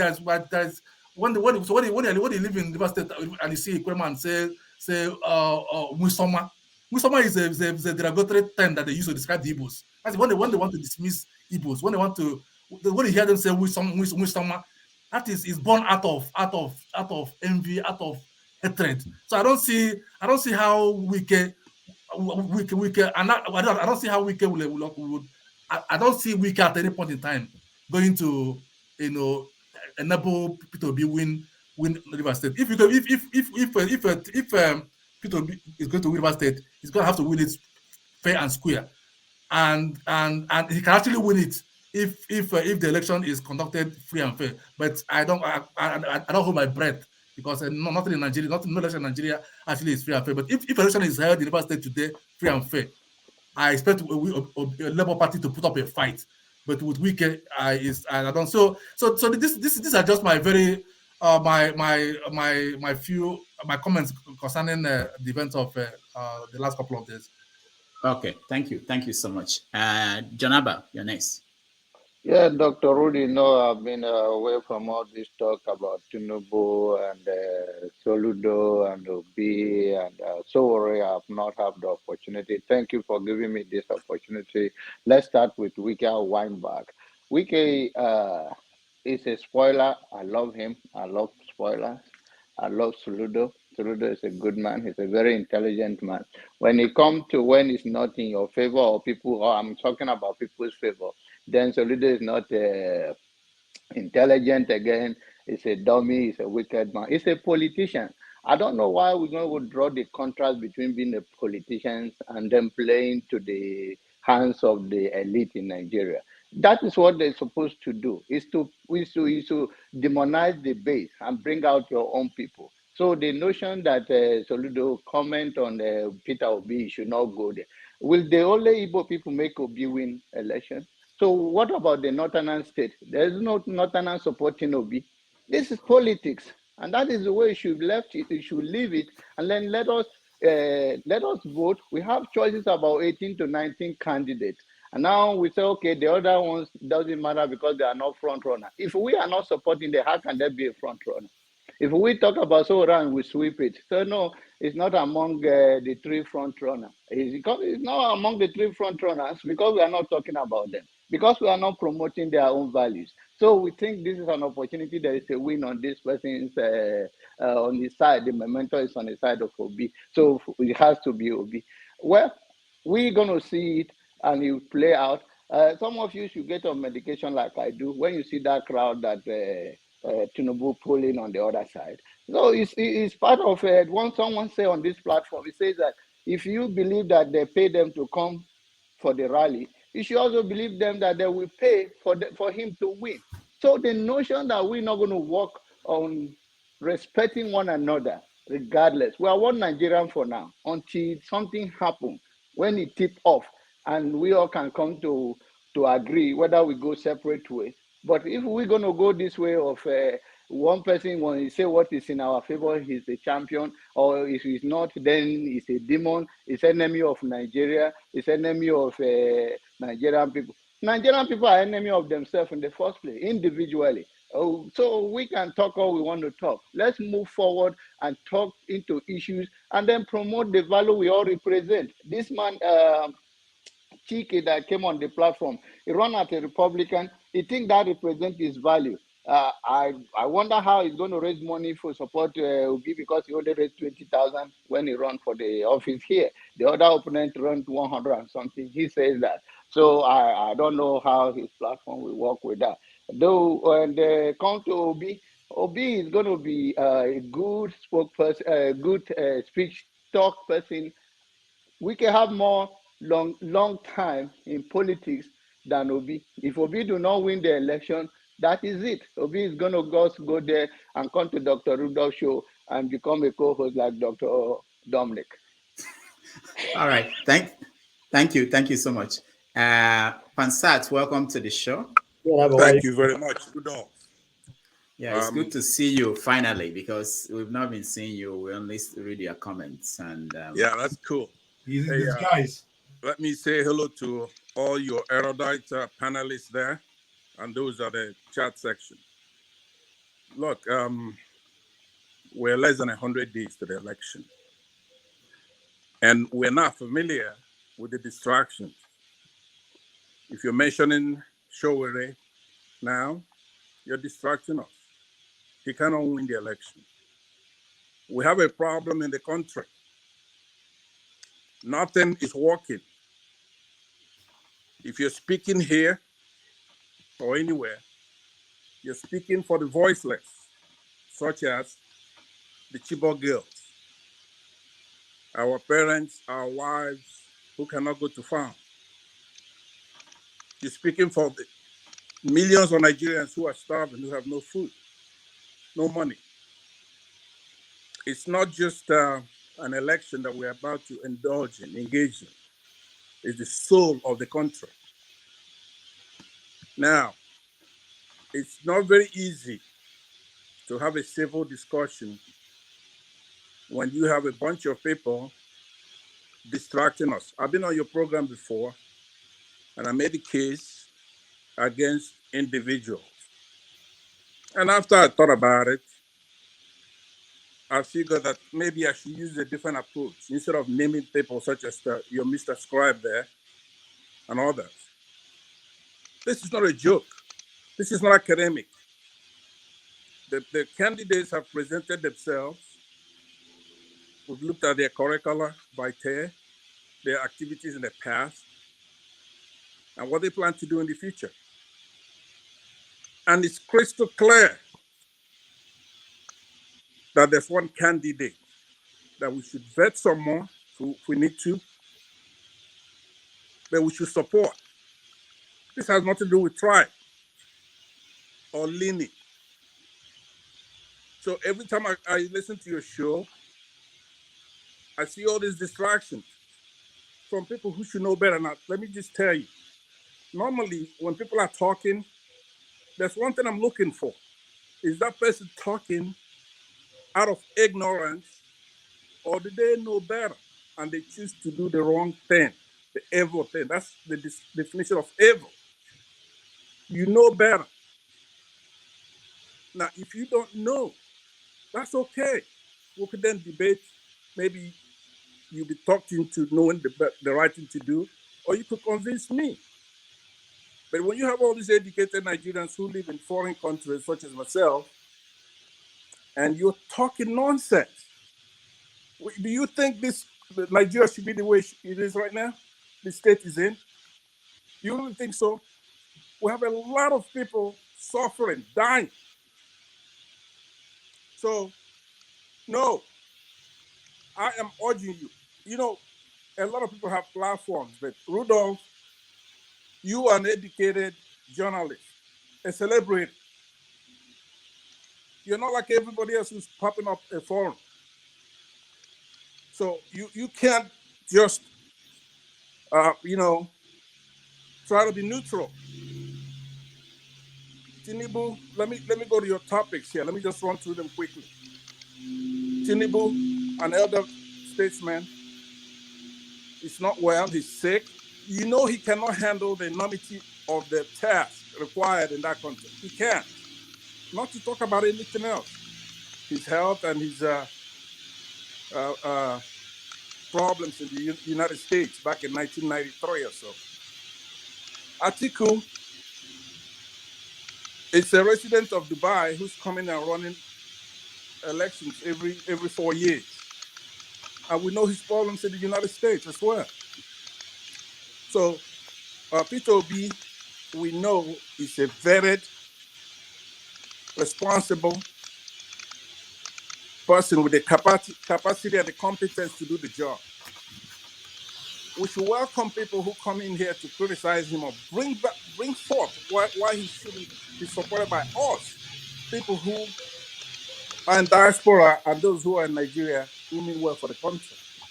So that's why I want you to elevate this thing. Stop featuring people who are here to distract and to play tribal politics. Because you are Rudolph Okonkwo. You're a journalist and a celebrity, somebody we all love and we respect.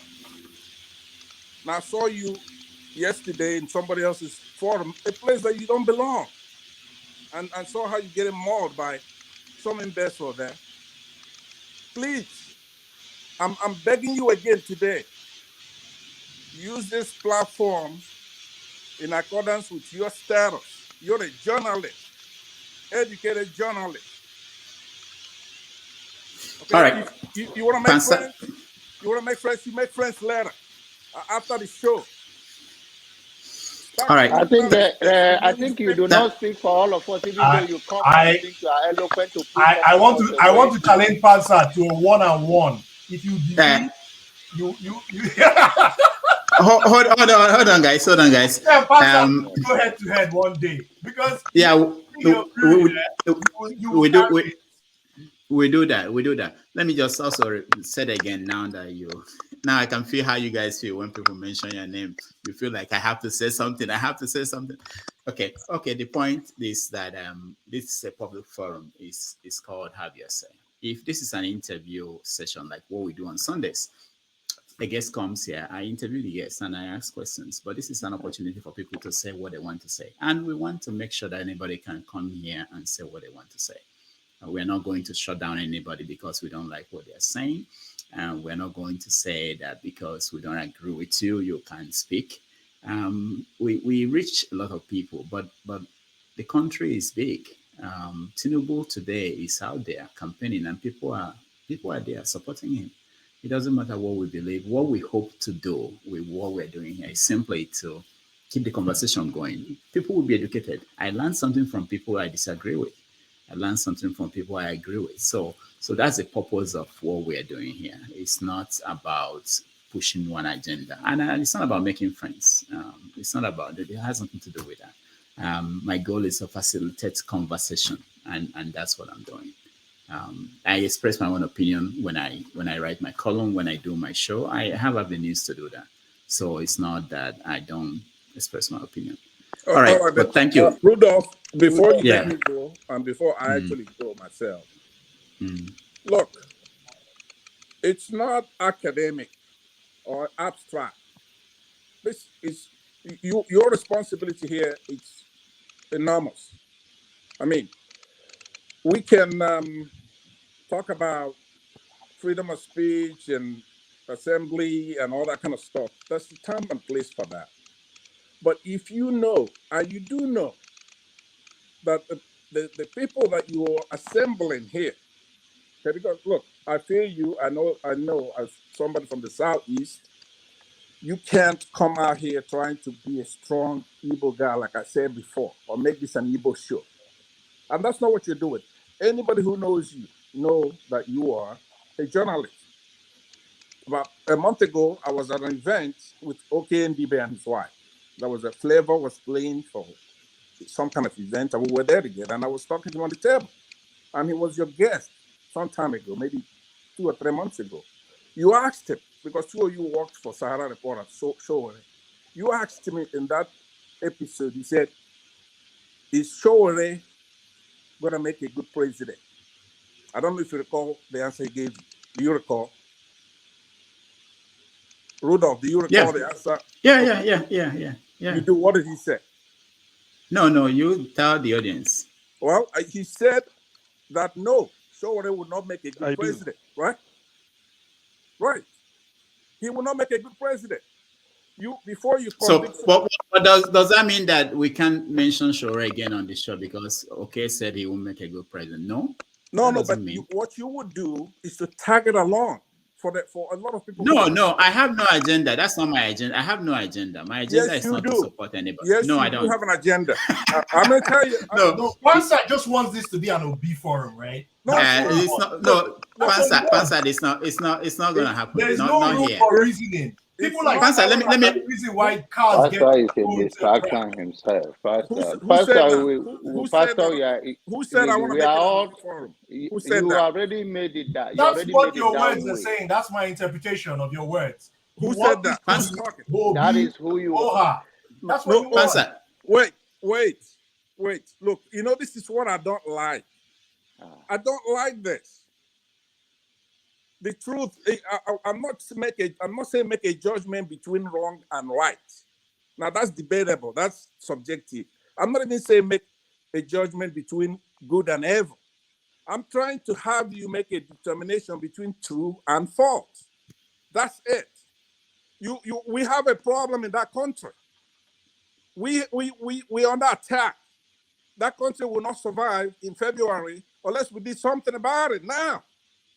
So if you have an administration that came in here, okay, of which Showore was complicit in bringing that administration in, behaving the way you're behaving right now, which is to say, hey, look, we have Jonathan here, we have Buhari here. I can't tell you who's better. I know that Jonathan is corrupt, blah, blah, blah. But the consequences of that is too much. You assembled a lot of people here. You have the doctor there next to you, right? And then you just here speaking in the abstract. As if you don't have how could somebody, a human being, say, I don't have an agenda? Your agenda is to make that country better than it is today. That is your agenda. Udo, don't worry. Let me respond to Mr. Pan. Okay, Dominic, go ahead. Dominic, go ahead. Yes, sir. I am pretty sure that a lot of viewers have had some level of education or edification in terms of politics. I, as a physician, I've always run away from politics. Then I started watching the Panelist show, and even had the confidence, based on the discussion, to even share my opinion and have people respect my opinion or counter my opinion. We're all learning. We're educating each other and sensitizing each other, so that when we talk to our folks back home, we share some of our opinions, right? So, like I said, Ovie comes up here and he makes statements that I think that would drive me crazy. But I don't insult him. I just counter his opinion. So I think here is an educational forum. Rudolph, as a host, is meant to be neutral. This is not an activist show. This is not an OB platform. Neither is it a Tinubu platform or Atiku platform. You still get people who show up here and they have leanings towards head of this. And when OB shows up, he has a background of Kwankwa. So we make fun of him some, but we don't still don't shut him out. There's something for me that like, I can learn from OB, and there's something OB can learn from me. So I don't think we are not in this forum to shop people's opinions. And just like you made your opinions head now, we're not shutting you. Oh, I have not given you my opinion. Hold on, sir. I hear you. Okay, you're a doctor. Apparently, an internist, right? You haven't heard a single opinion from me. That is not what I'm talking about. I just said it earlier. It's not about opinion. The issue is that we have a problem in our country, and we're about to engage in an election. So we come out here and we try to talk about it. Right? You understand what I'm saying?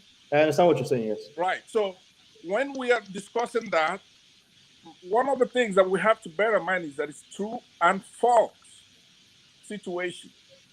And for example, you yourself, you've laid a foundation. You're not a politician, you're a medical doctor of some sort. That's your foundation, just like Rudolph won't let anybody come up here without showing themselves on camera. But it's more important to lay your foundation. What is OVA's foundation? Have you ever seen, say on CNN, you just have anybody come talking, psychoanalyzing a whole tribe, right? Because in order for you to make a statement about, say, the Igbos, I use the Igbos for example, right? You have to, when you're speaking anthropologically, you have to have done the research. You have to have some kind of background. You have to have something that's peer reviewed. That is how you get to sit on a panel. Mr. Benson said, if you've watched our show over the months and maybe years, you always see that we don't block people's opinion, but we counter people's opinion. I'm an Igbo man, but most times when I come to this room, I don't come here to talk about an Igbo man. But when people say certain things that are disparaging about other ethnic groups, whether it's Igbo or some other ethnic group, I always ask, where's your facts? Is this empiric? Like, are you using one example of your interaction with an Igbo person to label everybody as behaving the same way? So it is our responsibility. It is not responsibility and our responsibility to counter those people and point out where they are stating opinions rather than facts. You are actually advancing my point unwittingly. You're doing so unwittingly because I had a fight with you about a week ago. Somebody said you're from the West. I said that you should be checked, your DNA should be checked, that you don't sound like somebody from the West. Do you recall that about a week ago? It was you that made that comment. Excuse me? No, I have a remembrance of such a comment about me being. It was just a week ago. It's just a week ago. Yes. Okay, so now you've been on this panel. To me, you are not from the Igbo, but you hear a lot of people demean the Igbo tribe here, change the subject from talking about Peter Obi and his candidacy to Igbo. And they play that game, and you just sit there, just like Mr. Tribe, just Mr. Whatever his name is there next to you, right? And then Rudolph, the same thing.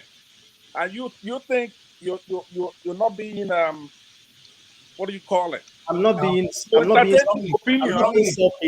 If that was meant to say, I'm not being self-hating. Dominic, I'm not being self-hating or accommodating of this. I actually have to talk about. Let's move on, man. Pansat is entitled to his opinion. I appreciate you giving me the chance. Let's leave Pansat alone. I'm telling you, just be Obi. I'm telling you that this is a very important election. Let's go on, please. Let's go on, man. Pansat, I love you. I love you as my brother. I love you, Pansat. But okay, thank you very much. Okay, thank you, Pansat. Thank you so much. Thank you. All right, Austin, welcome. Okay, good. Who wants to say something? African Queen, you will run away. I was waiting for you. Let me say one quick thing. Okay, go ahead, Dominic. One thing that happens there are formal and informal shows. In a formal show, people are vetted and people are invited, topics are prepared. This is an informal show.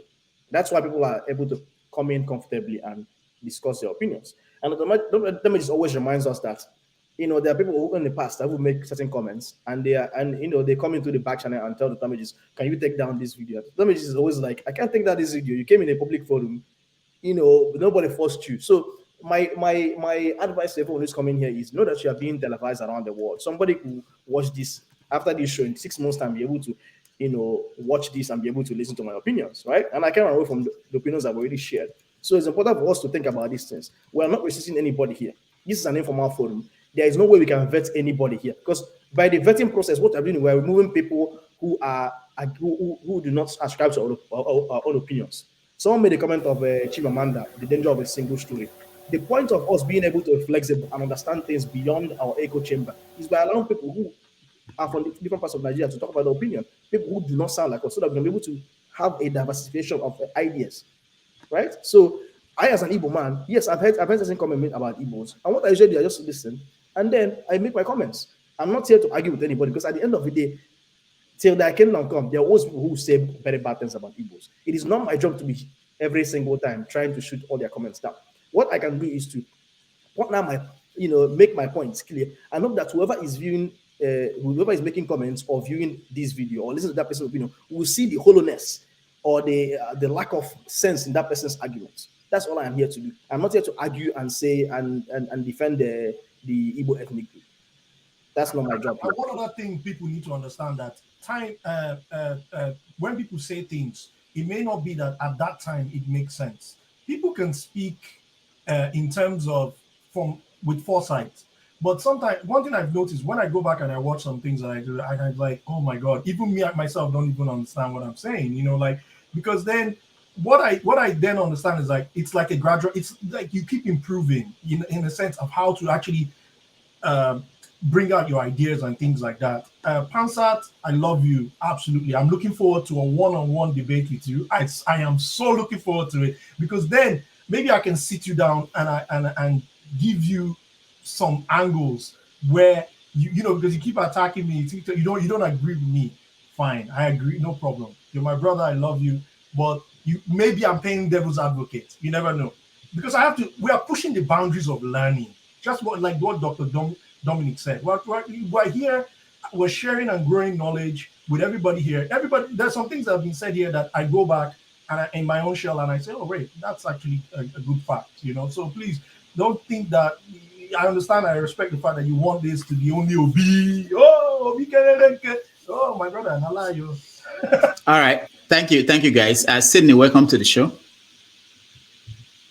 Welcome, Dr. Damages. Thank you, everyone. Yeah, I don't think I've ever seen you. Have you been part of the show? I think there was Sydney. There was a Sydney. Yeah, all right. Yeah, I mean it's a good debate that is going on. Just wanted to throw my light on some of the issues. One of them is about Wike. I think one of the panelists was saying something about Wike and all that. I think he's one of the stars of this election. He's a dark horse, and the truth is this: he's deeply pained. Of course, I expected it.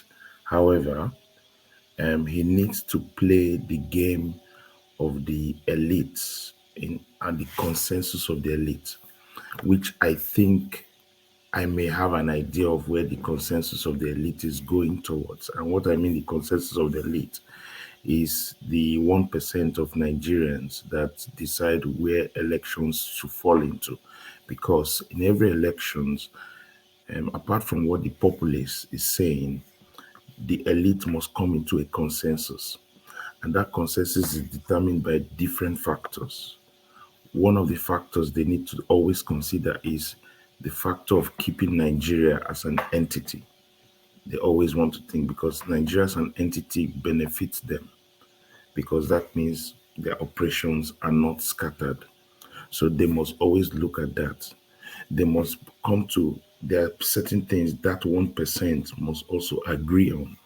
And if you look at the narrative, They are beginning to create a consensus on state policing. They're creating different consensus. Now they're looking at who are the front runners and who can we bank on. So if that consensus has begun to tilt towards an individual they can trust, and the truth is that I said it when Obi was in PDP. I said for Obi to really make a headway, he needs to engage with that 1% of Nigerians and make a deal. He has to give them a deal and tell them, you know what, I will not deal with you guys, but allow me to set this country. If they can come to that consensus, he will make a move.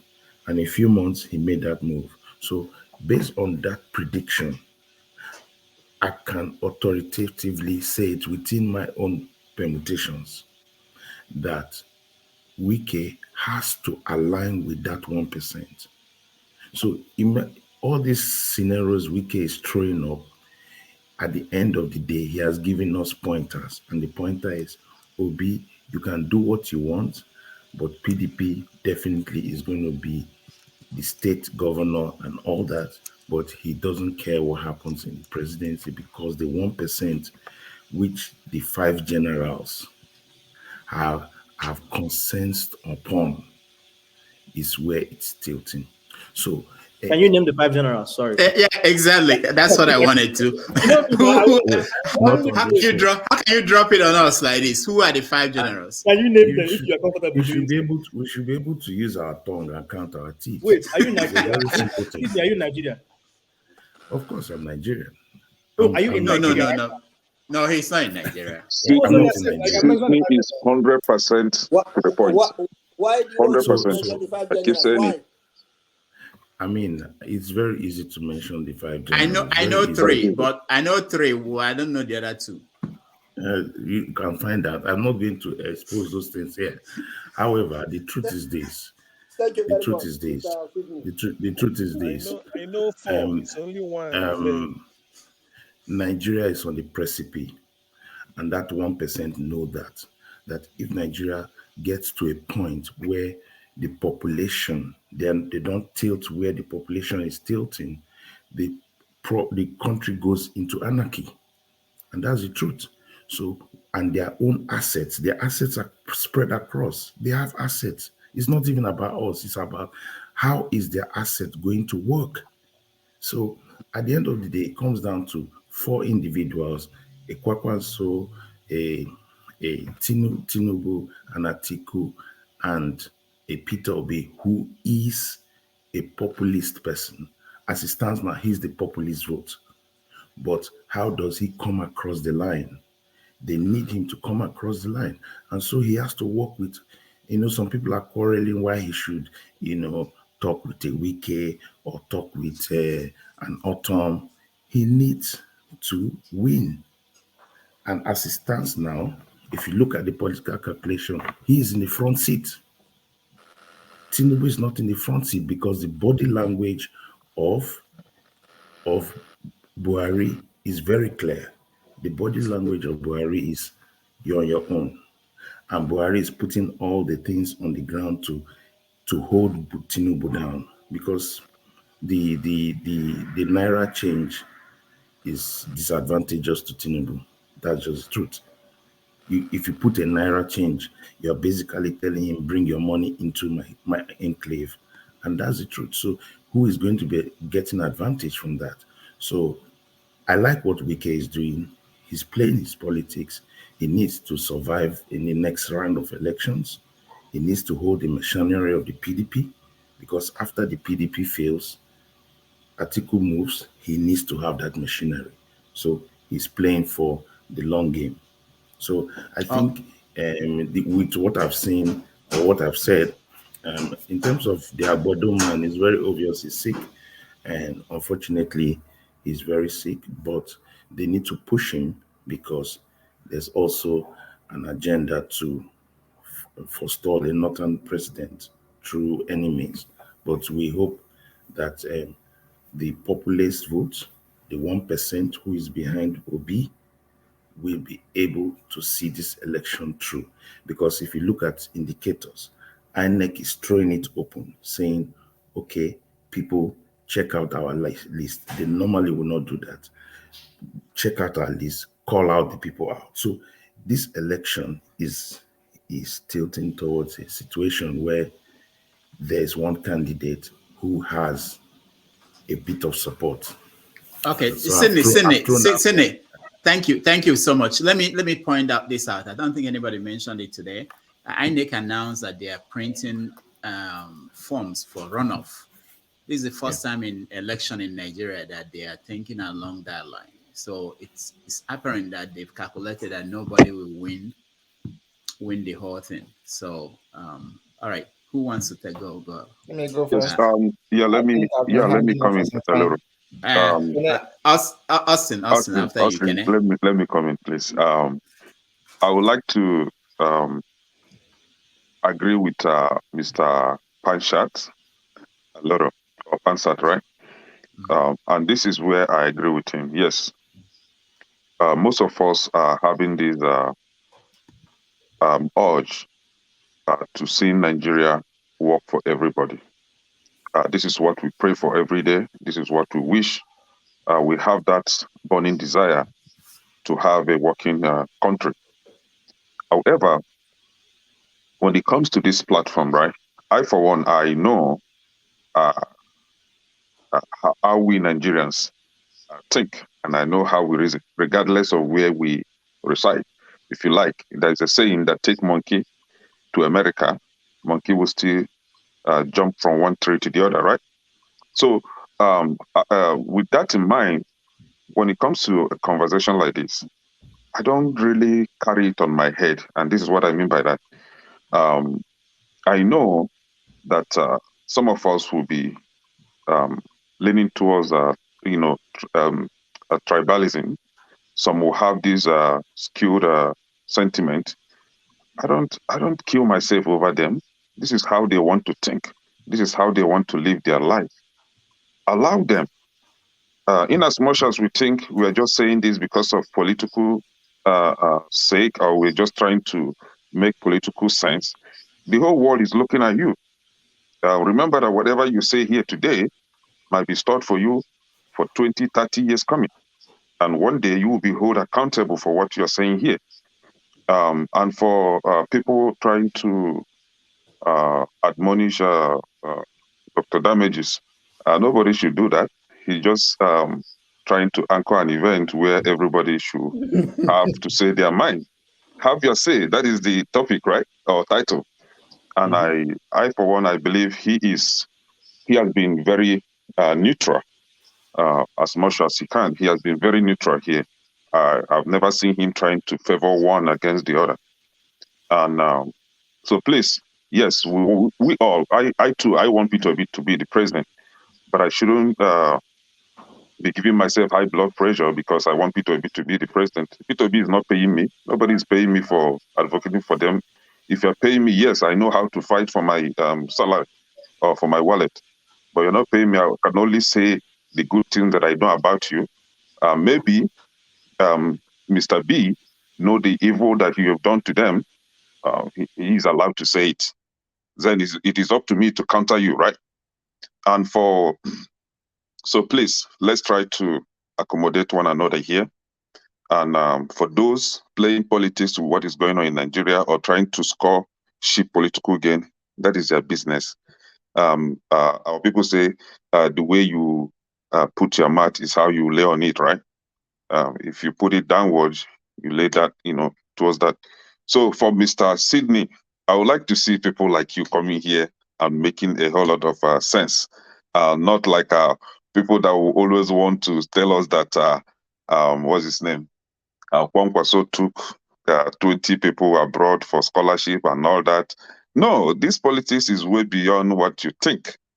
Look very well and see where the people are leaning towards. In short, I wouldn't even say it better than what Mr. Sydney have said already. He said my mind. I tried to communicate this, but maybe some people think I'm just obedient, and I don't have any concrete reason for saying it. When this 1% sit down and agreed on who is going to win the election. They are not doing it because they have power to make the person win. No, they work with the population, they work with the people, right? And the people have already rooting towards Obi, and this is where that 1% are rooting for. Whether you like it or not, we'll gather here after February again, and somebody like Mr. John Abba, you congratulate me. You congratulate me. I hope this forum is where we can share drinks and have merriment. That day I will share the drink for everybody to to rejoice with us. So, but yeah, and if it is what's his name, Showore that win, no problem. I will come to your house and eat what's his name, barbecue. But it's obvious. Let's stop doing the unnecessary now that campaign. you mention my name, you mention my name. Wait. Augustine, your turn, and then African Queen. Okay, one thing I always want to say I know is Dr. Dominic will shut me down. I know that. He's not telling that. Rudo actually gave me. She texted me instructions, so I'm following his instructions. so. Dr. Dominic has been here. Nobody even knew that I'm here. Yeah, I've not said anything for exactly. Augustine has been chilling here ever since. Augustine, give us your opinion. So I think one thing we should always try as a person, or is the issue of constructive criticisms. If you are being criticized for anything, sit down and look whether it is true. And I'll tell, that's why you see I like Obi. If he makes a mistake, tell him that you did this thing wrong. He will introspect and say, okay, yes, it was wrong. Nobody knows it all. And that is why we should learn to shift grounds in case somebody gives a superior argument. Now, besides that, the next thing, maybe in the course of the show, people talked about some journalists in the mainstream media being corrupt. I remember somebody talked about Sheung. Whenever Obi goes to Channels TV or something, you see the way he gives the barrage of questions. A journalist is a journalist. If you are maybe in a political party, I will ask you a question as if I am not in that political party, so that I get what is inside. If I try to pet you, why give you a question? That is not the best thing. Same as if another journalist meets somebody from the PDP, he asks a question as if he's in the opposition. It's to bring out the best in you. So a case where a journalist asks a question very strictly to one person and not strictly to the next person, that's where you say, okay, this is not fair. So, but sometimes you don't be angry if they ask your candidate question. He's supposed to answer that question, and that's why he came. Then the next thing I also wanted to talk about was in the PDP. Really, I see them really moving down because the PDP did some crazy things to itself. They have this north and south. If the chairman is from the north, presidential candidate is from the south. Why I want to talk about the PDP is that because the PDP jettisoned its own constitution. They had a president, they had a chairman from the north and brought a presidential candidate from the north. Then now, when it now came to Wike, I want to now dive towards Wike. Wike now said there should be fairness and justice for the chairman to go to the north. They said, no, the constitution says that if somebody from the north is replaced, a caretaker committee must also select somebody from the north. And that is why I had a problem. So you jettison the constitution when it favors you and decide to want to obey it when it also favors you. That is not done. It is good for you to be free and fair. A case where you want to do something, do it for fairness and justice, because you don't see, I always tell my students this when I teach them, if corruption favors me, I am not happy. If corruption does not favor me, I am not happy. So we should try to be in the middle. I will now try to end one last thing. I really want to appreciate those guys, those bandmen for Wike, those guys who do the band. Those guys are extremely skillful. They know exactly when to enter and when to make you. It's as if they will be telling you, or you will cry and die. Nothing will happen. Those guys, I think, if I need to advise Wike, they need to double their salary because they are extremely skillful with the way they make you cry. So that is just what I wanted to say. And I hope that my Oga at the top, Oga Soludo, should try to weigh into his comments and also speak like an intellectual, which he is. He's very intelligent and I appreciate him. But he should try to look into it and see that he doesn't go out of the road thinking you want to kill somebody or fight somebody or stab somebody. Okay, thank you. African.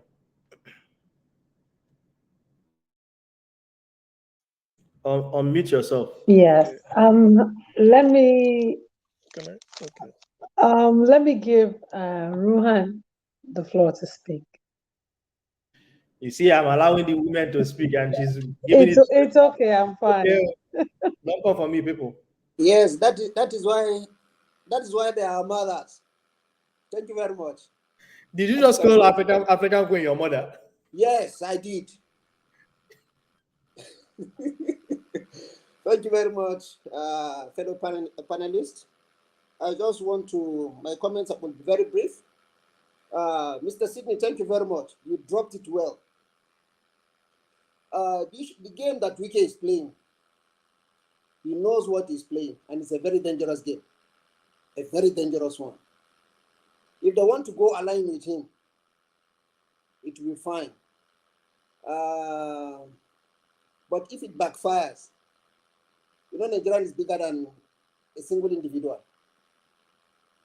So we should just take note, because I like the way he's playing it, because it's playing it against the North. And if they don't know what they're, at least they will, if they feel the heat, they will know what is expected of them to do. That is for Wike. He should just keep it up. But if it backfires, everything goes back to him. The issue of Peter Obi, I've said it here times without number. Out of the candidates we have so far,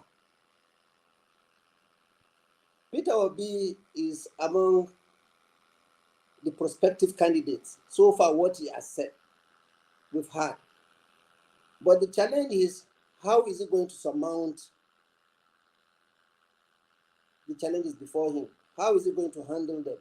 Because Nigeria, yes, we've seen so many things, and it doesn't turn out to be the way it is. When you're outside, you can say so many things, but the moment you get inside, it becomes a different ballgame. So, well, we hope that we make the right decision come 2023. So I think that's just all I have to say, because I can't just go around and start talking about other candidates, because, yeah. Let me respond a bit to my brother Rohan. John Okay. If John Abba wants to go. Go ahead, brother. Go ahead. Okay. What I wanted to say is, okay, you mentioned about how he intends to surmount challenges. So number one, is it to surmount the political challenge or to surmount governance? If it's to surmount governance, this is one of the elections that, if you look at it, Nigerians are discussing, like we're discussing on this forum. People are on Twitter pages, spaces, in the rooms, in homes. People are discussing the Nigerian problem. And for the first time, we're looking at a track record. And if we look at it without being biased, right, the two people with track record will be Tinubu and Obi.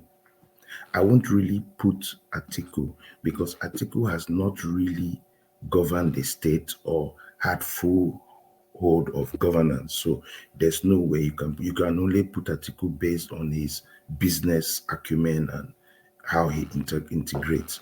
But if you look at two people who have governed and have a track record about their governance, it will be a Tinubu and an Obi. And so you begin to ask, how did they perform and how did they react? Wait, let me just land. How did they react to situations in governance? And I know that governance shifts. We are faced with existential threats in terms of security. We're faced with everything. But one thing that you begin to look at is between the two men, or between the 3 or 4 people. Let me also include a Kwakwanso. Sorry, I didn't bring in a Kwakwanso. There's a Kwakwanso who has also done governance. Which of them will have a steely reserve? Because the Nigerian president that we need now is a president that will have, I would say, a heart of steel to be able to take very difficult decisions. Nigeria needs to take difficult decisions. The next president has to take a major decision, which is fuel subsidy. Remove the fuel subsidy, there's going to be impact on the Nigerian people, which will be very, very harsh. He needs to have nerves of steel. If you look at all the presidents, presidential hopefuls, he's the man that has that nerve of steel based on his track record.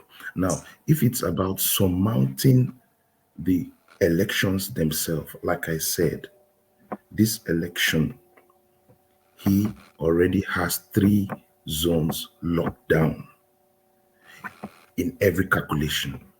And that is why you see the media, everything is about Peter Obi, because he was not factored. Few, as of last year, nobody factored him. He became a factor. And so the onus is left on Atiku. Has run out of gas. Atiku is not in this election because he has a big problem in the South.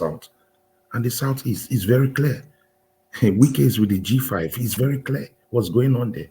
So Tinubu is praying that Buhari gives him his 12 million, which is not guaranteed at this stage. So that is why INEC is looking at it and saying, push comes to shove, this is going to go into a runoff. And the 2 men that will stand out at this runoff will be Tinubu versus an Obi. And that is where the magic will happen. So the question is, can Obi take it over the line? So Obi has to do what Barack Obama did. You have to go through all the handshakes you can go. If you need to handshake with Wike and his G5, handshake with Wike and his G5. If you need to break in through the Southwest, you try and get into the Southwest. If you need to get the North Central and leave Kogi, I don't think he has Kogi and Kwara yet, so he has to avoid that.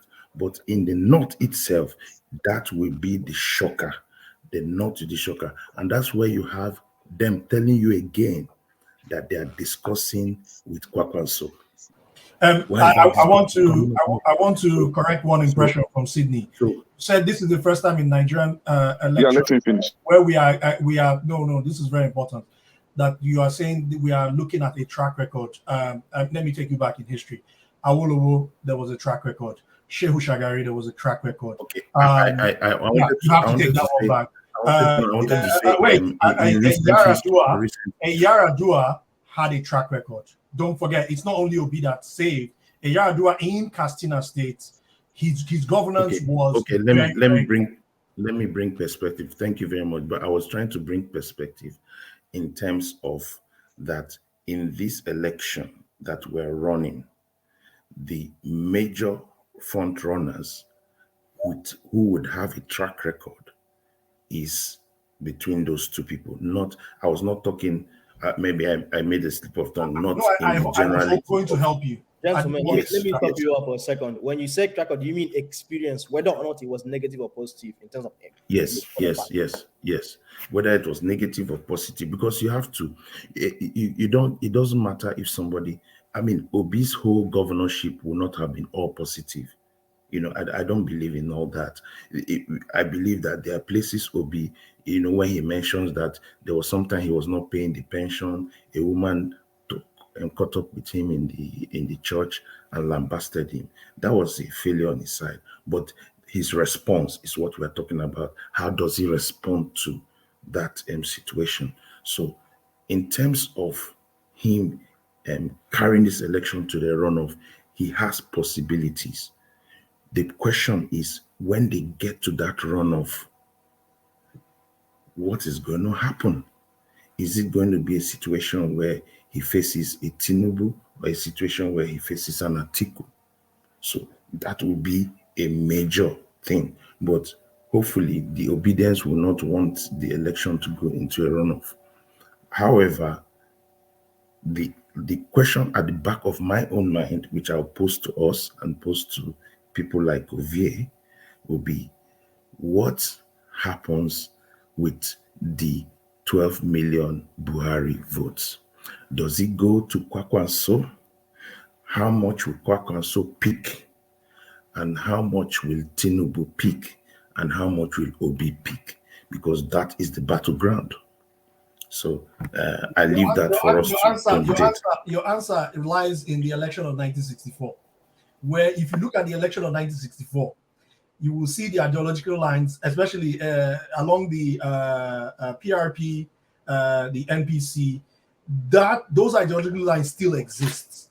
And if you look at it fundamentally, Kwankwaso is what I would say a Maitama Sule of today. So you will look at it from that. And then when you look at the real radical right-wing votes from the Muslim side, you're looking at a core Buhari side. You know, people who vote objectively, and they'll sit there and correct me if I'm wrong. What you are trying, where you're going, the fault line you're creating is Northerners that would vote, that would be skewed to vote objectively, and Northerners that will be skewed to vote subjectively towards their this thing. Please clarify that. Yes. So there'll be two. There'll be basically, I think there'll be three fault lines. Those that will vote with the Kwankwansia ideology, those that are sentimental voters in the most rural areas, which will be the Buhari, and then the Christian North. We cannot discountenance the Christian North, which is going to be the Obi votes. And I need to be honest with it.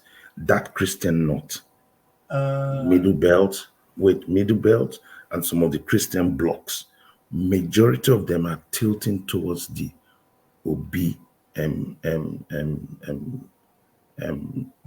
ticket. Yeah. So because of the Muslim issue and because of the Southern sentiment. So this is my own outlook on it. So that's why you see that Obi is making sure that he can stomp down the North Central. He needs to stomp it down, because if he doesn't get there, if he can't go through the North Central and into the North, he doesn't have any way in this election. That's the truth. I have one question for you, and this is a question that would have been more appropriate to ask Ovie. But if I ask Ovie this question, he will turn it into political jingle. So let me not ask him. Since you mentioned Kwankwasia movement, can you just give us a summary? Because Ovie has now, what are you? Why? Yeah, you're subjective. Many months, more than 1 year, but he has actually never articulated what Kwankwasia movement is. Ovie, You've never asked me about the movement. You only asked me about Konkoso. This is the question that he has about the followers of Buhari. Would have led to that. But I'll wait for my time. As an out, I don't know if you're a Kwankwasia person or not, but can you just in like 30 seconds just indicate us on what Kwankwasia movement is? Is it a political, a philosophical movement, or is it just a movement towards a particular candidate, Kwankwaso? I'm not asking you. Cindy, go ahead. I don't think it's just a philosophical thing. It's an ideological thing, which he has, is a brand which he has built over the years. And he actually did a lot of work in terms of human capital development. All right. So we must give it to him in terms of the human capital development. But of course, he's still part of establishment. And everybody talks about this establishment as if it's a cause. There's no country that any president comes from, in any country, whether in the West or in the East or in third world country, that you can't come out from establishment. You must be part of establishment. Even Showore is part of establishment. So let's not go there. But the Kwankwansia movement is very strong in terms of its human capital development. He did a lot of work there, and so that is widespread. And of course, different things he has done in terms of his core people. So he's ingrained to the people. And Kanu is a very typical electorate, which Kanu people will vote you. And if they don't want you, they vote you out. And that's why Kanu is a very fluid state. I mean, politically I think the Kanu political landscape is more, I would call it a bit more advanced than most states. Because he has however, Mr. Sidney, right? There was something you said about P2B in regards to pensioners, not paying the pensioners then. Let me put it for the record, for our viewers. When P2B assumed office, there was a build-up pensions that were not paid. Started from the then Governor Mbadinuju. Then Chris Ngige tried his best, but he couldn't pay off everything. So there was still leftover. So when P2B came in, started from the first day he assumed office, he has been battling just for him to even keep the seat. The likes of Uba were fighting him. So he wasn't actually settled. And then he is an ardent Catholic. We actually worship in the same church, St. Matthew Amobia, right? So so it was during his first few months of office that the woman, one lady, what is her name? She's in Amobia. I think her son was came to this forum last time. Ndibe, yeah, she accosted him and asked him to leave. So not Obi didn't kind of I refused to know. pay pensioners there. So it I was know the like story. a transferred debt Yeah, that he I has know to the pay. story. I'm not. What why I So I'm said just that trying to was, clear it up. So he was trying yeah. to pay off the debt that he met on ground, not the one he accrued. Yes, I know. Yeah. I know. I'm just saying that. I'm just saying. I just brought that story because sometimes we think that the obedience are just supporting him blindly, that he's Mr. Perfect. No, the truth is that there's no perfect person. But what we need is, at this point in the Nigerian state, who can take us, who can create foundations that we can build on. I think based on that, that's what Nigeria is looking for. If Tinubu was much younger, you can say, okay, he has a chance. If they had brought an Osibanjo, then it would have been a very difficult election for Obi. But the APC went the way they wanted to go, and that's fine. And PDP did not read the room enough to know, okay, let's move with the political class. Like I said, the 1% generals will sit down and they will analyze Nigeria and say what is in our best interest. And that thing that is in their best interest, they will look at it and then they go around it to condition it to themselves. So I that have a is what. question for you about this whole thing about generals and conditioning. Now, can you define what are those key things that would be if you're saying this now? What would be those key things that will be put on the table that will be of contention? Are they resources? Are they oil blocks? Are they, can you define those kind of things? And then can you speak to the fact that how do you think confidently that an OB would manage such things that are already pre-existed, given the fact Okay, that during his I'll give you the answer. given the fact that during his campaign, this oil theft thing just came up all of a sudden. Oil theft has been happening last week. Yeah. The first person that ever the oil theft, you can trace oil theft down to the American who found oil in Nigeria before In the Olobre. Yes. yeah. Remember, there was an American that found he Yeah, died in London, can you speak to that and just kind of I want to see how you look at that perspective. This is my view. Number one, Obi has put the crumbs already for us. He will not waste his time chasing after past things, especially number one, their oil blocks. He's not going to touch them. He's not going to allow. But what he's going to do, which I think he would do, is that moving forward, we need to make our policies correct. He's not going, because there's no place in the world where you don't have to deal with oligarchs. There's no place. You must come to that negotiating table and say, listen, Nigeria is 100%, you take 20, give me 80. Nigeria is 100%, or you take 30%, I need to work with 70 and I work effectively. Your 30 is good, our 70 will keep the country. But if you want to correct you, Nigeria so, doesn't have oligarchs in that context. No, you're wrong. You're wrong, Mr. Strong. You're wrong. Let me explain. Nigeria has allow me to I know where he's going. He's going to model Russia. You're going to model Russia now. Wait, let me tell you why I disagree with you. No. Wait, let me land first. After you land, I'll tell you. I use that word oligarchs. I would say I used it loosely because I wanted to explain what I want to explain. They are not in the caliber of the Russian oligarchs or that. But what I was trying to say is that 1% of generals, they have assets. So number one, whoever is president has to somehow protect their assets and their persona. All right. None of them want to go to jail. If not, they will implode your country. That is one. Two, so Obi has navigated that.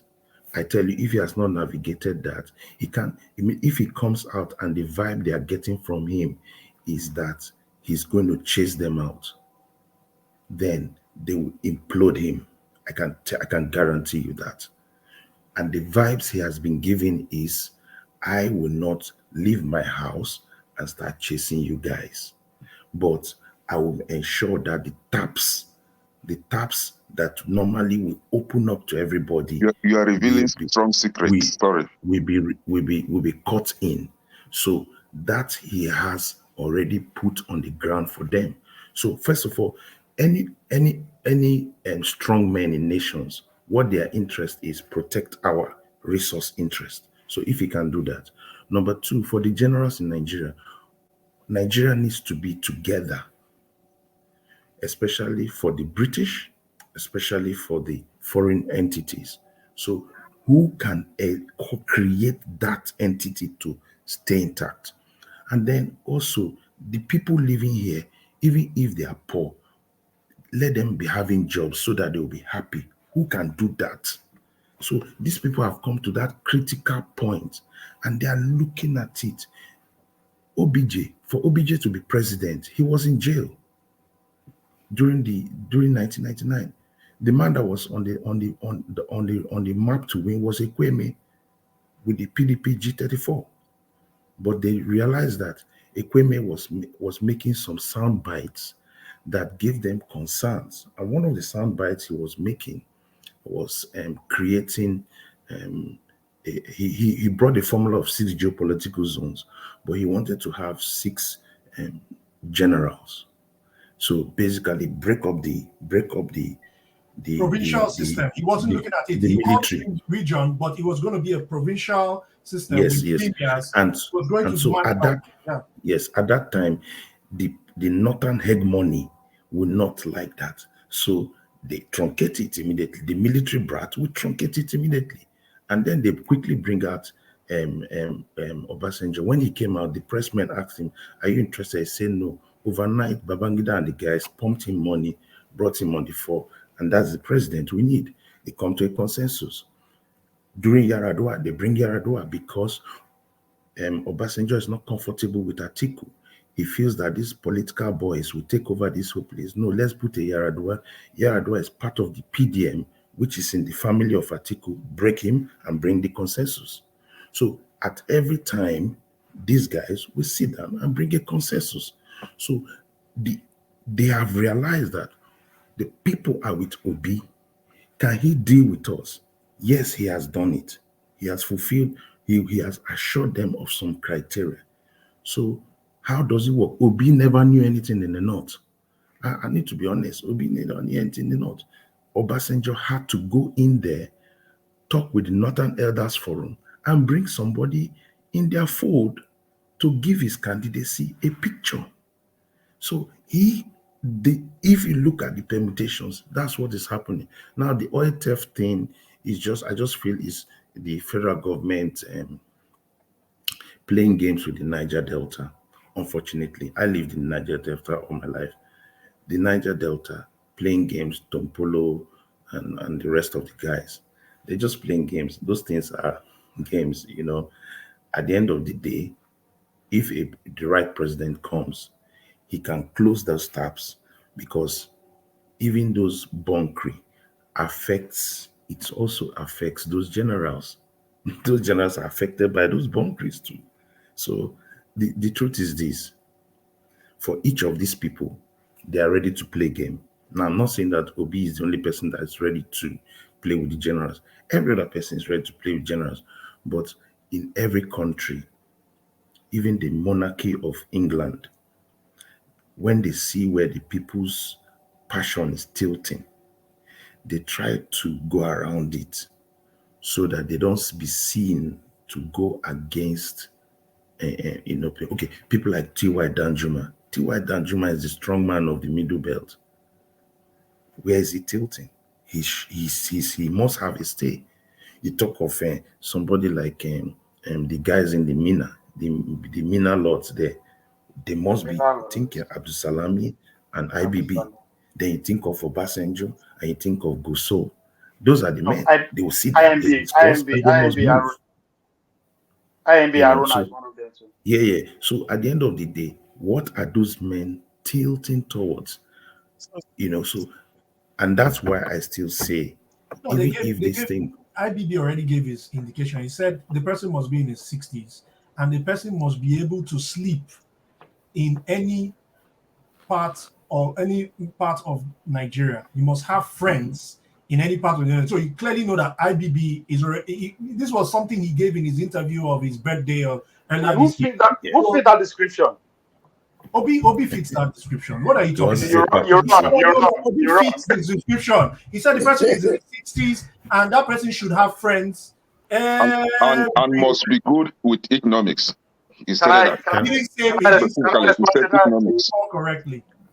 Can I shock you, Ovie? Can I shock you, Ovie? Before you start, can I shock you, Ovie? I think if you, I wanted Sydney to do us a favor. I think if you allow, Go ahead, Sydney. I think if you allow, if you rewind this time back in 3 months and present it to Kwakwanso, he would have had a deal to be vice president. Listen. He knows that he missed the boat. It's sad to say it. It's sad to say it. Do you know that before Obi picked his vice president, I was one of the frontline guys that was pushing towards a Kwakwanso Obi ticket because that ticket is over. The election is over. I was talking with Kwakwansia guys. I mean, similar track record with Obi in terms of human capital development, similar things here, there.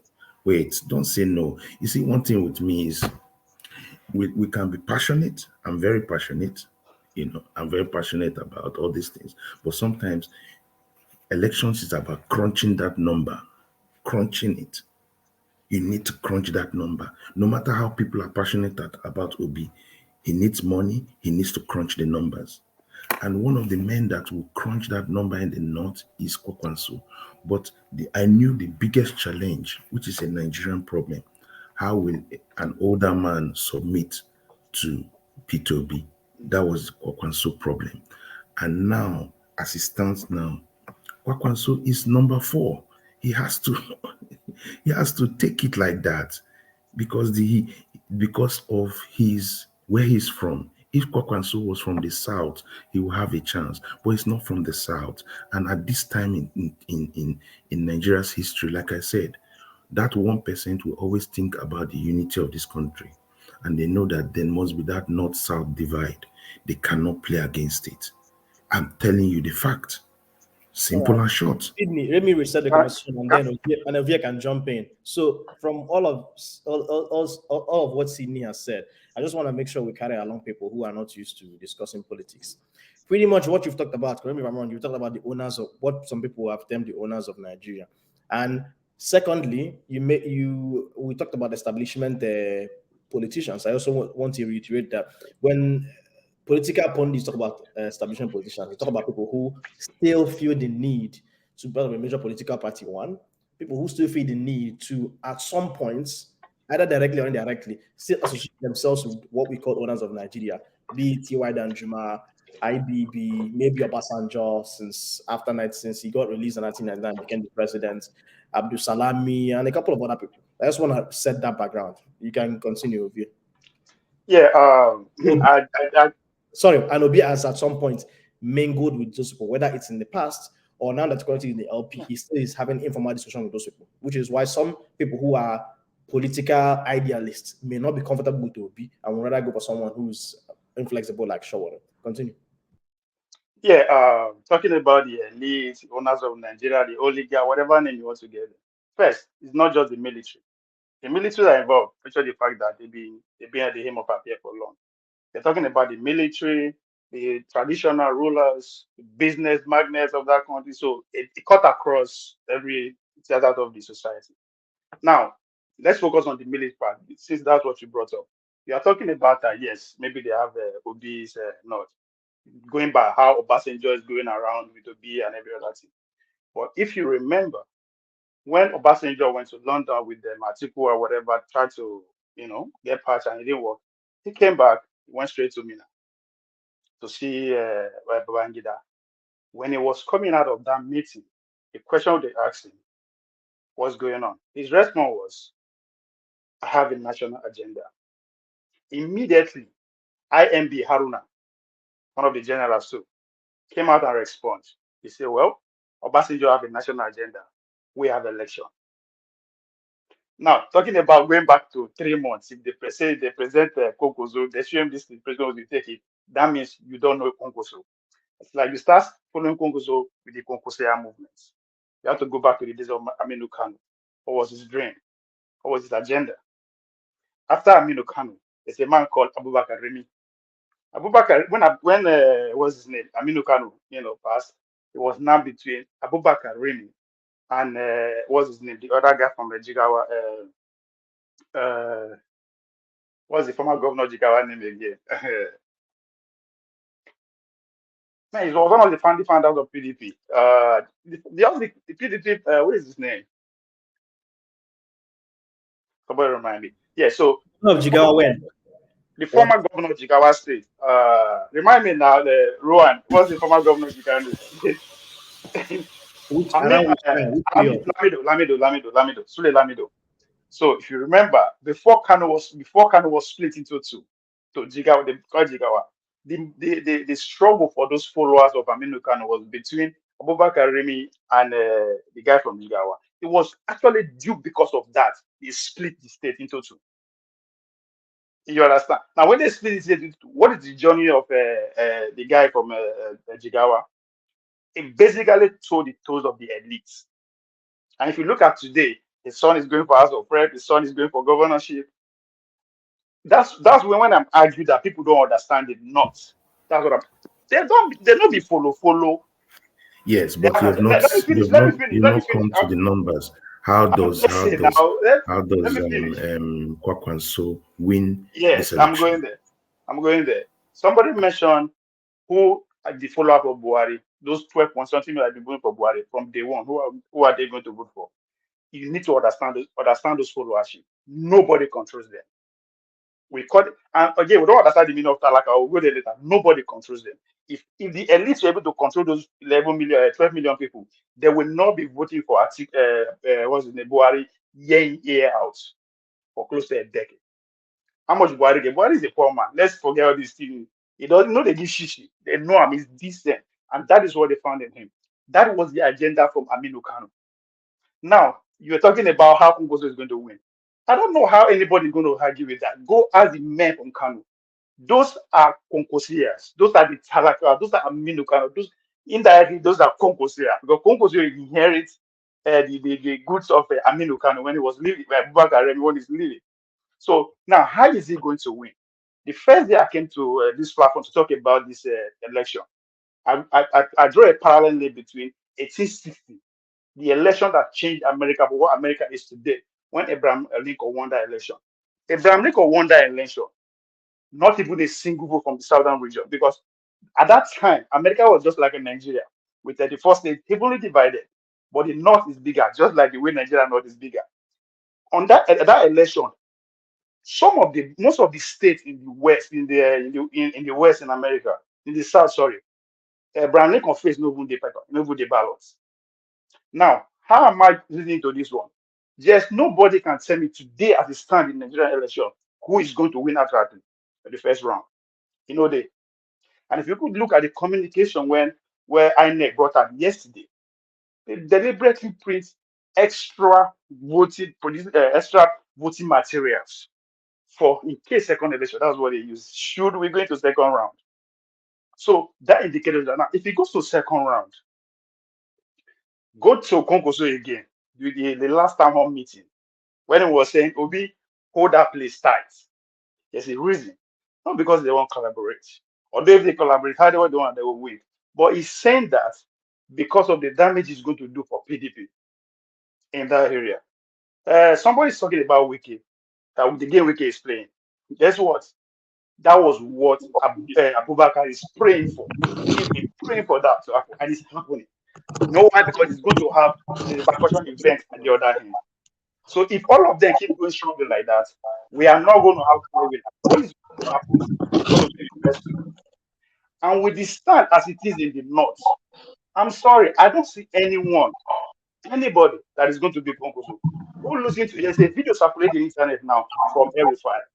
He spoke in Hausa. He said they don't detect Tinubu, everything they tell and give and sign to stop it's not healthy. He said no. But look at my struggle. But we'll see how he go take hand up. I'm just paraphrasing what's his name? The governor of Kabay Erufai. Another man spoke again in the north recently about how Bola Tinubu gave money to Kano. APC in Kano. Guess what? When he show up in Kano, what happened? They refuse to turn up. That's where ideology work. They will take your money, but if you don't land with the ideology, they will not vote for you. So contrary to the knowledge of the know that they only do photo, na lie. The elites don't have the grit to But you have not yet answered the Okay, very fundamental hold on, guys. Hold on. What is the roadmap? What is the roadmap? Oh, I just said it's good. A Kwankwansia victory. Hold on, guys.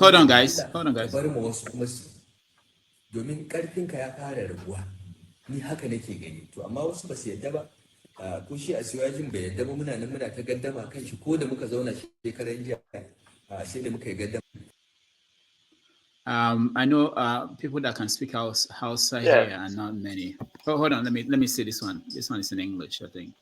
I understand what you said. To ai sai ku gode ma Allah ka bar ma wasu kuma su. Domin karfinka ya fara rabuwa. Ni haka nake gani. To amma wasu ba su yadda ba. Ko shi a siwajin bai yadda ba, muna nan muna ta gaddama kan shi ko da muka zauna shekaran jiya sai da muka yi gaddama. Okay, who can translate for us? Okay, I will try. Literal translation, I beg you. So, literal translation, right? Yes. That they have been trying to dialogue or discuss with Ashiwaju, especially because of his age, he should give a younger person a chance. But Tinubu refused, and that they are not going to relent. They will keep talking. Okay. That even 2 days ago, they had same conversation. Yet he refused, but they will still persist in having such discussion to see if he will change his mind. Just to put hold on, Sydney. That video is an old video. Wait. Sydney, wait. We have people from the north here now. John Abba and Sydney. Yeah, the family guy to explain what he said. Can you guys hear me? Well, I'll give the floor to Arun. Hold on, Rohan, go ahead. Rohan. Who was he speaking? Hausa, right? Go ahead, Rohan. Yeah. John Haba. Hey, Yade. No, let can do it now. Can I want can man now? Let can do it. Can they do? No, Rohan, go ahead. Rohan, I did already, sir. What Erufai. Malak Erufai was trying to explain was that they had a discussion with Tinubu, and they said because we are seeing that your strength is weakening, you should understand what is coming before you. But I think the followers and he himself, they are still insisting, pushing that he should go forward. You understand? So anyway, we will see how it turns out to look. How it turns out to be. To answer the question you asked me, what is the conclusion? Wait. Don't ever give us your own translation. Concerning this video, it's an old video. Don't ever give us a translation. Doctor, don't put me at the spot. No, you are not a journalist. No, you just.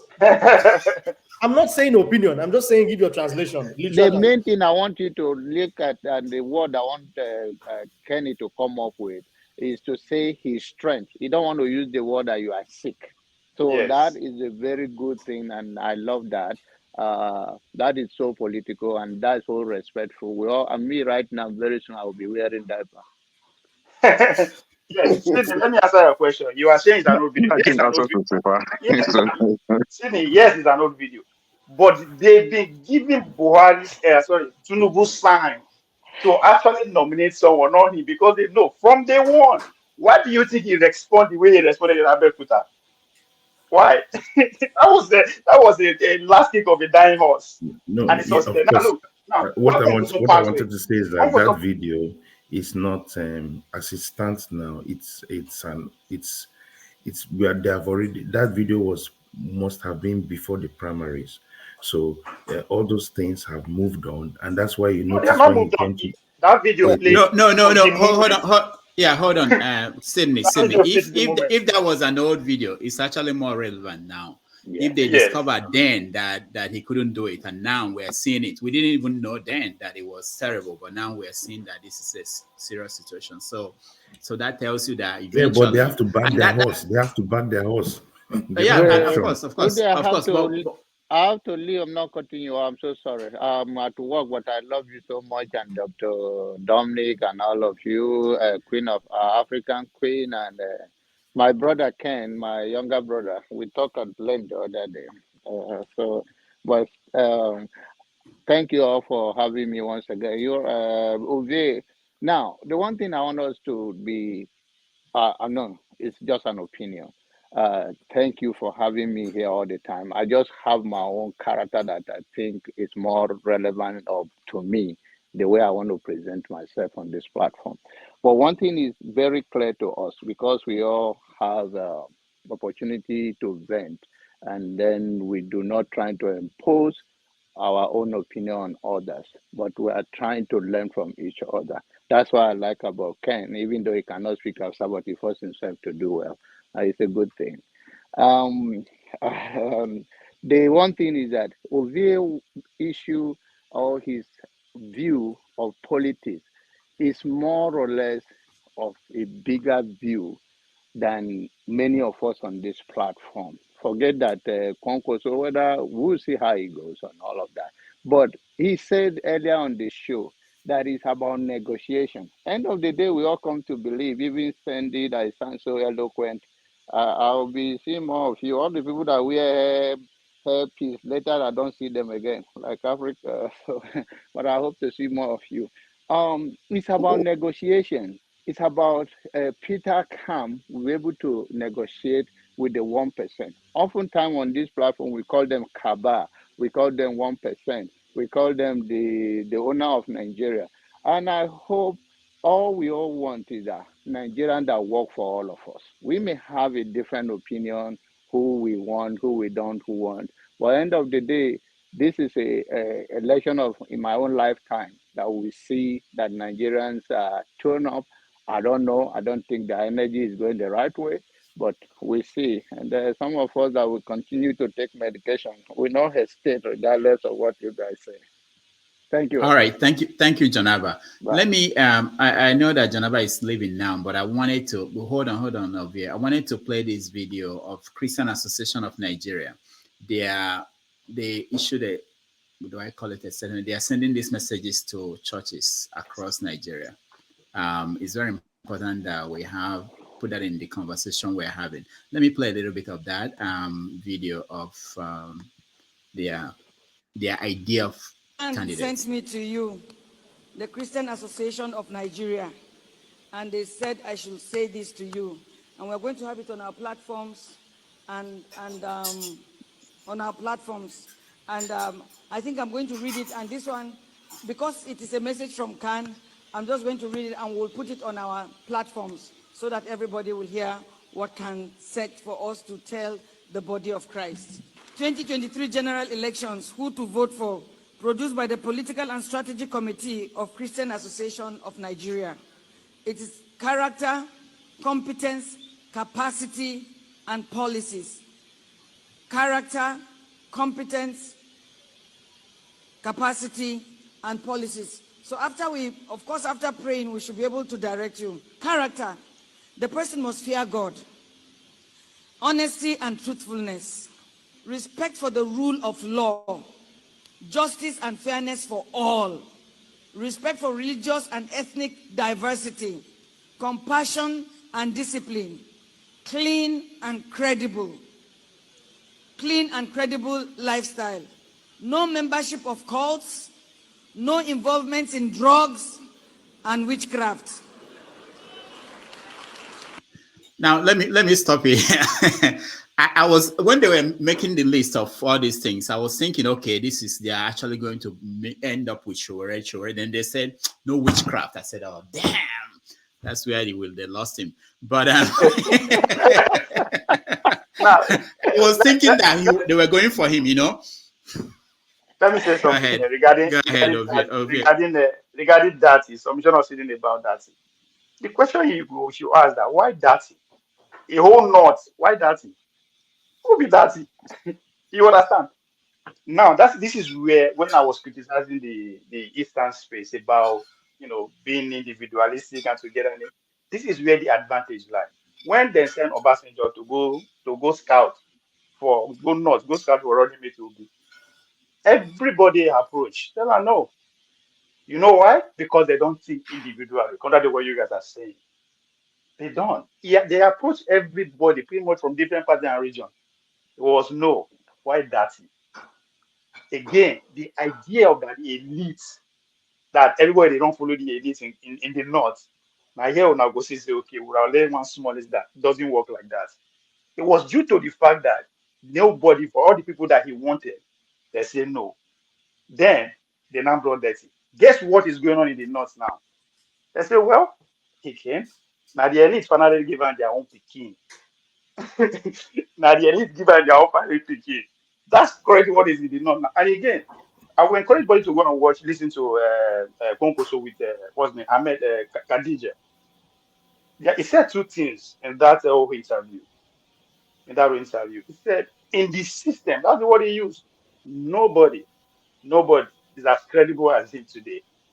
And you know why he's saying that? Pretty much he has served everywhere that matters in Nigeria and abroad. He knows. Again, and he said, everybody should wait and see what January brings. People never start to speak up. People that matters, they never start Yeah, to speak up. Wait in January and see Yeah, what is going to happen. every politician. let me say this, right. I understand why Ovie is going for Dati, right? And this is it. It's obvious. We somebody like, I don't know if we've seen where Kwankwaso stated that, but this was what happened, right? The northern elite sat down, held their meeting, and then it wasn't going in Kwankwaso, of which Kwankwaso walked out of the meeting. So Kwankwaso, in his own utterances, he stated that that why he walked out was because the northern elites have already decided who they are going to support. So the support isn't going in favor of Kwankwaso, and they have already strategized, and of which Atiku, their man, then strategically Shetima, their man, then Dati, their man. Kwankwaso is out of the cycle, and that is why, the question of Dati. So Dati is in the system. That's why they try to tell you. That is why they try to tell you that the idea. Hold on. Ovie and can hold on. You guys are dominating. I want to hear from other people. I thought you were talking about the Khan issue now. Yeah, and I wanted to talk about Khan, and you guys went back to. That's why I'm hold on, guys. But the most important thing is that everybody should be involved. It's not just 3 people. I know you guys have opinion. African Queen, you are the only. Go ahead. We're talking about Khan. I heard that, Dr. Damages. I swallowed the word. Okay. I was thinking that Ovia was going to talk about the Khan video that he just played. And why was I was actually very interested in what he had to say, because I heard them discussing this same issue on this other platform. On one man's, if I beg to mention, platform. And the thing was that that can endorse back. And the argument was going back and forth. Of which some people said that no, that's not really an endorsement. He came and they kind of told him the things generally. It was just very generalized, request. This is what we want for the country generally, not particularly for the Christendom. But now, because I was expecting him to talk about this, not going on about Kwankwaso, who we know. I'm sorry. Is I don't know where I don't know. I love how you analyze things. Really, it throws in a very different perspective. Really, sometimes it could be a little bit off-putting, but it's okay. We learn. So, but the thing is, Concourse is not really where you actually want him to be in this race. No, he's actually where he's a little bit above where I want him to be. I just want him to get the nuts. Once you get the nuts, the game is over. Okay. I agree. So, so let's talk can about. I talk So let about me the see okay? what Khan has sent out their message, and from what Khan has said, it's very explicit. We're not dealing with an Atiku. We are not dealing with a Tinubu. We are not dealing with a Shore. And Concourse is likely not the person. So it's obvious they're dealing with an MP. So that's what I gather from the message. Okay, at least I Okay, have a Sydney, bit of Sydney, go insight. ahead. That's I my have a opinion. bit of insight to Khan. I have a bit of insight to Khan. Number one, Okay. that video came after it came out just after the Muslim ticket, and then that's Sarah Omakwa. She's one of the GEOs, and the truth is this: normally in Nigeria, you have the PFN, Pentecostal Fellowship of Nigeria. You have the CAN, which is everybody, all right?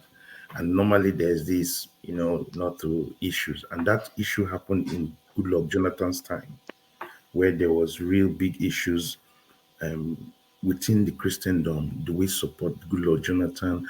And some part of CAN and PFN wanted to support Buhari, wanted to support Buhari. However, this election, both PFN, both CAN, and everybody have coalesced. One candidate is very sure because of the number of killings that have happened in the middle belt and in the north, especially Christians and churches. So there's a lot of coalition, and that coalition is very clear who they are backing. Even a blind man knows that the church, both Catholic and Pentecostal, so the CAN and the PFN, they are going to vote a Peter Obi candidature. And if you look at the person fronting from the middle belt, that is one of these apostles, I think Issa El Buba. Issa El Buba is coming in from the north, the northern Christians. So in terms of the religious vote, where the Christian vote will domiciled is in Peter Obi. There's no argument for that. So what they were just trying to portray was they were working from back to front, basically saying, we've chosen a candidate, this is where we're moving. But the only person that couldn't really come out to communicate that would have been the General Overseer of RCCG, because he will be a bit conflicted, because Tinubu's wife is a pastor in the RCCG. And also that time Osibanjo was also in the play. So he had to stay as like a father of all, because he has a good relationship with Tinubu also. However, he's still going to toe the line of Khan, because Khan is very clear about the issues, especially with kidnapping of a lot of priests and all that. So I think that statement is as clear as ABC. Sydney, There's it's not no quite it's not quite black and white as put, because if you are putting the timeline as far back as the primary stand, that means Obi just went into LP and he hasn't garnered the amount of populist no. sentiments and This votes. happened before Obi. There was that period Obi started moving to churches. So prior to that time, that's when this thing happened. It's a statement that has been there since. That thing, I had emails of that a long time. Agree with your analysis. Sydney, I want to disagree with your point. Guys, I have want to run. disagree with one of your points that you said the kidnapping, they are tilted towards the Christian alone. I have Christian families and I have Muslim families, and all we felt it. It's not just one angle, please. Thank you. I think I will agree with you briefly on that. Yeah. Sydney, you're welcome to come back to this show anytime. Thanks for your contribution. All right, Sydney, thank you. Adewale, welcome to the show.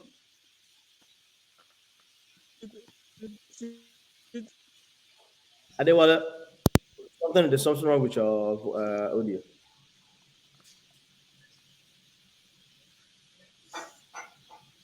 I got respond. Are you it's me? Adewale, can you unmute? Okay. Oh, I thought it's me. Adewale, remove the headphones then, because there's some issue. We can't hear you.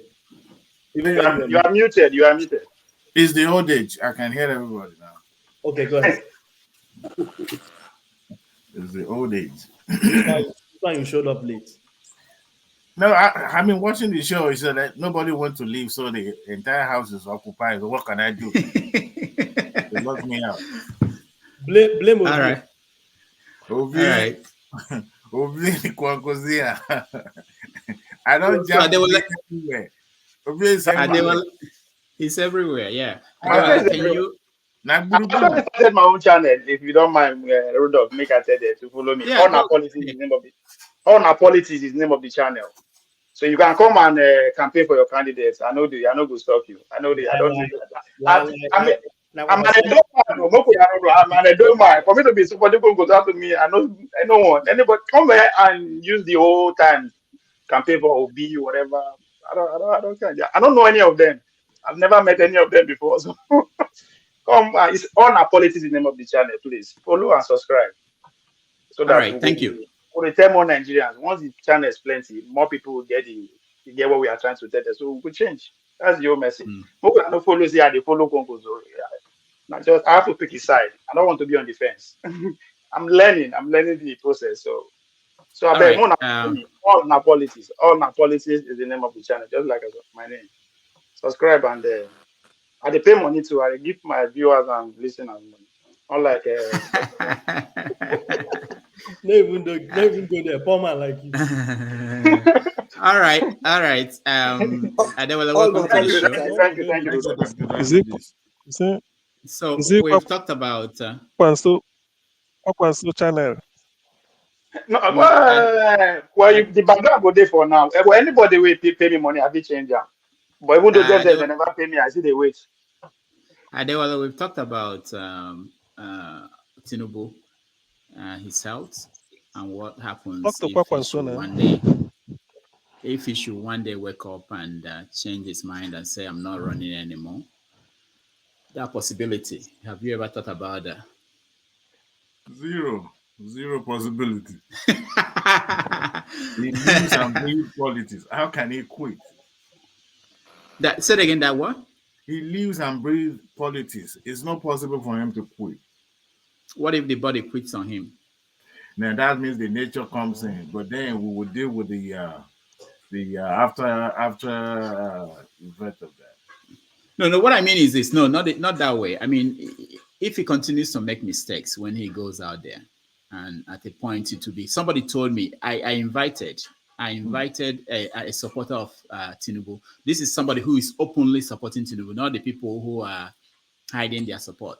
I invited him to come on the show, and I wanted him to have maybe 30 minutes. You know, he said to me that he's worried about the health of Tinubu, and because of that, he doesn't think he can come out at this point to defend the candidates.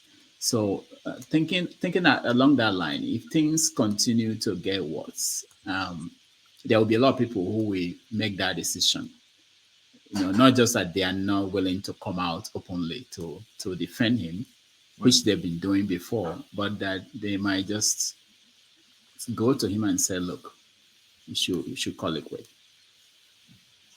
Even if he's going to go out, he's going to go out on his own show. What I've seen him doing is that his handlers are doing a great job. Remember, he has not attended any of the political town hall organized by the media, town hall meetings and all that. So I believe that the people handling his campaign, they know where his strength lies and where they need to make an adjustment. And they know because it's obvious that the Tinubu of 2007 is no longer, even 2015, It's not the Tinubu. But to me, I still believe that he hasn't lost his faculty. It's just that that firebrand, who everybody knows him to be, is no longer there. But then I don't see him going out or bowing out if the nature settings, if the body given, not this during this election. Maybe when he gets to the office or when the election is over, if he loses, then we can now be talking about him quitting politics. But him bowing out right this moment, that will be a letdown for some of his followers. And that individual that you spoke to, uh, there's some die-hard fan of Tinubu, like really, really fanatical about his politics. And no matter what you tell them, they will tell you, look, they don't care, you know. But for that person, I don't think it's, it's just an average supporter of Tinubu. To me, that's what I think. Okay, thank you. Ejikeme, welcome to the show. Thank you very much, Rudolph. I'm grateful to be here. Hello, guys. Yeah, welcome. So we've talked about Tinubu, Obi, Soludo, Wike. You can start from anywhere, Kwankwa, so anywhere, anything that. Oh, okay. Let me start with Soludo. That's closer to home. My view of what happened is a bit of sour grapes. I have to dig in a little bit into history.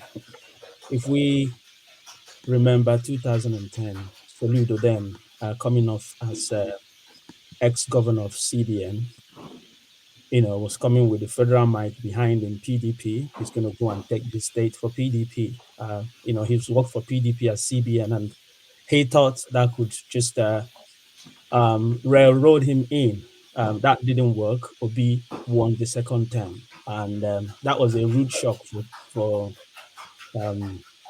Soludo then to find out that federal might couldn't push him into Anambra. Anambra is a different kettle of fish when it comes to politics in the East. So what he did, he tried to come in through ABGA in 2013 when Obi was finishing his tenure. But that was a little bit too late. He did not mend fences with Obi soon enough after the loss of 2010. He was probably too annoyed, but when he got around to coming to join ABGA, seeing that ABGA is the only vehicle by which you can win election in Anambra, it was too late. Obi had already anointed Obiano. Again, there's the CKC link with Obiano on the current, and Obiano worked for him in one of his banks. So there's been relationship with Obiano anyways, and Obiano was the anointed successor to Obi. So he had to wait another 8 years in ABGA. Laid low, was obedient to ABGA, was a party man, and then they gave him the ticket in 2021 that he came in this year, right? Now, okay, so with the force behind Obi now, I think what Soludo he's thinking, that's my own analysis, I could be way off. But my own thinking is that he's coming into a position where he thinks he should have finished his 8 years tenure, and the mood is right for an Igbo president, and he should have been the one if he came in 2010. That if the nation now is ready for an Igbo to become president, the way it looks like Obi is, gingering the nation behind him, that wow, it's his missed opportunity. It's like a kid throwing out his toy from his pram, like so he looks at his governorship position as beneath him, that he should have done and dusted with his governorship, made his mark, and ready for the presidency now. So he doesn't know whether to stick or twist. If he sticks with Obi, then his chance is gone. If he twists, he's muddling the waters and spoiling it for everyone. That's really where he's at. He doesn't know what to do. That's me about Soludo. But I think the best thing for him is settle down, do your job as a governor. It's a difficult task at this time with all the IPOB, ongoing non-men, all kind of fields that Obiano left behind.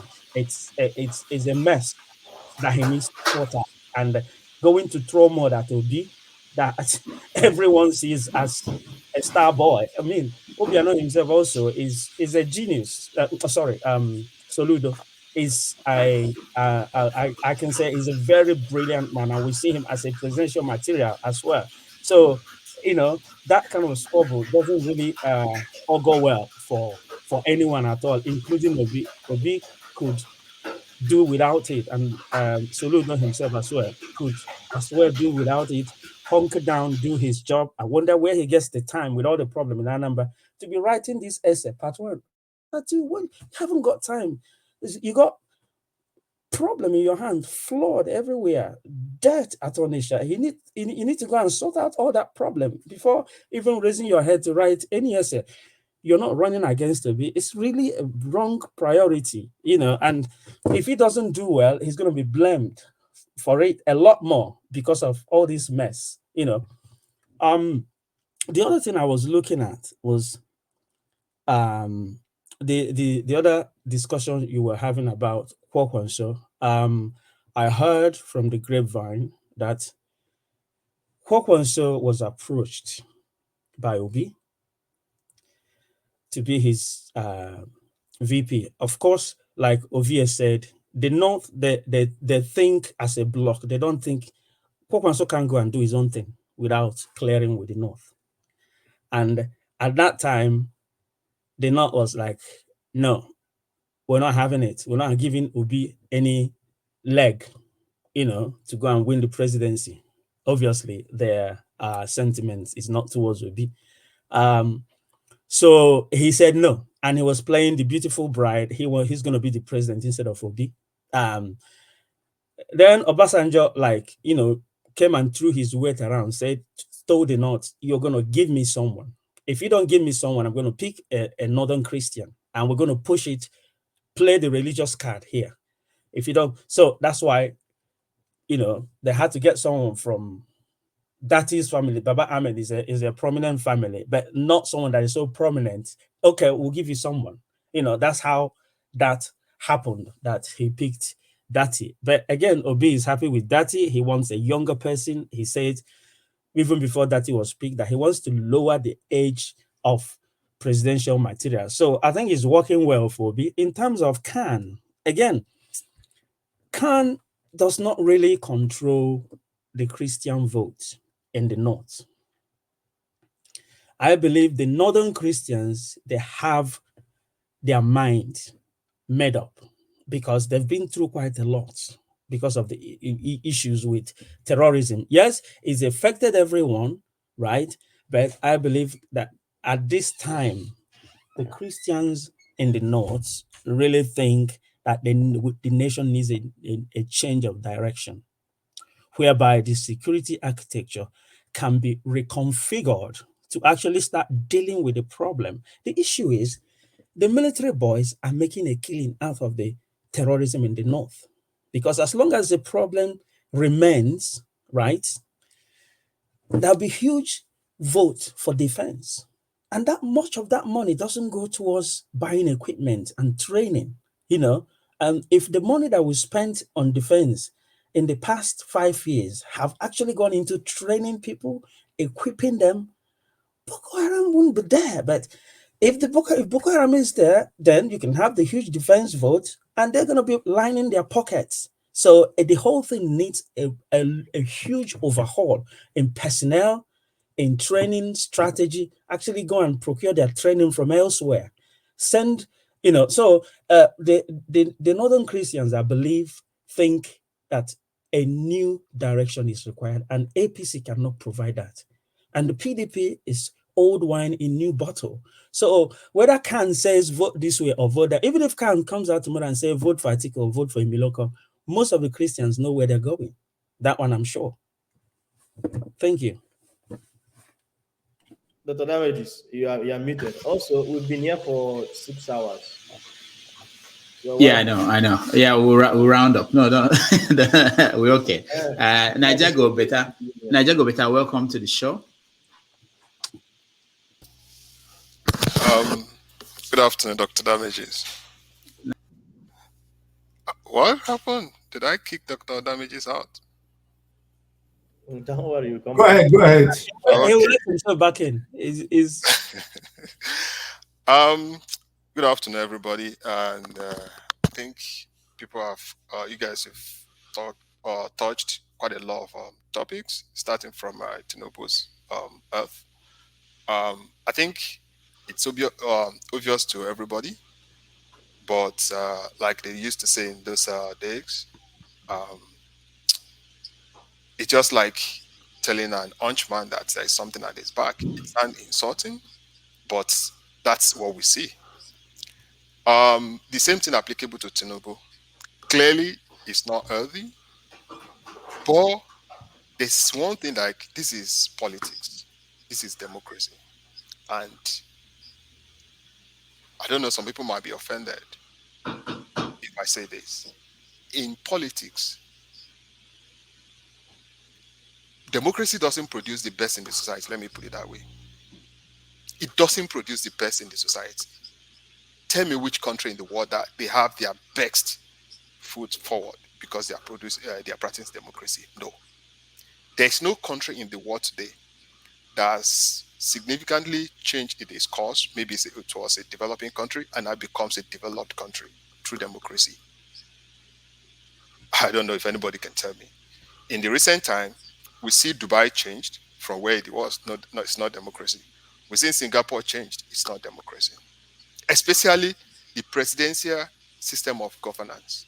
What we've seen so far is that presidential system of governance is just a system to maintain the status quo of the country. And if you see most of these developed countries, they are using it because they are developed already. They just want to stabilize the system and continue maintaining it that way. It's just like autopilot.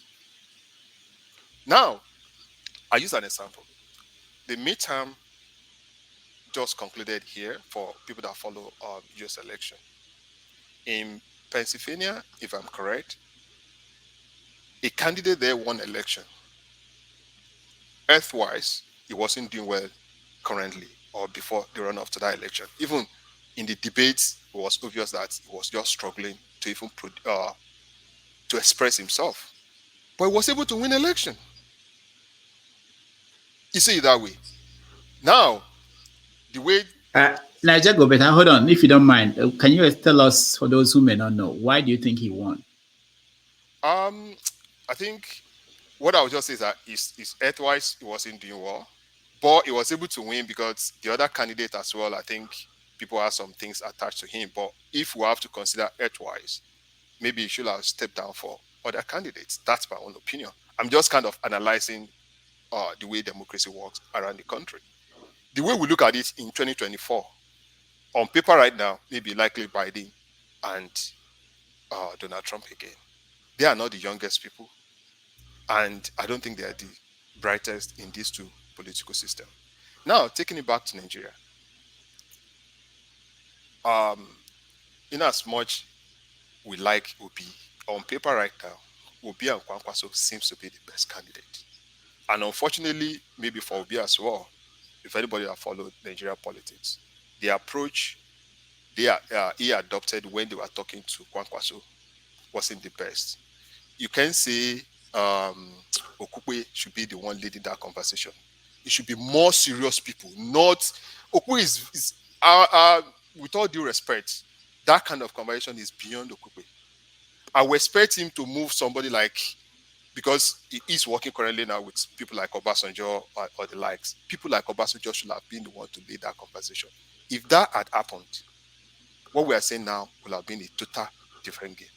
If those two people are working together, the way I see it right now, and I challenge anybody if you want to like not emotional, the way I see it right now, the way things are going, if Tinubu doesn't die, anybody can die at any point in time. Now, I'm not wishing him to die. If anybody is going to win an election in the straight ballots, it's most likely going to be Tinubu. If Tinubu cannot win it in the straight ballots, then somebody like Kwankwaso and Obi will be the kingmakers. And it now depends on who those people now decide that they want to support that will win Nigeria election. What I see Obi doing right now, and exactly what is happening like to some of us, people in the urban center, people in the south, some part of the southwest and southeast as well. It's just like what happened in 2007, 2011 in some part of the north, where people believe that the popularity of Buhari then was the same thing across the country. And to the letter of Charles Soludo, if you look at that letter, part of it, like 50% of it, or more than 50% of it, are true, while some other part of it's kind of like a little bit of vendetta is there. But the other way around, I was speaking with somebody and he said that data is actually useful to kind of manage people's expectation, so that the kind of crisis that erupted in the north in 2011 will not erupt in the southeast if Obi couldn't win the election, so that people can start thinking that is there a possibility of Obi not winning? Because you are still laying that foundation for them to start thinking that way, so that it won't be like 100% surprise that he couldn't win the election at the end of the day.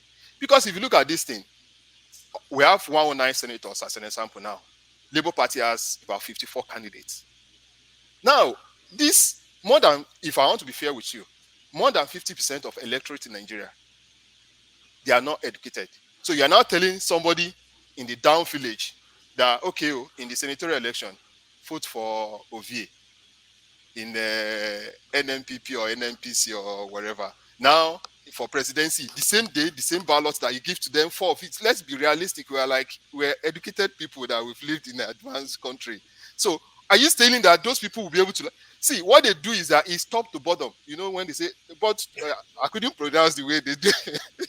It's one part. Straight tickets. Straight tickets. Yeah. Straight tickets. That's what people do. Even here in America, here, you see what happened in New York.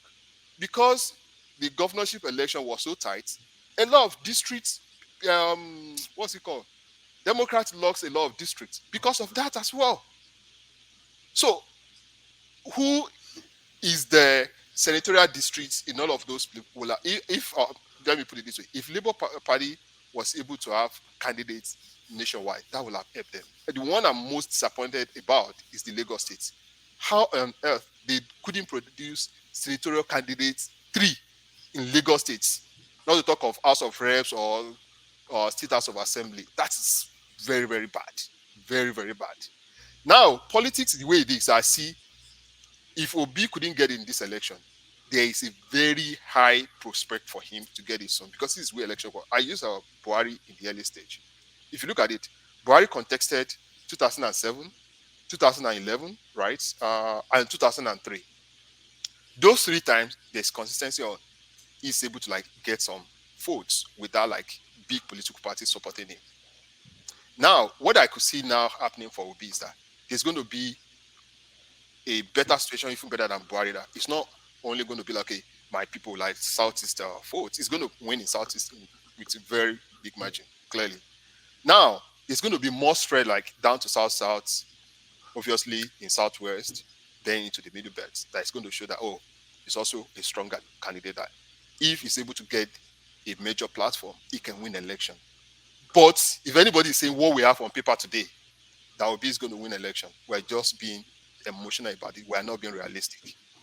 Except if somebody like Tinubu today now change his mind that I'm not contesting an election again. He wants to step down for Obi or whatever, which I think that's nearly impossible. But it's a little bit dicey or not really clear if you want to analyze it very well. It's not possible for Obi to win this election. But it's encouraging that Obi is going to win this, start changing the course of election in Nigeria. Because there's something that's about to happen in Nigeria. And it happens in all the states. Let's be sincere to ourselves. If Atiku is able to win the election first, let's analyze it.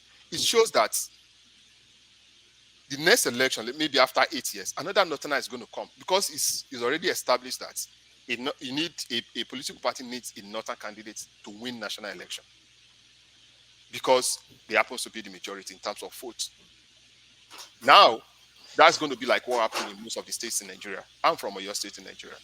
To become the governor of Oyo State, you have to come from the party because they have the population, which is unfortunate. Now it's going to be like, okay, major parties, they have to put a northerner forward.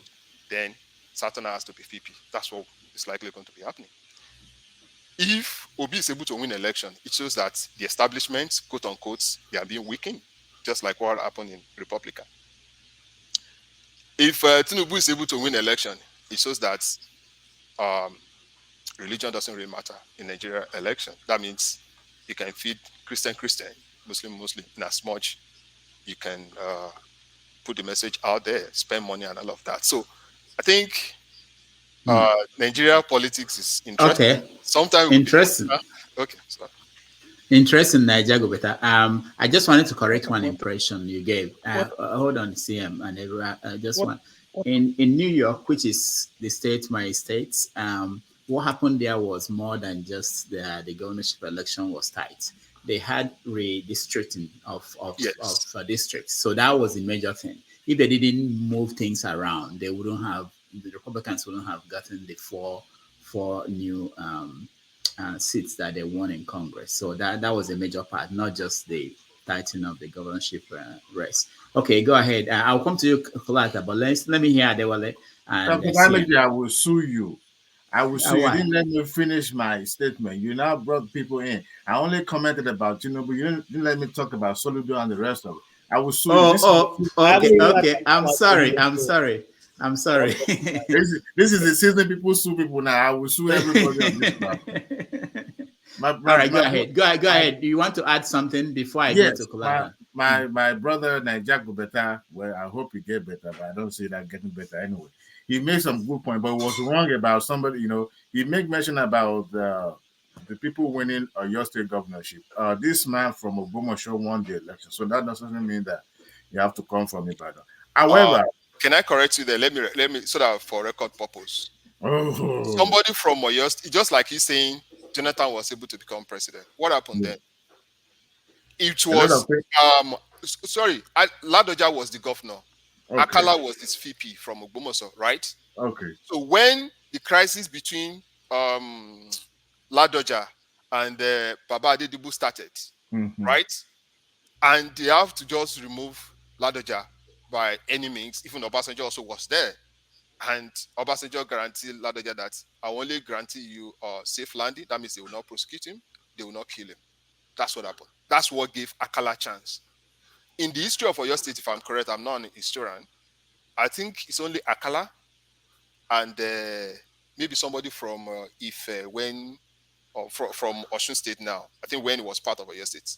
Every other time, it's commonly Omowani Ejeko say it's our child. Somebody still broke the gist. Anyway, let's move on. Who's that? Akala still became the governor of Oyo State. Yeah, because he became governor because of the crisis between the establishment. But they voted for him, right? Okay, I agree with you with virtually what you said, except that one. Now, I want to talk about my uncle, Professor Soludo. The man disappointed me. I love Anambra so much. You see, not every grievance is being heard in the public. Silence sometimes is golden. I expect him being an incumbent governor, to at least, you've spoken to your brother like he claimed. Tell me that Yoruba politician, as of now, who is worth its salt, that will go to the public and castigate Tinubu. Tell me. Even in his own party, they all step down for him, except the Afeniferis and the rest of them and all that. But then, any active politician right now. But you see, I expect him, no matter what your grade. And I also learned this. It is possible for somebody in PDP to sponsor a candidate in APGA or NNPP. They do that for their own gain. And it's possible that who is paying the piper of Soludo is in PDP or in APC. But with that, you are an incumbent governor. You don't have to be drying your wet cloth in the public just like Nyesom Wike is doing, speaking from every part of his mouth. Sometimes you keep your strategy to yourself. And for crying out loud, there's no reason behind, fighting your brother in the public. Yes, you don't support his candidacy. You don't have to put it out there.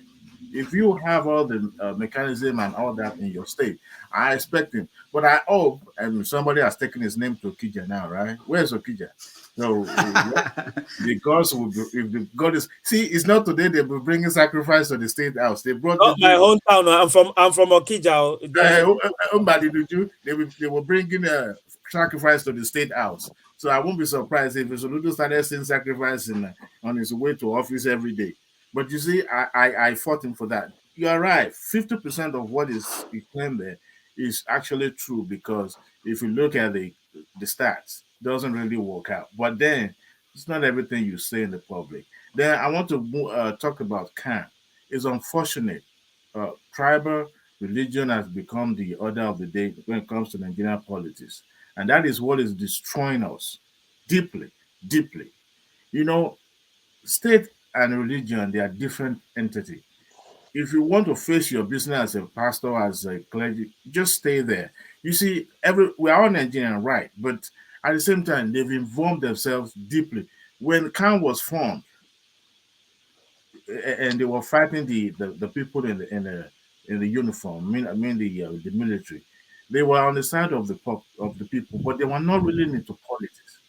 Okay, but this time around, like my brother Najat Gubeta said, you can't tell your members in your church to vote for a certain candidate. Yet you can put flyers and information out there that will help them to be able to choose. But at the same time, you can't actually tell them what to do.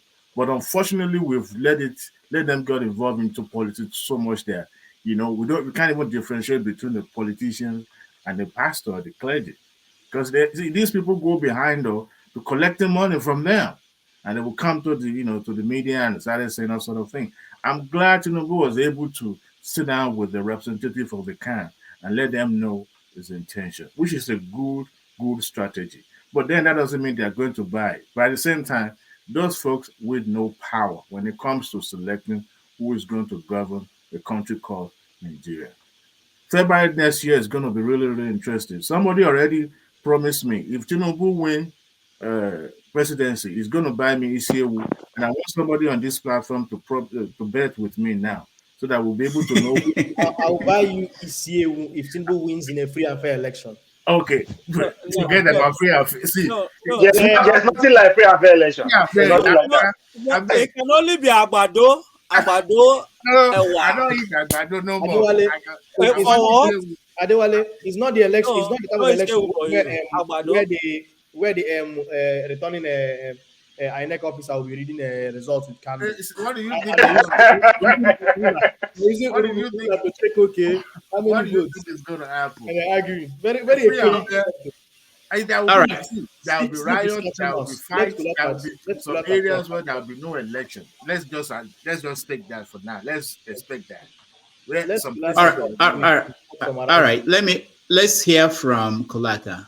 Kolata, beg, show face now. Yeah, just. Which topic do you guys want me to address? Anyone you feel I didn't catch some about. Like the Khan one. I did not catch the Khan one. But let's talk about Soludo. Professor Soludo. Yeah. I personally admire Professor Soludo. If Soludo is running now, I will vote for him any day, anytime. I would buy ticket and go and vote for Soludo. That's how much I appreciate Soludo. But it doesn't mean we shouldn't call Soludo out when he makes a mistake. I think Soludo's reaction to Obi was overreaction. That's like taking a nuclear head to a gunfight. That was too much. It was excessive. And I fault him with one reason. Soludo is not in Obi's party. He doesn't have to support Obi. There's nothing wrong in that. It's the same way you see Bode George abusing Tinubu all day, every day. Who cares? They're not in the same party. Soludo should have been canvassing for Umiadi. Why was he? I mean, he came across, he had some facts, but he came across petty, because what was the point in saying he should have joined APGA, we should have done this, should have done that? That's nonsense. What was needed was, I'm not for Peter Obi, I'm in APGA. Umiadi is my candidate. I don't have to support Peter Obi. Then you can talk about the facts. That you can say Obi's investment went down. You can say whatever you like. You can even shield Obiano is your party man. That's politics. But it did not have to go petty, because some of what came out from that write-up showed some personal conversations that happened between both of them. Why do I have to know about those personal conversations? That was wrong. That was petty. But I think Colata, hold on. You said something I wanted to make sure you clarify that. You said something about Bode George and Tinubu. Bode Tinubu. George, yeah, Bode George is not about Bode George. Yeah, Bode George and Tinubu. Bode George is not a current. I want people to understand the gravity of It's the not the current difference. governor. I know. Not the current. Just so to actually get a good picture is to imagine the current governor of Lagos State talking about Tinubu and about what Tinubu did as governor of Yeah, Lagos State. but let's not get emotional. Both of them, they are rivals. They're rivals. Obi trashed Soludo in the past when Soludo was in PDP and Obi was in ABGA. And since Obi left ABGA, Obi has been trying to get PDP candidates govern Anambra. I'm from Osun State, but I know that everybody in Anambra knows that they'll be rivals. And for everybody to think that Soludo doesn't have presidential ambitions, you must be joking. So it's not in Soludo's interest for Obi to win. And Soludo has calculated they have internal polling. He feels he's not going to win, but he doesn't want after the election for Obi to carry the block. Because after the election, if Obi loses, Obi, if he plays his cards right, will have the Southeast to negotiate power. And if he's smart, he should go back to PDP with his crowd. And then he will be able to seize, I mean, he should be able to seize power. That's what I think should happen. But Soludo, I mean, I only fault Soludo because of he didn't come up, he came out petty. Let me put it that way. He didn't come out like he had convictions like I want to back my party guy. If all he was saying was Umiadi, Umiadi, Umiadi, poverty increased under your watch. Yes, if you go to National Bureau of Statistics, you will see the number from 25% to 53% is there. It's not a lie. That's what was recorded. I don't know the methodology. It's not Kulata that went to check it. I just checked the I data. actually It's couldn't a find fact. that number. I don't think they have a. You can go back to previous. Go there. No, go to I don't think MBS. archives. I can share it with you. Okay, I can share it with you. If we're still on, I can share it with you. I went to check it. That was the number. And then Soludo has used him for politics to enter office because when he was campaigning, he said, I mean, he had to kind of prop ABGA. And then you start the ABGA chain from Ojuku, Obi. It's just natural. He said all those things. You campaign in, what's it called? The governing prose. You campaign in poetry, you govern in prose. That's what he was doing. So for Soludo, but now the thing is, I see this as mutual destruction. Both of them have destroyed themselves. And I think a lot of it is Soludo's overreaction because Soludo has dragged Obi down, whether you like it or not. The aura of go and verify, it can be questioned now because many people did not even have mind to go and see what the investment was worth because there's been many numbers spoken about from 120 million to 100 million to 12 million to 5 million. There's been so many numbers. But Soludo calling that out, he's the governor. Everybody knows he has inside information. It just kind of like, all you need to do is just to put something out there to kill the specter of this guy as a performer. So in that way, it's ruined Obi's chances. But he's not making any friends for himself because I'm sure everybody here that's a Soludo that's an Obi supporter probably don't want to see Soludo in Anambra, governing Anambra for the second term. So I don't know how that will play out on the long term, but on the short term, I see it as mutual destruction. Both of them are not doing them any favors. But Obi came out with a very excellent comeback. That tiny thing he said about me, a trader, I've done my own. You, professor, go and do your own. In politics, that is excellent communication. It barely gets better than that. That was a perfect response. So that response has killed Soludo's part two. If he goes to write any part two nonsense now, I mean, he'll get whatever he deserves. So I think right now they should just call a truce. They should call a truce. And for people that want Obi to win, focus on the North. Obi right now, if election is held today, Obi will lose.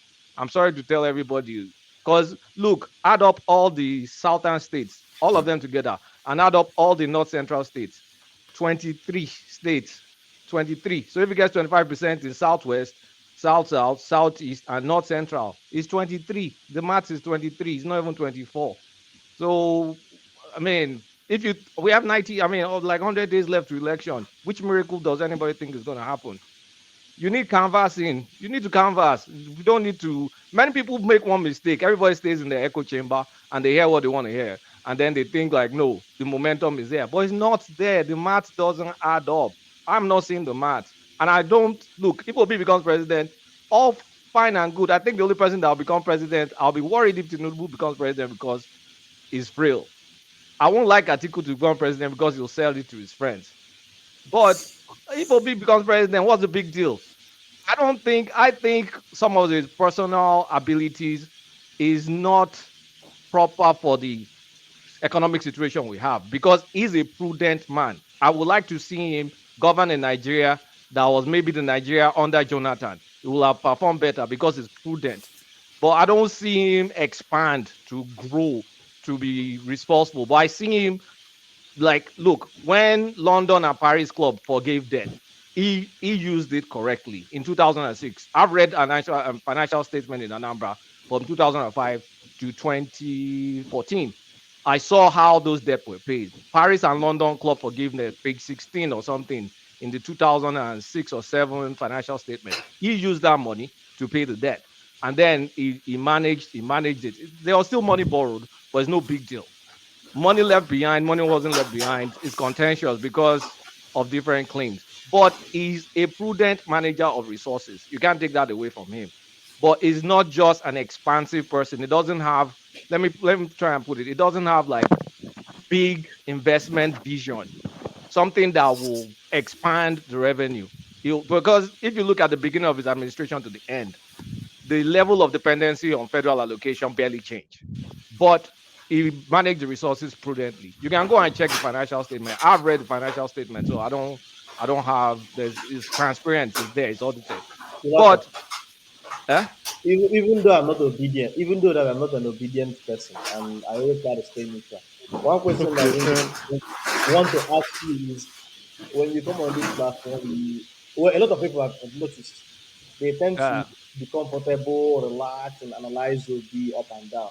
But nobody takes the time to analyze Atiku, whether or not he makes sense as a Atiku.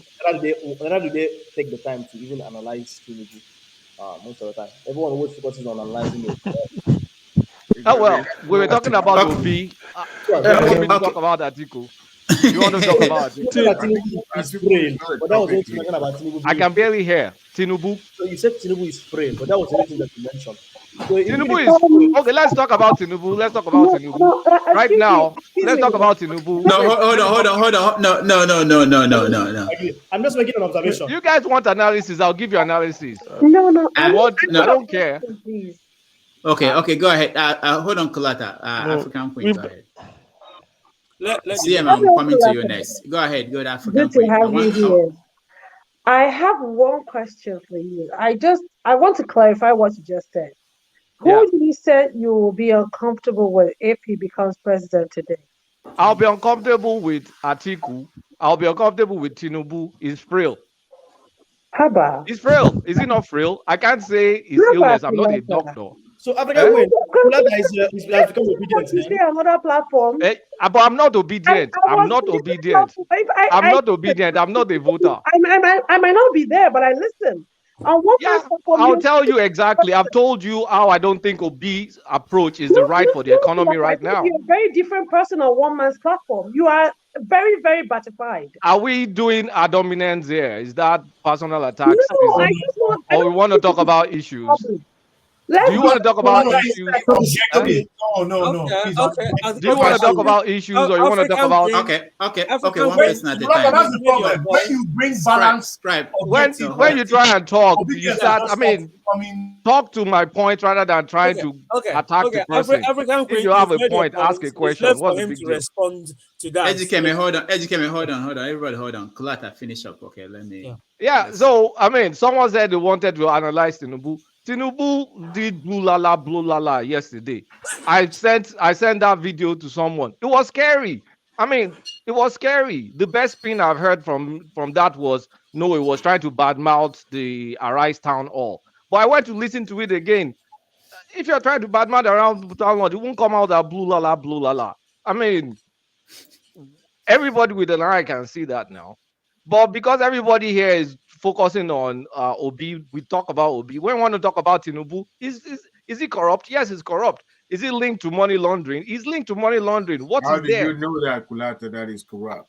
And so I mean, nobody denies the Tinubu thing. It's because It's because an ASA. Nobody knows eh? that it's corrupt. It's an ASA. What's the No, certified true documents have proven I that beg. there's somewhat of I a. mean, beg. if It's you still want to all say, has He it has never covered been covered? convicted. If you want to say if it's cornered a lot The of same thing with Lagos Atiku. state None of them has been revenue, convicted. but none of them have been convicted. But look, You haven't stated something. You're the only one on this platform who has analyzed Tinubu's manifesto. You yes, were the first person on this platform. So people were saying that Kulata hasn't in the past. They that will I don't tell talk. you you're not If listening to this guy. even analyze Kwankwaso He even manifesto. analyzed Kwankwaso's own. Is So I as far like as the I'm way concerned, it's he's the only guy who's kind of objectively kind of bringing some topics in this platform and taking the time to read it and forcing some because it was when he read it that I went and read his stuff and I found and I agree with everything that Kulata has said. So I don't please don't What did I say about there's one thing Tinubu drug Kulata is case doing. that you There's guys one thing did not Kulata hear is from doing. David Udain? There's Emotional one thing Kulata attachment is doing with the that I want movement. everybody to If actually somebody tries pay to attention become balanced, you people just feel like he's not a Yeah, bat. if you are Come not on, man. No, articulate, you are I don't agree. batified. If you are not batified, you are There's one thing Kulata is doing that I really like that I want people to do. What it does is that it take 1 week out and follow one candidate and know Exactly. what that person is about. The following week, he will go to this person and so I mean I think that is way to actually learn how to do it. He doesn't have a candidate. No. I'm not voting. I am not voting. And I'm not telling anybody who to vote for. And we're telling you, I don't care who you vote what he's for. doing. Okay, hold on, guys. Hold on, one person at a time. Scribe, hold on.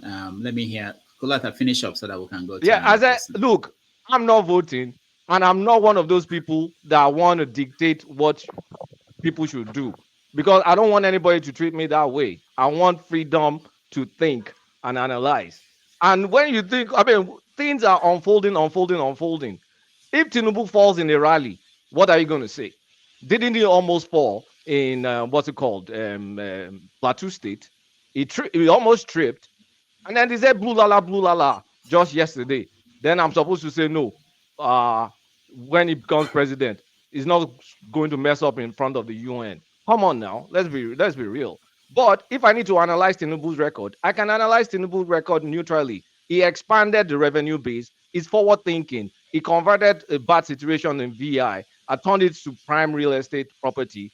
What True Niger comes here to talk about in terms of like donating money for security, Lagos State is doing it. He had the master plan. He's expansive, but he's not young anymore. He's frail. Now, the only people that want to vote for Tinubu is just to pray that his brain is still functioning properly. And you can make an argument that his brain is functioning because he's able to achieve the results he wants to achieve. He went through a rough primary. He got through it. So can you say his brain is dead? No, you can't say his brain is dead. But can you say he's struggling, is frail? Yes, of course he's struggling, is frail. Like evidence yesterday, blah, blah, blah, blah, blah, blah. That's a concern. So why wouldn't you say you don't have a concern? And if you look at Obi, yeah, he's young, but he had prudent management. He saved some money, but did not expand the economy in Anambra. The revenue growth was flat. The person before him grew the revenue. The person after him grew the revenue better. So you have to think about it. And there was no lasting security fix to Anambra. Those are go and analyze all this stuff. I'm not making stuff up. So it's Kwakwanso has this. Everybody has their pros and cons. You vote for whoever you want to vote for. But for people that can analyze things and just maybe not that emotional about it, because I'm not, then people will be very angry at me because now I'll say good things about Kwanko. So tomorrow I'll say good things about Tinubu. And I mean, I can be all over the place. I'm not voting. I'm just going to read people's stuff. And I need to read manifesto for Obi. So that makes this. Let me. All right, thank you. I didn't have time to talk about Soludo, so I can leave. You see, it's getting dark, and you are still here. Yeah, I know. Actually, let me just say this: that I'm suspecting that as soon as it's 7 hours, which will be another 30 minutes, we might be locked out because I think the maximum you can stay is 7 hours. So we have to be aware of that. So let me my stance on what Soludo No, said. sorry. Dr. Rudolph, you can actually go. Yesterday I did like 11 hours. Excuse me. I didn't know. All right. What I wanted to say about Soludo, which is actually the reason why I joined the I was going to sit out today because today's my day off. I don't need stress. I beg. What I wanted to say is this: I was disappointed that more than half of what he wrote wasn't even about Obi. More than half of it was just trying to voiced his opinion on how Igbos should vote. And he contradicted himself. He's calling himself a Republican, someone who should be allowed to express his opinion without being attacked or maligned in social media. And as an Igbo, he should be free to express his views and his political alignment and things like that. Yet he's trying to dictate a manifesto of how Igbos have been undercutting themselves by being Republican and being opinionated, that we should all vote as one block. So he's contradicting himself. I think he's confused. What I could also read from him is that there are some personal issues or vendetta, whatever you want to call it, which he has against Obi. Now, whether he's doing it for his own political future, I don't know. The third thing I'm going to address is, even though I'm not obedient, I've noticed this phenomenon of whereby there's this expectation that Obi should be the social media head of all the people that are quote unquote obedient, as if he has control over people's emotions. Nigerians are exhausted, Nigerians are tired, the youth are tired. After that end SARS of October, I can't remember, October 2020, how would you not expect the youth to be riled up and be emotional about changing Nigeria, right? Not everybody has the opportunity to japa. So if people are channeling their emotions into social media and use it as a way to vent, it is not surprising. Just like Sowore said, if you don't give revolution by revolution through the polls, you may end up giving revolution to other means. So if he can make such a comment that is offhand without giving evidence or breaking it down and expect people not to have some sort of emotional outburst on social media, but to put that responsibility on Obi to dampen that emotional outburst is quite is a double standard, because no one uses that same standard for other candidates. So I don't know, but one last thing I'll say is this: even though you had the emotional outburst, I don't think people should jump to conclusion and say whether or not he should win second term. People should vote Soludo or not based on his performance after this first term. If he does a very good job, even though he sits with the team, I don't see any reason why we should not vote for him. And quite frankly, I'll end with this. I think I was disappointed in Soludo that he still has that old mindset of trying to push Igbos to vote as a bloc, and he's still expressing old political sentiments. That's where I'm going to end it. All right. Thank you. CM, I want to hear your view. I know you've not said anything in a while, but before then, let me just announce that tomorrow on 90 Minutes Africa, we are going to have Wem Atman. Well, hold on, CM. Wem Atman. Wem Atman is a Nigerian award-winning writer. He is the author of Say You're One of Them and New York, My Village. So he's going to join us. He's actually the only person I know, any writer that I know, whose book made it to New York Times #1 bestseller. Apart from maybe Helen Oyemi and all the other foreign-born or people who are not claiming to be African writers anymore. But anyway, so he'll be here tomorrow to join us on 90 Minutes. So if you have a chance, if you want to, you can join I us. forget, I need to promote my own book too later. Maybe sometime in the future we can discuss. I'll promote my Okay, my okay, that would be good. Let me know. I like Is that. right? I would like to see that. I would like to read that too. Okay, CM, go ahead. Okay. Okay. Yeah. Actually, I think a lot of issues. Tinubu, Obi, Wike. I think I will say something about Wike, particularly the video we watched. See, to me, the touch is past.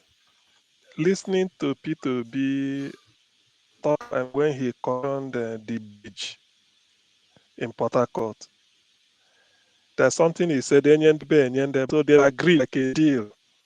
Wike, you can have all your senators, governor, House of Reps, House of Assembly, and all the rest under your PDP, but leave the center for me. In other words, let Rivers State be Labour for presidential election. I think Wike has maybe inadvertently agreed to that. He has agreed to give Peter all the logistics he will need to move around on the day, which is good. The security, tell him, and then they will discuss beyond that. So it's as good as I can conclude that although it is still the people that we vote, but in the mind of Wike, he has promised by his body language and what he said that he will urge that people of Rivers State should vote for P2B or Labour Party for presidential election. But let's So see. let me add We let have me to ask see a how question that to CM works. real quick. Of course, Let me that's ask a what. question to CM real quick. CM, let me add a question and to the obedience as well. Do you think it's a good thing when a candidate such as Obi is accepting, maybe the body language is very positive and accepting of such an alliance with Wike, being that more than likely, let us be honest, in Nigerian political setting, when Wike says he's going to support you, he more than likely will be bringing out resources, state resources, which Obi is trying to prove to us that he has integrity. Doesn't that put a conflict in how you think about Obi and his integrity? Because what is Wike going to use? Is it not state resources? But I'm not. Well, I'm just asking a honest question. when he said resources, I think okay. Well, the resources. Okay, yeah, the resources I think in this case will be maybe like he came. This is the van, you can use it to move around as a former governor, doing it as a friend, just like giving somebody a lift, something like that, and then ensuring that there is police security so that there won't be breakdown of law and order, which is also as the host state, is possible to. So I don't think that is wasting the state's resources or sort of putting it in Actually, a no, he no, no, said no, no, no. so. In fact, I expect any person, any governor, any I expect any person coming to Anambra to campaign, even if you are APC or PDP, if Soludo could ensure the security of life and property, that's good because that is your role as a governor. You are not doing, you are even doing it also to save that of the people that you are directly, I mean, that gave you the vote for you to be there. So So if he's that is actively going to to support. that extent, that He's is the way I understand it, and so I don't Wike think is Wike is CM. going beyond So the Wike is limit. actively going to But support Obi, not just laying a level playing field for every party. He's going to actively support Obi. That's what they're saying, right? Right? No, no. He said Let if me he help. comes, he Let me will help provide answer. logistics. Logistics Yeah, is something like logistics. Yeah, not resources, logistics. logistics. Including to Shaware, for example, just to give an example here. He said Level playing field versus active support. he's So if someone comes to River State, Tinubu will roll out. so I mean, so Wike he's will roll saying out resources for him, including buses and logistics. You understand the point? I'm not trying to be picky. I'm trying to make a no, point here. just say logistics. When you say resources, when, when you say resources, you see you are bringing a lot of. Just say logistics, which is like transport, security for the day of the campaign. That's what I'm saying. That's what he said. Is provide So all logistics. So let me leave parties. it at that. Then having Okay. said that, Dr. huh? Dominic, you're a good so journalist. so so it's like then, but I'm answering it the way I shouldn't put myself in trouble anyway. So that is logistics. Now the thing is this, why having said that having Wike said that, what I will like people to also understand in all this is that why I don't give PDP a chance, Atiku, is this. This is my own personal opinion. You can never tell me our 374 ethnic groups in Nigeria.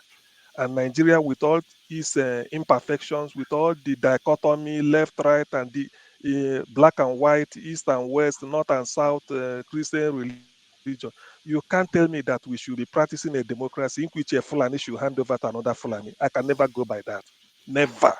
I can't. No matter how good the Fulani taking over is, whether it's an angel, I can't support it because this is a country in which we always say that Obasanjo handed hand over to another Yoruba from Kwara State. People will tell you, it's from North Central, but it's still Yoruba. So we can't practice that. That's why I rule out PDP. And in any case, you can't tell me Atiku cannot stand in Kaduna and say that the North do not need a Yoruba president or Igbo president. And you expect when you come down to Southeast, we can't vote and give you as usual, or in the South. So PDP is out of the question. That is why I do my own analysis. It's completely out. As simple as that. So you can't come and win vote. There's no need for that. Ordinarily, Atiku shouldn't be running. He should have stepped down and then for in the interest of peace and the fairness, equity, and justice in Nigeria. But it's not being done. It's only when it comes to the other way, then they will change the rule. Now, going to Tinubu's case, the thing about Tinubu's case, why I sort of feel a sense of foreboding is this. It is not that when Tinubu gets in, if it were Tinubu of 20 years ago or 30 years ago, you can't just given what we've seen and what is in the public domain about him as a person, his character, his lifestyle. You see, people are bringing he did this, he did that. I remember somebody asking, today Abuja is federal capital. If tomorrow Abuja becomes federal capital and we put somebody there as governor, the person will say he built Abuja. That is not building Abuja. You can't say that. No matter what you add in, the infrastructure is already there. The seaport in Lagos, the airport in Lagos. These are the two key infrastructures: the seaport and the airport. The only seaport working in Nigeria. Then airport, Lagos airport is number one. Murtala is number one airport. A good 60 to 70% of the people entering Nigeria comes through Lagos. So these are the two key things. Not to talk of trade fair and all the Tafawa Balewa Square and then the Victoria Land built up, Ikoyi, former seat of civil servants and in those days. So Lagos is more or less like where the crude oil of Nigeria money before Abuja came was spent when they after 1970. That was where they started massive construction, gave Lagos the facelift. So whatever anybody is doing there, just addition or taking advantage of it. Then apart from all those something, Tinubu coming in, Tinubu to me, he shouldn't. We all know it. It's an employ, and I wouldn't like it because the more Tinubu gets in there, if peradventure the man couldn't perform or it becomes another Buhari, then power moves again back to Shetima. And who is Shetima? Let us even tell her. Power moves to Shetima. Is that what we are here in this country? Then, based on merit, apart from using geographical analysis, based on merit, I don't see any of them better than P2B. Apart from the fact that we're P2, I don't see any of them better than P2B. Yes, Soludo must have made a dent, like some people will observe, on P2B's ascendancy. But to me, the people know that what Soludo is saying does not hold water. Even if you say the investment did not worth anything, it's like calling somebody a name, calling a dog a bad name to hang it. The investment is not of P2B's making. When he invested it is worth it. P2B is no longer there to superintend the investment. If he then goes down, who do you blame? Before, Nigeria was a loaner. Nigeria loans money to African Development Bank. Go and check the record. Nigeria gives money to African Development Bank.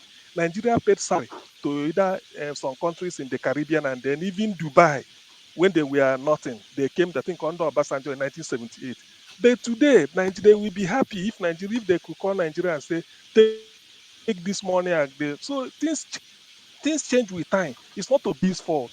When you invested, you made a wise decision. But if he goes down, who do you blame? 16 years or yes, maybe something like a good 10, 15 years, I won't blame him. So Soludo saying that is just like trying to catch a straw. And to us, has gotten his match because the way people reacted to it, the different WhatsApp group and media, social media, he has gotten what he never bargained for. So, but that does not mean that Soludo as a person cannot perform because given the plan he had for Anambra State, if he follows it religiously, he can also make his name. After all, P2B made his name from Anambra State. So Soludo can also make his name, but to go and start casting aspersion on P2B or maybe trying to cook up a story and say it is not worth it. So and he has gotten, I think by now we should be reflecting over all those things and then knowing that he made a bad outing first by putting it in writing. If he had stopped at that interview and then kept quiet, or maybe replied in one other interview again and they explain what he meant by low investment, than to put it in writing in a very long epistle,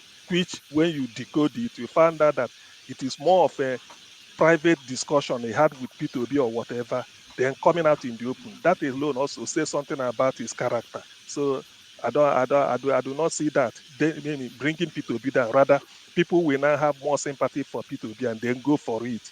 So that is why I sort of the way I can rule that one out. Now, and the last thing I need to say about this election 2023 is this. I always say P2B is Nigeria's last chance. Not because of the fact that if the man wins, I mean, if he did not win or Nigeria made a mistake, maybe something drastic will happen. But where Nigeria is now is at the bottomless pit. We all know it. We need somebody. It might not just be drama who will change something dramatic, but we need somebody who will steady the ship. For instance, when he comes on board, oil theft issue will be addressed squarely. The issue of at least we see somebody doing it, then Lagos port will be decongested. and then you give Nigeria a new lease of life so that the people will have hope. Then the issue of security, being somebody who is fresh, he hasn't been on it before. So you now come up, you now bring a sort of a plan on what you are going to do with it and start executing it. But most importantly, there's something he said that also sort of maybe endeared me to him. He said when he comes in, every agitation, whether Boko Haram, everybody will sit on the round the tables, they discuss. So that alone tells you that this is coming unbiased. Even you are Boko Haram, come, send your delegates, we sit down, whoever you are, anywhere, any corner, come, let us discuss. Because that is the only way you can solve this type of problem. And then by doing that, those people will now know that yes, at least you are not using it, you are not bringing Python dance or sending troops. You bring them because already you know that you will defeat them in the argument. In whatever they are saying, you have all your resources to put to them, and then you keep them busy. You are discussing it. What really do you want? Why do you want this? Why do you think this can be accommodated? What if this thing happens? So by doing it like that, at least you give the Nigeria sort of a cooling effect. Then people will put their head, and start to think, and then there will be a little bit of some element of hope for the future. So that is the way I see the hope. I may be wrong, but who am I? I cannot All Nostradamus that right. can see tomorrow. Thank you. All right. All right. Thank you so much. We are going to do what keeps you up at night and round up. But before then, let's welcome Tunde. Tunde, welcome to the show. Unmute yourself, please, Tunde. All right. Thank you. Okay, good. Yeah, good. Tunde, I have not seen you before. Is this your first time joining us? Not really. This should be my second time. Most time when I want to join, I'm always in the office. I think you are in New York, I'm in Maryland, so I don't know how the time is always like that. But today is weekend, so I think I know almost everybody here apart from African Queen. I know this. Lord, you don't know African Queen? Ha! Yeah, Okay. maybe I've not been there, but I know I'm the one that my mother spoke the other time. That old woman. Yes, Tunde. Yeah, I remember now. I'm sorry. Yeah, I remember now. So I just love what you people are doing. You're doing a very good job. How I wish is a very good job. But if you just give me like a minute, what I want to add at this hour is that I love what everybody has been saying. And the reason why I join is I want people to hear my voice. One, all the politicians in Nigeria, they are not ashamed. What is going on globally now, by now I think we should be moving out of tribal, religious sentiment and all that. Be thinking of how do we save tomorrow? When the whole world is in serious trouble of economic downside and all that, America is still doing very well. Despite all that, America is complaining. They are blaming Biden. And look at the speech that Biden gave after this midterm election. He knew and he accepted his fault, even though he didn't cause most of the trouble. When will our leaders be accepting their responsibility that they have failed? You constructed a road, a bridge, and you are celebrating it, gathering people and wasting resources. Have you seen that being done in America before? Now let's leave America out of the equation because my wife don't even like when I'm discussing America with Nigeria. But let's face fact here. All of them contesting to be the number one president. I have a problem with APC, not with Tinubu. If Tinubu will have come out under a different umbrella of a party, maybe I will have said, okay, it doesn't matter. He has some idea of, at least I heard someone's discussing about good idea of Tinubu, of how he has helped Lagos State. But all those help are not free. There is nothing is free in Nigerian politics. His 8 years of being governor in Lagos State, pocket everything inside his pocket so that I can become who he is today. That's a fact. There's nothing to discuss about that. But the truth is, APC failed Nigeria for 7 years, going to 8 years. They have not come out publicly to apologize. For the first 4 years, they were blaming PDP. Have you ever seen any government like that in anywhere in the part of the world? Obi has not become a president. He said, if you give me the chance, put all the blame on me. Let me bear the cross and put the blame on me. Hold me responsible for everything, even though it may not be, it may be political, whatever. But cry out loud. I was watching some newspaper, people were reading newspaper, and some people are shouting, Yoruba, Yoruba. What is Yoruba? I was in what's it called, Songota area when Obasanjo was Ijoko precisely, when Obasanjo was president of Nigeria. We suffered in that place. Was it not Yoruba man? I know what I went through, my car and everything. My oh God, let's forget. Now, moving forward, if anyone vote for Tinubu because he want to go and do anything, let me tell you a fact. As long as all those witchcraft, all the wizards in Nigerian politics today are still in APC, there is no any achievement Tinubu is going to get. I can bet with anything, nothing. It's not about because he's the president. Obasanjo is a strong man, more stronger than Tinubu when it comes to decision making. They frustrated him. He did nothing. And he has gotten a deputy that will finish his government for himself. You can see his man. You can see what happened in Enugu State. You look at his face. Look at how he frowned his face as if he need to swallow someone. These are not people that feel for Nigeria. They are not concerned about that country. They are not being, even we that were in diaspora, we know what is going on here. The more that country is dying, the more it's affecting people outside Nigeria that you are in Nigerian. That is the truth. But they are not concerned about that nation. All they are all concerned about is just their ego, their pride that is killing them. And we need to also talk to our religious leaders. It is right time for them to unite and forget about whether you are Muslim, you are Christian. I'm a pastor. Yeah, but the truth must be told.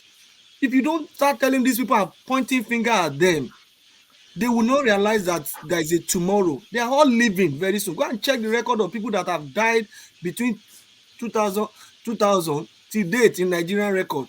You open your mouth and say, no, it's not true. They will all go very soon, but the truth must be told. They are not doing well at all. So if you look at all of them that we have, even the Soludo's case, when I heard the Soludo's case, that's not his problem anyway.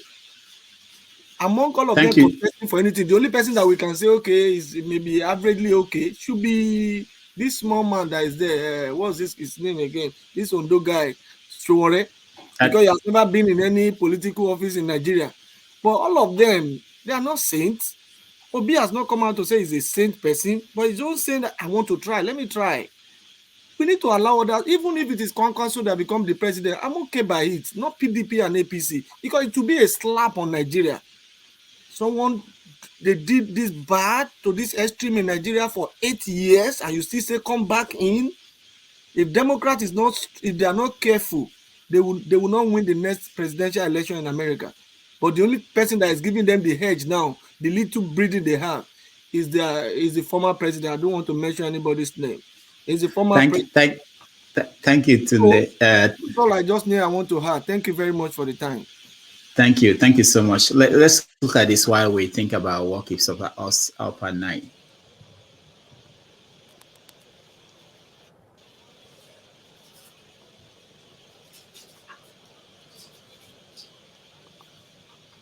Please, can we be seated? Please. Please. One house, please. Our VIP guests, please, in front here. We are still on live television. We are still on live TV, please.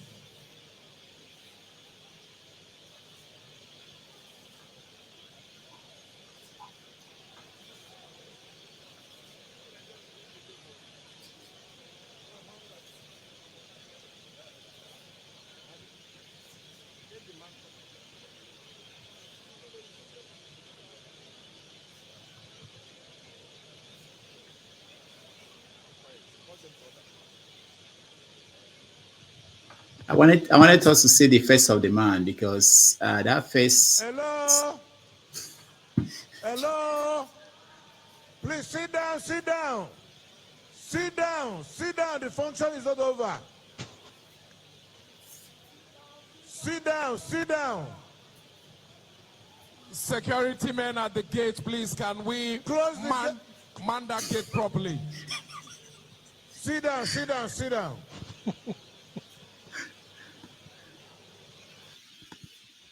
These are great moments in this election season. All right. I You know mean, what? maybe the guy is a nice guy, but the way he moves his face, sometimes I get scared. I'm not even in that place, but I get scared. All right. So, what is your night? Let me start with Can I the just say radio something stats. with before I All leave? right. Ejikeme, you start. Oh, Unmute yourself, please. Right. Have yes. What keeps me up at night is it is apart from again the people I have in Nigeria that uh don't ever tell me any good news, and that also involves me parting with some money to help solve their problem. It's that Nigerians have not actually evolved. We have not suffered enough to the point where we jettison ethnicity. And where it irks me because I'm an Igbo person and it affects my area most, whether you agree with me or not. Because most of the people I read post on Facebook where I'm very active, and most people when they analyze Obi, they're always going to analyze him based on his ethnicity. And that where it gets worse is when someone like Soludo will come up also analyzing Obi from that ethnic point of view. The people that attacked him mostly are obedient. And I guarantee you that more than 50% of the obedience are not Igbos. They are not from the southeast. And the heat he was getting, most obedience, I was watching their video, they were from Edo State because they're kind of the most vociferous obedience, not even from the southeast. Because we know it. Anytime we come out en mass and back someone like we did with Ekweme, it was termed the Igbo agenda, and the whole country united against Ekweme because of that. So, where you don't see any prominent Igbo person like governor coming out because of this issue. Because the moment you see them, they'll say, "Oh, they all gather around. Okay, they are gathering again for their townsman. Then we're going to gather for our own townsperson too." So they stay aware so that Obi can go and do his own thing as a non-Igbo candidate. But you see, so even with that, everyone is trying to pigeonhole him into that place because okay, the Southeast has 5 states. If you win only 11 million votes, these people have 20 million voting. And so again, we analyze things based on this primordial calculations and consideration. And it is a big worry that nobody actually sees the big picture that this nation is heading for anarchy. That if we bring in a government that's not going to put a rein on things, that we can end up with a civil war that none of us is going to survive. But some people may think, okay, it may affect one part more than my part, but this nation is going to go down if we don't get it right in the next election, and that is a big worry for me. That's what keeps me up at night because I have investment in Nigeria, I have people in Nigeria, I have business actually in Nigeria. So it's all going to go down in flames. If the nation goes down. So I have a stake in Nigeria, not necessarily in the southeast, in outside the southeast where I come from. I have business stakes outside, and it's going to affect me if the nation goes down. It keeps me up at night. Thank All you. right. Thank you. Thank you so much. Niger go better. Okay. From my side, definitely, I'm worried about the situation of things in Nigeria. Just like what DJ Man said, Ejikeme. Ejikeme. Okay, Ejikeme said. Um, Directly or indirectly, we all have investments back in Nigeria, and maybe even part of it, some people have spent maybe close to 7 hours in this continent. So it's an investment. So it shows that you care about Nigeria. We need to analyze things. We need to maybe, if in any way we can contribute to making Nigeria a better place, please, we need to do that. The other way around, but when it comes to politicians and all of that in their war, just like the way Daily wrote to me, don't die in their war. So I like reading the book occasionally when I'm, but like what I'm doing, I need to like change my perspective. But before I go to like what actually keep me up in the night, Doctor, I wanted to ask you the last time, like, I hope the New York storm is not affecting you. You're safe. No, we're in the city. Nothing touches the city. We Okay, push it up states. No, okay, that's fine. Yeah. The second part of it, I want us to say, like, don't die in their war. Politicians are not straightforward people. They are like Nollywood, what's it called, artists. They pick up different characters from time to time, but some of them we could see some level of consistency in them. I'll give an example before I leave on this.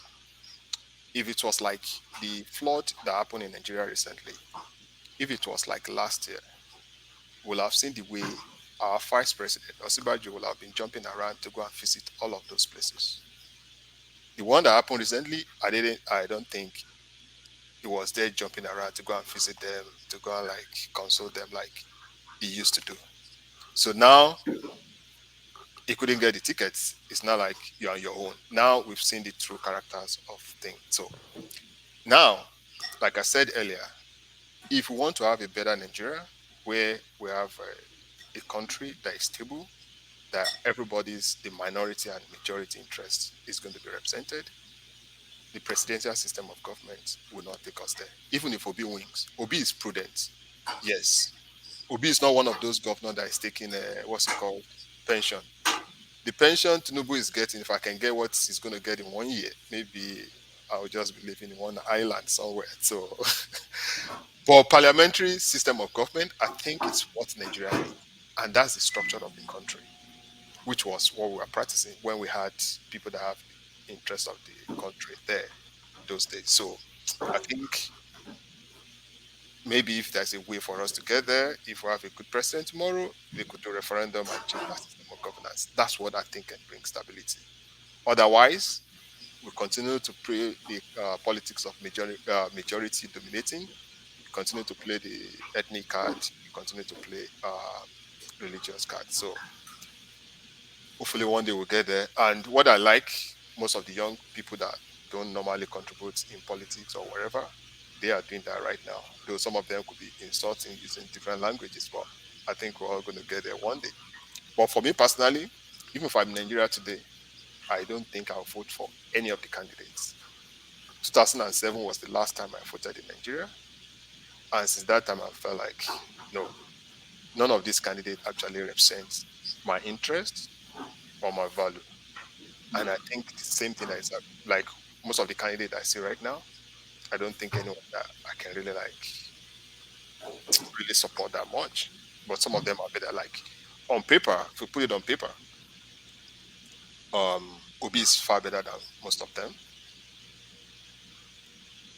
But he also has some challenges, but not as bad as other candidates. But to me, until we move to parliamentary system of governance, that's when I think Nigeria is going to become a better place. Because it will be very easy for each region to elect the best from their region. And also, the cost of contesting for election will be cheaper because it's going to be in your region that you contest that election. Then after that one, you go to at the national level to go and fight for to become the what's it called, prime minister or whatever. And if I'm also elected from my region and I'm serving as a minister in your government, I will have that confidence or assurance that if I challenge you, you can only remove me from being a minister. You can't remove me from being a parliamentarian. So that means I still have something to fall back on. But today, it's going to be very difficult for any minister to challenge Buhari. If you challenge him, he's going to fire you, and that's it.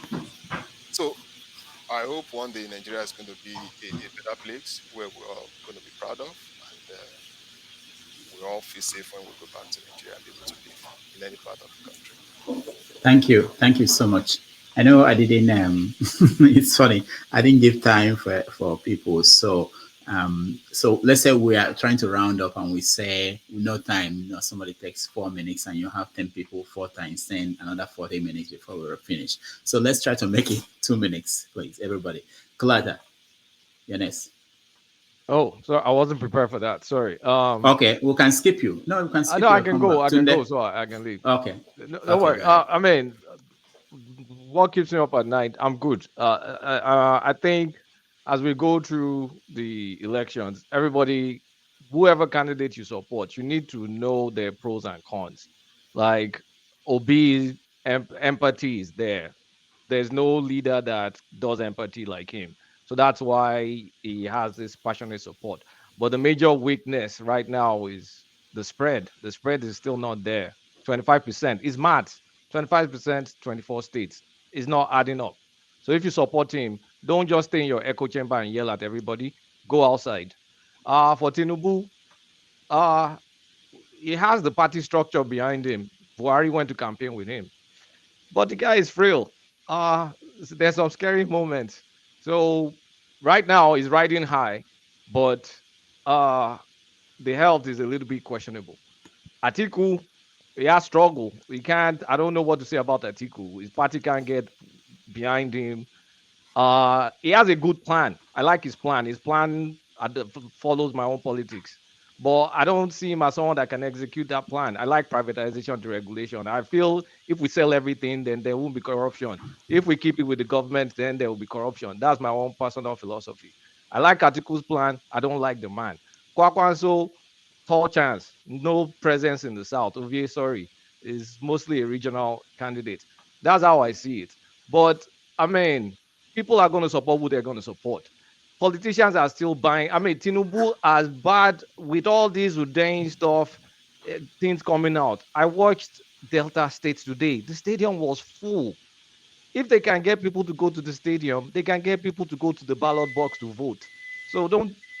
It's the way Nigeria is. Poverty is weaponized. So I pray for everybody's candidate.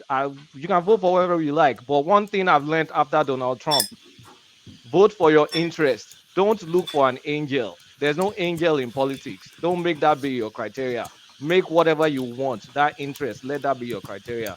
Don't stifle one candidate to think like it's going to go work with Wike. They'll do deals. They do deals. That's all they do. As long as you get what you want, that's the most important thing. Take care, everyone. Thank you. Thank you so much, Kolaka. Tunde, you're next. Yeah, what keeps me awake at night? First is that not even wake at night. At times I cried. Let me say the truth. Is that I'm dreaming the day that Nigerians in general will wake up to reality. I love what is happening presently now. That at least the youth, everybody is enjoying moving around, doing campaign, doing all that. Yeah, it's good. But the politician needs to get the message. The politician needs to get the message. And the message is they need to allow the people to decide. The day the people start deciding their fate, this is the person we voted for. Even if the person is not good. Like America paid the price of, they are still paying the price of Donald Trump till today. Some people will have regretted that. How do we allow this guy to become president? Yeah, that's a country that has a structure that has everything. But the truth is, Nigerians are suffering badly all over the world, no matter where they are. So that alone, just like, I don't know how we're going to interpret it so that our leaders will know. But what the youth are doing now, I pray that it will move on. Even if Obi did not get this, at least I think they should be able to get the message. But APC and PDP, God have mercy. No, God have mercy. All right. All right. Thank you. I hope you get some sleep. I'm just kidding. African Queen. Okay. What keeps me awake at night is when people, the supposed best of us, who have had the opportunity to be out here, with the exposure we claim to have, we still go back and support the worst of us, all in the name of interest. And, we see that which is the the best option we have amongst the best, not really the best of all of us, but that's the best option we have among the lot that's given to us. We don't even have the courage to support the person. We don't even have the mental strength to be able to want to do the work, push, put in the effort. Because my people say is that when we gather together and it makes the efforts. That means, there's strength in numbers. So when I see people who are supposed to be educated, who are supposed to be exposed, living, outside the shores of Nigeria, seeing how things work, and when they get home, they become entirely, when it comes to affairs of Nigeria, they're entirely different people. So that's my problem. That's what keeps me away. Those kind of people, they are our problems, actually. They are our All right. problems. Thank you. Thank you so much. Omori. Yeah, Dr. Bamigis, thank you once again. And my greetings to our inestimable panelists and our viewers across the globe. I can see on the comment section, my special greetings to Omoyes Kona and my beloved sister, Irene Finance of the great Edo State. A lot of things keep me up about Nigeria, but then I want to quickly, I didn't have much time to talk on Bola Tinubu. My brother James said one day, a healthy man can pretend to be sick, but the sick man cannot pretend to be healthy. So you have to say who comes in case he decides not to go. He will never decide not to go until maybe God calls him like he called Abacha. So must we even wait for Tinubu to say, I'm no longer interested, which is not even possible. So what the politicians are doing don't even bother me as much. Then what the reaction of the people is my greatest concern. It gives me headache and it gives me sleepless nights. We, the younger generations, are not even helping matters. It's good to be passionate about what is happening in Nigeria. But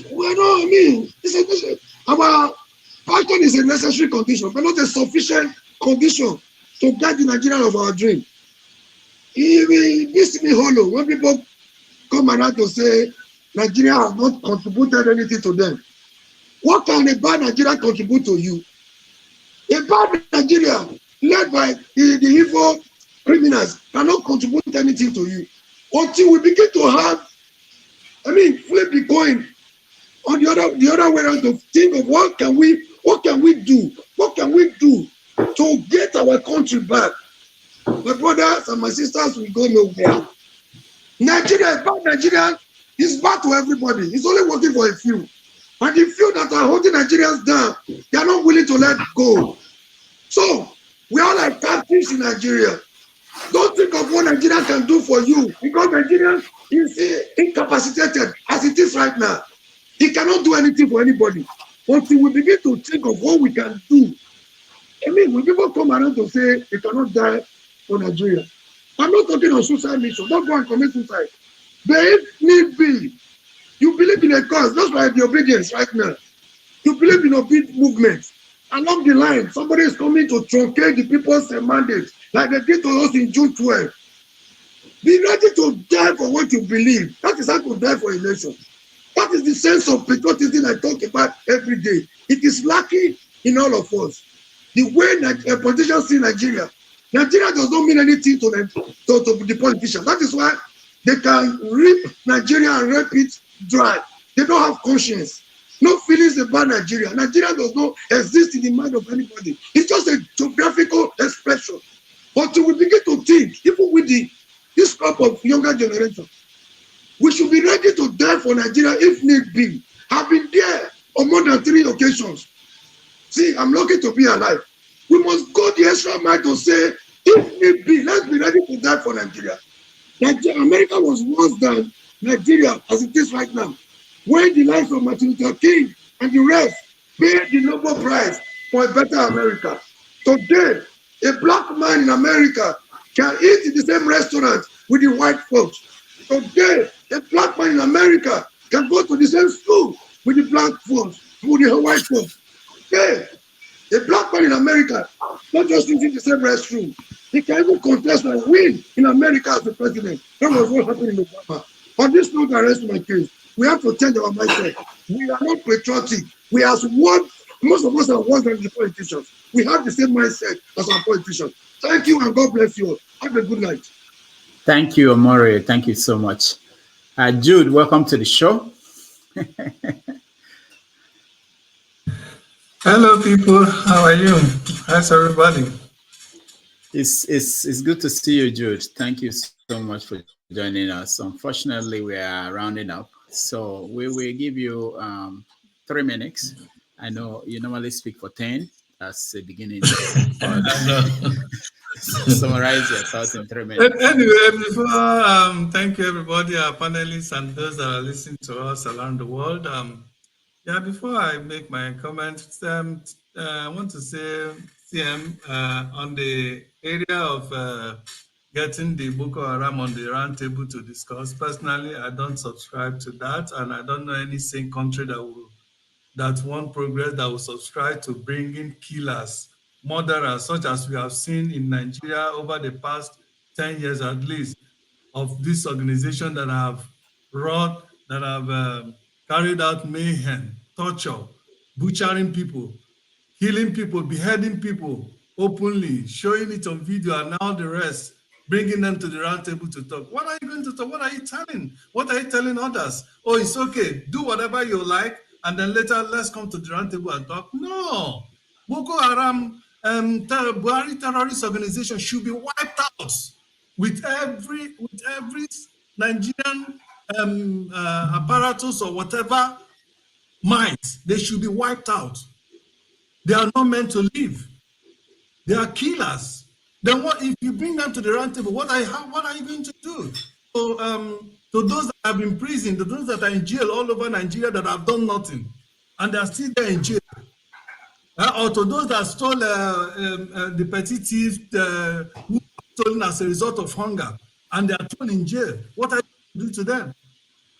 Anyway, that is for that. Well, what keeps me up, or what makes me feel so bad every time about Nigeria, is the fact that how we allow, how we condone, we have allowed the abnormality to become normal. How we have normalized the things that are in those days that are considered taboo. Now it has become normal in Nigeria, and every one of us, many of us, just talk about it as if it's just ordinary, it's just Nigerian thing. I mean, it keeps me up at night. How we condone people we know that are thieves, like Tinubu. People could still be going after such individual, campaigning for them, even trying to push them to become a president of a nation. People like Dino Malai, people like FF Fenika, people like all those governors. In fact, people like the politicians we have in Nigeria, because most of them, almost all of them, are thieves, rogues, crooks, worse than Anini in those days. Because Anini's activity in Nigeria only affected the people that they attacked immediately and stole their things. But the politicians in Nigeria, their activities are not only affecting the generation, not only affecting us now, but our generation and generation to come. So when I say they are worse than Anini, they are worse. Politicians in Nigeria are worse than Anini, including the past and present president. They are worse than Boko Haram. They are probably you liken them to Osama bin Laden. It might sound so cruel, it might sound so harsh, but that is how it is. They are worse because the impact of what they have done is going to reverberate in many generations to come. See how they have impoverished Nigeria. Look at Tinubu's rally in Jos the other day. How they were distributing money. Look at the people that came to take money because they have deliberately impoverished these people, and they believe in their money to come back and give them so that they will be able to buy their conscience and buy their votes again and continue to perpetrate the same poverty. And that is all we like, and we want that. So I just hope that we'll continue to, reorder our priority and begin to have that spiritual rearmament and begin to, think again, begin to reason again as a normal human being. and condemn what is condemnable and encourage that which is meant to be encouraged. I yield my case. All right, thank you. Thank you so much. Omoye's Corner, welcome to the show. Greetings, Dr. Damages. I actually appreciate people who are on the comment section, and then whenever they want to come in and say something, I make room for them because I know they play a role in what we do here. So Omoye, you have 3 minutes. Okay. So what are we closing with? What was your last question? I don't want what keeps you up at night? But you can say anything you want to say, you know. That's okay. Thank you very much. Greetings yeah. to every one of the panelists. My concern, well, nothing keeps me up at night. Let me just put that out there. Absolutely nothing. I refuse because we have options. You can either do something about it if it's in your control, or you become, you have a nonchalant attitude and let the whole thing sink. It's one of the two. So nobody at this point in our politics in Nigeria, I don't think anyone has the right to stay on the sidelines, to be honest. It will be criminal if anybody, seeing everything that's going on right now, decides, oh, I want to stay on the sidelines. It doesn't bother me. It's not my problem. It's not my concern. So nothing keeps me up. I do everything I know I can do, and I go to sleep well, without any worries. So having said that, I want us to really, we have less than 100 days to the election.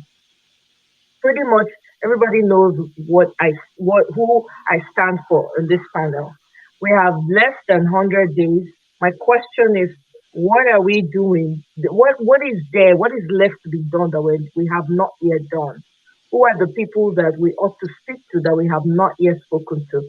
Now, having said that, a lot of people will not, they don't believe in the new Nigeria. There's some people on the extreme end that are just saying burn everything to the ground. There are people who don't care. There are people who are holding on to their candidates, even though they see clearly a child, even the blind, the deaf, and whatever, can see that this person does not have the capacity to move the country forward. We know that. But those of us that are fighting hard for Peter the Rock Obi, what are we doing about it? What are we doing about it? Are we putting our money where our mouth is?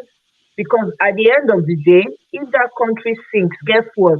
It's going to affect all of us. It's not just going to affect some people. It's not going to affect one ethnic group and leave the others. Everybody will cry. Everybody will be served the breakfast. Okay? So I want us to stay focused for those of us that believe that Nigeria is still servable. We can still do something. We can turn it around, and it's worth fighting for. For those of us who believe in it, we need to do what we must do to ensure that we have the right, sensible, common sense leader, Peter the Rock Obi, in that office, so we can start to walk from the ground up. Because guess what? The work we have is humongous. We have not even scratched the surface. We're only talking election politics right now, but the work that we have is so much. I took offense to Mr. Chika Anyanwu. Maybe he's listening or whatever. I really took offense to the fact that this man from Nigeria, who is black, comes to America that has provided such opportunity for him to come out and vote against his own self-interest. The Republican Party does not have the interest of the black people. How can you come here and, you meet the same people like you that look like you? They may not come from your village. People that look like you now join those same people that have been beating them down, right, to contest elections so that you can win an election. I'm sorry, I can never support such a person. It was really, really hard to listen to him. You know, we forget very quickly when we come from Nigeria. We forget, we think sometimes we feel like we're better than the black people that we met here. We're not better at all. Until we start to understand, when we start to understand that, then you start to make sense to us. Because all this divide and conquer that they've done in Nigeria, look at all of us here now. None of us in Nigeria. Are we not, all of us here, we don't feel run for president? We too small? We are not too small. Many of us, Ovie, especially Ovie, minister, give a minister, make it a push for him people to make sure saying people they all right. All these people when they there, Oga CM, our professor, with all the knowledge that he has, all of us are more than qualified to run for politics, for positions in Nigeria. We need to take back our country. It's not just for us to talk and spend so much time talking.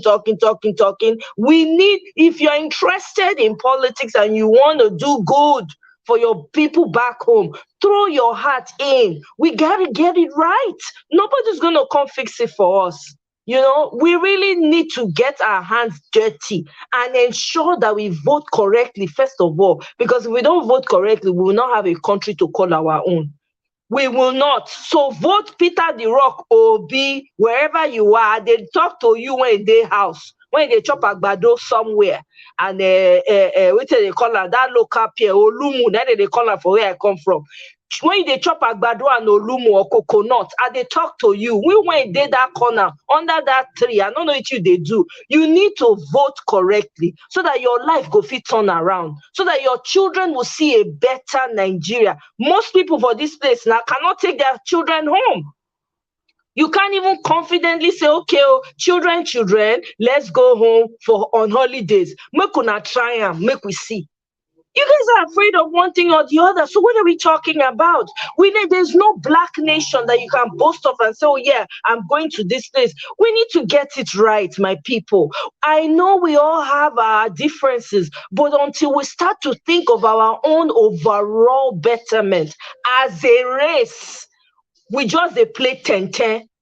These people are planning to decimate all of us. We are still here, still saying he's not from here, he's from here, he's old, he's not old, he's young, he's not old. Meanwhile, the people that are really pushing this game, they are behind, they are waiting, they are enjoying as they're listening to everybody now. They're enjoying it because they're like, yeah, we already know that.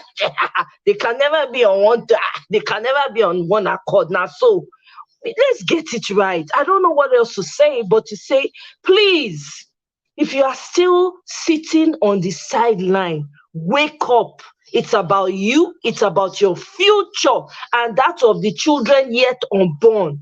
If you want Nigeria to be like the West that everybody's traveling and running to, God bless you. Then you must start to do the work to ensure that it is somewhere you can rest your head. You can go to the north and build the mansion you want to build and live. Nobody will come and break it down. Come on, guys, let's get it together. You want to run for election? Let us know. We support you. As long as a good work they go through. If na mago, you won't go follow them. We go pull you down. Correct. You know, so when we get it right, if you want to join the army, join the army. If you have if you have knowledge of security, whatever, you want to be a part of this whole thing that would change and transform, do it. The black race is, they are hunting for your lives. Abi, una no know that one, I don't understand. You got to get it right. To Peter the Rock will be or nothing. Throw away tribal sentiments. I don't care. Nobody should be caring whether one person is Igbo, one person is Yoruba, one person is the South. Men, it don't hold water anywhere. Please. Can we ask question? Ask question. If I feel answer. If I don't feel answer, I go yield and I go leave Dr. Damages to answer. Answer. Ask. Sorry, Dr. Damages. My question to my sister is that, yeah, I love what she's saying because already I'm counting my own vote in Nigeria already. I'm talking to my people already. That's just a fact because I've said it at the start of this conversation. There are so many people that needed to be, that have affected that nation, even apart from politicians. Right? But I won't say more than that. But my question is this. All the governors in all the states, because I watched a documentary when APC were counting this so-called former Oshiomhole was counting their state that is in their pocket, because they weaponize Nigeria with poverty. So how are we going to break? Because I was telling someone, I said, I know at least I have like 10 persons that I know that is my vote in Nigeria that will vote for Peter. And since I've been voting in Nigeria before I left, my candidate has never won, and I don't care. I never voted for Obasanjo. It's not my candidate. Yeah. I never voted for the last one that I did was Showore, and he lost. I don't care. This time around, I need someone to help me to talk to him, to team up with this guy, all of this grass, all this small to team up, because these people are ready to pay money for each person to go and vote, come back and collect the balance, even though they will not give them the balance. So that is the extent of the poverty rate. That's why you see governor will tell you that this is my state. You see, when Oshiomhole was ranting and was shouting as if he's the owner of the state, that what is Peter doing in this state when we are doing our meeting, all those rubbish. So how are we going to get out of that? That's my question. Well, as a people, we need to gather. We need to know what we're doing, and we need to learn to hold our leaders accountable. The problem why, the reason why Obaseki is getting away with all the crap he's getting away with is because people have not mounted pressure on him. That's just a fact. So it requires you educating your people to make them understand that, look, this man is cheating you people. Wike came out and said money was given. Wike told his people, look at what Wike is doing for his people. Why can't Obaseki do this? So Obaseki collect the money, pocket time, So, I mean, that being said, I don't want us to deviate, but the point here is we are our own problem. Now we be our own biggest problem. If we band together, as me and you know now, say Obaseki now, forget that man. It's not even worth it. We should be mounting pressure however way we need to. We have people back home, educate them, let them know that this man has collected money from the federal government. Do you know that? Do you know he has collected money? What has he done? Edo State is in a deplorable state. You cannot travel the road to my village. I can't get on it. It's like a death trap. I mean, come on. We're human beings. We have brains. We can think. All die not die, as they say. Correct. If we do not fight for what we have, when really is the right time? When is it? A man's purpose, right? A man's purpose is bigger than all of this that we're talking about. What exactly is burning deep down in your soul? Is it for you and your pocket, or is it for your people? Because at the end of the day, it is people that matter. It is not ethnicity. And if someone can give me a governor in my state and do an excellent job, meanwhile, my own brother will rule me and take me for a ride. Come on, don't we see it? It's not about that. Okay, fine. Nigeria is the way it is. An Imo State man will rule Imo State people. But what is the result? Are you seeing any progress in your states? Are people healthier? Are they living good and sustainable lives? Do they have jobs? Are there farms? Can they feed themselves? We seem to always get stuck in the little things. Division. You are this, you are not that. Come on, guys. It's much bigger than this. We're still fighting in the minor. We're still, doing well, functioning well in the minor. When are we going to get to the major? Our country is deplorable. It's sinking. It is sinking. It is time for everyone who knows that they're interested in running for election in Nigeria. Wear your cap, put your boot on, and run for election. Go and join the National Assembly. Be a minister. Come on. If you are an activist, remain an activist. You can't be an activist and then want to be a politician. It doesn't work together. Only in some rare cases, activists can come into political office. But if you are, choose the side you're on and remain there. We need to get it right. We have brilliant minds. We're still dancing around. We gotta get it right, my people. It's Peter the Rock Obi or nothing. God forbid an Agbado. God forbid a Mikano. God forbid 12 to Fiakwa. God forbid them. We must get it right. There's no going back. If Peter Obi is either Peter Obi or let the country burn. I dare say that. Let it burn. Let's just see it crash. Honestly, because it doesn't make sense. Are you guys proud you're having children on top of this mess? You marry. Don't you understand that mentally it messes your psyche up as a people? Come on. What are we doing? When are we going to get it right? When are we going to open our eyes and realize that this is a battle for our soul?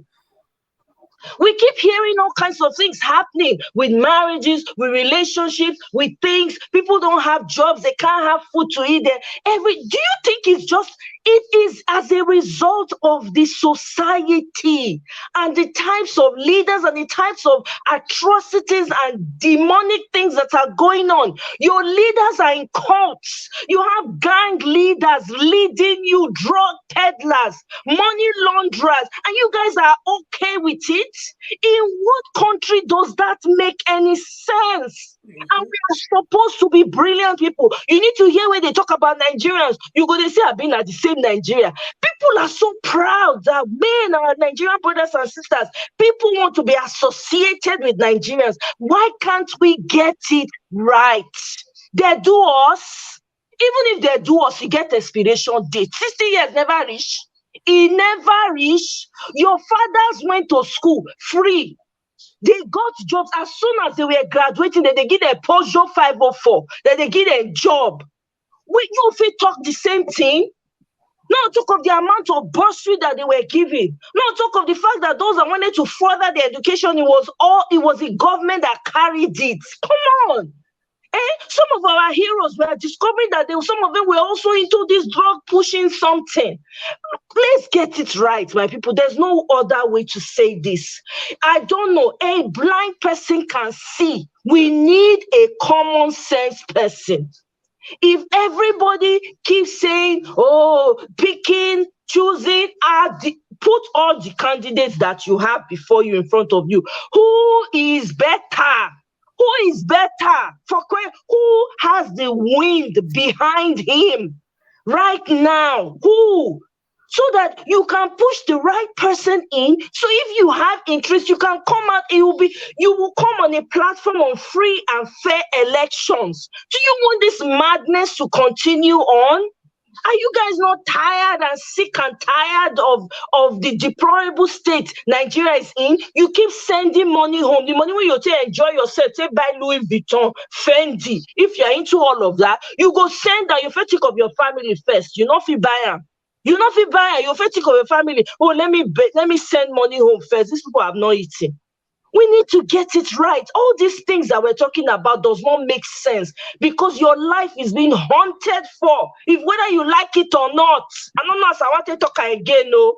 I go yield at this time, but before I do that, if you are sitting in the corner or sipping champagne or eating granite and kanka or go or palm wine, get your ass off, go and vote for people. All right. Thank you. All right. Thank you so much. Austin, I feel sorry for you. I'm coming to you next. I don't know what you're going to do, but okay. Good luck. Good luck. 2 minutes. Okay. What keeps me up at night is we always hail when corruption favors us. That's what I've never loved. Exactly. When corruption favors you, you are happy. If the day it favored me today, I'm happy. If it doesn't favor me tomorrow, I get angry. So please, we should stop that. Exactly. When corruption favors you, hate it. If it doesn't favor you, still hate it. That is one thing I've never loved. That is why somebody asked, I said, look, if they just come and give you ₦1 million, you just collect it. They don't share free money. Nothing is free. So please, that's one thing that always keep me up at night. And don't forget, one thing that always makes me uncomfortable is that you are as good as your leader. We are always talking about Nigeria, Nigeria. If you go out there and I ask you who is the president of your country, and I look at him, that's why they will say that this is let me say, let me use my name, Augustine Wa, somebody. Once they call your father is a great man, they respect that person.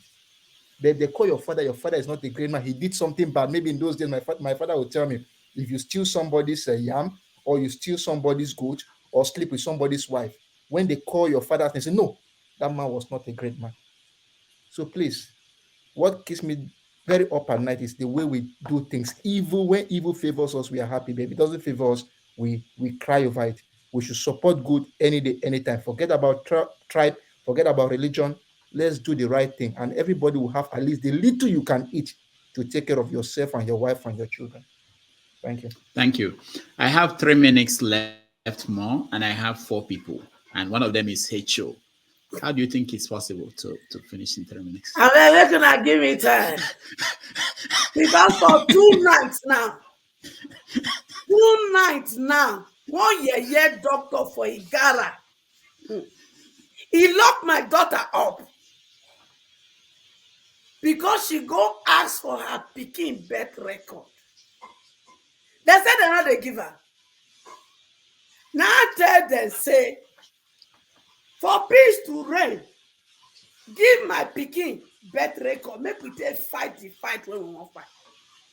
Dr. Dogo, he come hospital, he nurse queen, he lied to her. Just because I say, nurse queen, give me phone number. Make I read Dr. Dogo. Make I tell her, say, make he give my Pikin. Dr. Dogo come in hospital. He no hear my side of the story. They detain my Pikin first of all for more than 8 hours for hospital. Hold that hostage. They come carry and go police station. When they reach police station, they say they know they release my Pikin. Police call me. He said, madam, you thought say you go close down the hospital of Dr. Dogo? I say, yes. You say people go they die every day? I say, yes. Now they come talk, say, they not go release my Pikin until me, Hannah Ejebare, come to Nigeria. I said, no problem, oh. Make una meet Dr. Dogo. Say, I be queen. Now first class. Now you go buy ticket for me. And because I get dual citizenship, make me write American embassy. Say, make they bring me come home for her. Dr. Dogo, he come make rude papa. Kneel down. Beg and they cry. Hey! Dr. Dogo, we just start this fight. You release my Pikin, no? Yes, this morning. With conditions that make it come on the 23rd. If you not come, you go arrest him, papa. Dr. Dogo, you all don't finish. As long as heaven lives and the blood of the innocent are still crying for Savior, Dr. Dogo, your hospital go close down. No. Person go begin to die and not they do any work. The host of heaven, by the time they kill somebody in the morning, afternoon, evening, for 1 month, your hospital must close down. You make Papa Root, that old man, because of poverty. You make that man to kneel down for you to beg you. You still refuse. Dr. Dogo, you are wicked. That is why I wrote in my word this morning that 90% of the wickedness of Nigeria, that devil himself, they learn war. When it comes to the wickedness and evil of 90% of Nigeria. Ruth Matthew, the crippled woman, that Jeremiah motto for your thief in Peking since 2019. Una they tell her they worry that woman. All of una they go down. All of una the syndicate that turned Nigeria to hellfire.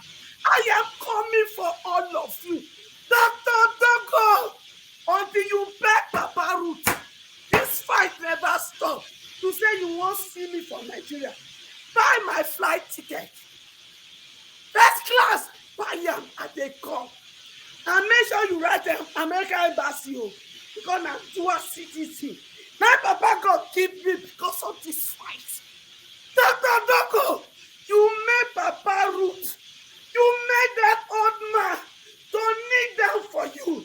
Dr. Doko, the old man gathered village elder for you. You still didn't listen. You can't talk the nonsense. Me and you go meet for international court. If we don't bring down your hospital, call me a bastard. But All right. 2 nights, I did not sleep. That was why I reached out to you. That you should give me my LS number, Dr. Damages. This matter, I won't work on with Sahara reporter. The must hear the evil that are happening in Nigeria, and we continue to keep quiet. Never again! Never again! Nigeria must be free! Nigeria must be liberated! Nigeria must fulfill their original destiny! I bet it with my last blood. If no one will join in this battle, I will still fight! Thank you so much, Echo. I'm sorry about what's we will talk. I'll call you after the show, okay? At this point, I have CM, Ovie, and EJ. So, Ovie, let me come to you. Yeah, man, this too powerful speech from women. We don't finish though. Where I want to start from. Dr. Rudolph, first of all, I want to say thank you. Thank you for showing support to my show. You were on my show 2 days ago, and that's the highest view so far. So thank you very much. And to the obedience, the bats, and the articulated, Dr. Damiji was on my show. So my show is not just for Concoso. No, I don't even talk about Concoso. So subscribe to my show. The name of the show is All Our Politics. And I love to correct one thing about what you are ascribing to Mr. Chike about the Republicans are more, they're not friendly to the blacks. You need to go get your history right. If you don't need to even go far. Just go read about the American Civil War. Then you understand everything. Who is on the side of the black and who is not. And second, you they give me minister. Now so you see me, I don't feel in the country. But I'm the president. Why you give minister? Now show up your money if you give minister. Ovie, we talk about now. We're not talking about history. Okay, the Republican history is not what is going on now. The now Republican Party, they are not for the black, they are not for minority, they are not for immigrants. I also live in America. You live in San Francisco. You live in San Francisco. Okay? They don't even want to hear about the black. Why are you taking my time now? Why are you taking my time now? No, hold on. You live in California. So what do I expect from you? You are a Democrat. So your argument doesn't mean anything to me. You are from San Francisco. So Democrat or not? That is the truth. All right, let's what keeps me up at night is night VG. We the one Nigerians have started night VG. We joined there. We want the zoo to be run by animals. So we are praying and fasting every night to make sure that the zoo leadership does not go to any part of the country that are screaming they want to leave, either from the west, north, south, east. We don't want that. The zoo want to hold an election, and that's what it's about. That's what's keeping me up at night. I don't want the power to go to any place that say they want to leave. The power is going to remain in the zoo, and we'll keep it like that for now. That's all right. Thank you. Mona follow me. Follow me. You guys should follow all our politics of VS YouTube channel. All right, Ijoma, you're next. Yeah, unmute yourself. Okay, good evening. Can you hear me? Yeah, we can hear you. Go ahead. Okay, thank you. I mean, I just jumped in because I saw Omoye's corner. I hope she's listening. what she said, I mean, a lot of people have contributed, but what she said is really made me to come in because she's focusing on what everyone can do in any little way and form. Anybody can do something. And I think that's the most important thing. I mean, I have listened all this, everyone saying this and that, the analysis and that, but there's a lot every one of us can do. Those who are living in the diaspora, those who are in Nigeria, everyone can contribute. Even in just small little communities, there's a lot to do. Even those living in the diaspora here, there's a lot everywhere people have this Afro shop. You can connect there, talk to the people. Those living at home, talk to them, tell them what to do to vote wisely. Because the situation with the INEC, I mean, you didn't speak about it today in the show, but it's quite disturbing when you see these little babies. I mean, they're 3 years old being registered. And I have made a lot of research, and people are saying there's nothing INEC can do because it is not their duty or whatever it is. But there's a lot of things other people can do as well. Is to put pressure on INEC in any way and form.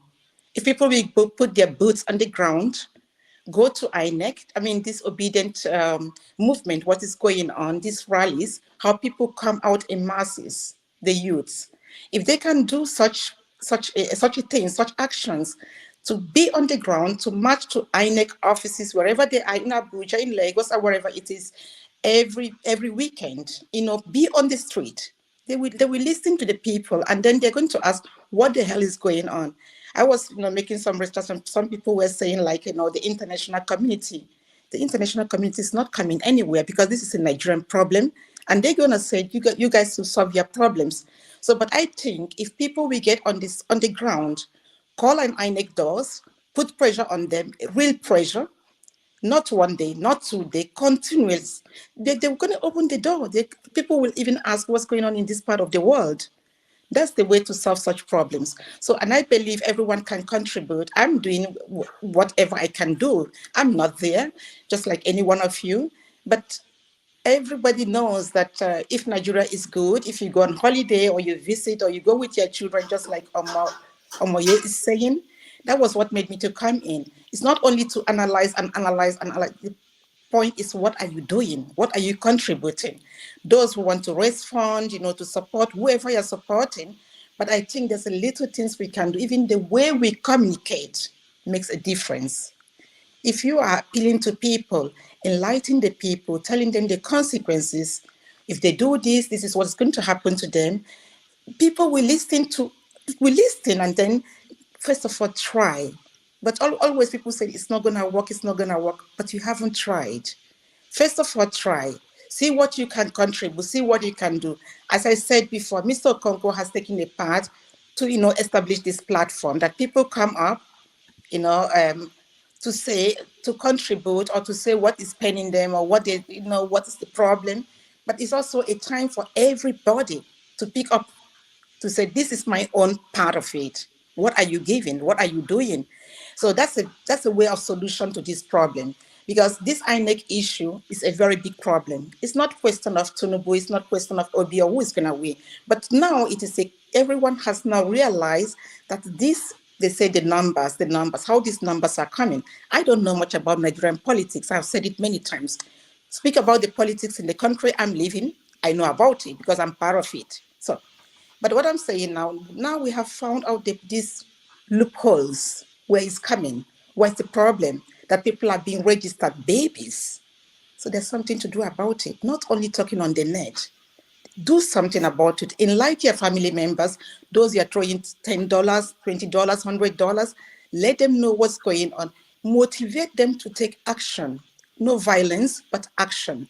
So, and Thank then you. awareness, the people in the market, because, I mean, if you look around it, all these market women, they are also a very vital organs to speak to them, to educate them. So there's a lot to do. And every one of us has something to do, whether you're living in Nigeria or not living in Nigeria. And I think that's what I want to contribute. And I really like what Omoye said, very passionate. And that's how it's supposed to be. But when people are coming here, analyzing, yes, it's true, we know all these problems, but what are you contributing? Mr. Okonkwo has done his own part. What is your own part? What are you doing? Thank you. That was my journey. Thank you, Joma. Thank you so much. CM, you round up for us. I got to go because it's very late over here. I got to sleep. Good night. All right. Bye-bye. Good night. Thank you. Good night. I think you mean what keeps me up awake? What keeps me Yeah. up at wake at night. what keeps me up awake at night? Yeah. Well, you see, it hasn't changed. It's just the cost of living and the level of suffering and hardship people are going through in that country. It's not getting. It's not get. I mean, It's not getting any better. To be honest with you, all you keep hearing is the way things are. And now, before you know it, next month, in about how many weeks from now, they will start changing money, and that will come with its own added layer of problem. Trust me, because it's Christmas, people might tell you even the cost a bag of rice that might be say 45,000. They say, you are bringing old notes. Okay, give me 60. If you get new note, give me this. I haven't got time to go and change it. And then somebody walking. This is now. The thing about Nigeria is that power shifts. When there's fuel scarcity, those fuel attendants became very powerful because you have to lobby them they are living in the same if you are living in the same street with them, you book to get you 25 liters, otherwise they won't sell. Now that they are going to change money, bank clerks, people working in the bank now, they will be another celebrity because if you know anybody, say, look, if you can give me 100,000, I will give you 80 new note. Do you agree? If you don't agree, this is so we all know how it happens. So, and it will increase the hardship again. Christmas is coming, people will move from one end to the other. So it keeps me up at work at night. It might not really pan out the way I've sort of visualized it, but I don't think I'm far off. I'm not far off from the situation because Nigerians has a way of inventing problem on their own due to our selfish interest. We add to the layer of the problem, even when the one that we are witnessing should have been more than enough, but we find a way to. But this is happening now. People will change money, and this will happen. Some people will say, give me, if you give me 100,000, I give you 80 new note. They will be selling it. People will go and change and come and sell. If you don't want, you go. So the hardship is really keeping me up at work, but I don't know. Like we all discussed here, hopefully, if we get much more involved than we are, not being at the periphery, and God help us, Peter Obi enters, and then we know we've started. Not that things will change overnight, but if we can get in next year and then bring us to the level of 2014 within 1 year, we will thank our stars. That is why I look at it. Thank you. Thank you. Thank you so much. Let's watch this before we go. Music, for example, as we all know, is a global language. Even those who don't know the meaning of the words of a song enjoy the rhythm. And some find out the meaning of lyrics, discovering the cultures and ideas that inspired them. But let me just test that theory of mine. That is that you don't need to understand the words of of any song to enjoy it and to be able to sing it. And that music is indeed a global, very, very global language. Let me just test that theory. How many people know this song? Koni baje o, Koni baje o, let me see you go lo lo lo. Don't know it. Okay. Okay, let's sing it. So let's sing it together. Koni baje o, Koni baje o, let me see you go lo lo lo. Let me see you go lo lo lo. Buga. No. Wait a minute. You know the buga has to be a real buga. So let's do that last bit again. Let me see you go lo lo lo. Go lo lo lo. You got it. Got it. Shibaja is funny. You see what you guys are missing. You see what you guys are missing. All right. Nigeria don't like such people like that. It's supposed to be selling what did the guy say? Ice cream and popcorn. Popcorn. Ice cream and popcorn. And they are not ashamed. You are embarrassing a whole second man in your country like that in the national television. and now you want to be a vice president. It's a shame on Nigeria. Anyway, I want to thank everybody that joined us today, all the people that joined us and they are not here now, the people that commented, and so many of you. I appreciate your time. On behalf of everybody here, I want to thank you for staying for the whole 8 hours, more than 8 hours. CM, thank you so much for joining us. Thank you, Rudolph. Tunde, thank you so much for joining us.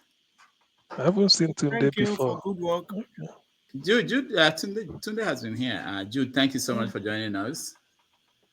And even Hecho. Hecho, thank you so much for joining us. Judy. Thank you, my brother. Very chat to me. I need a reporter. I get to work. Okay, I'll do that. And Omore, thank you so much for joining us. Thank you for having me, and thank you for choosing to be a voice to the voiceless. It's always a delight. Thank you.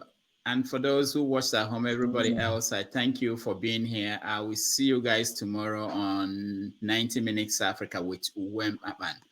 So stay safe. Okay, the novelist. Yeah. What time tomorrow? 9. Half past 4 Nigerian time. 10:30. Half past 4 Nigerian time. So.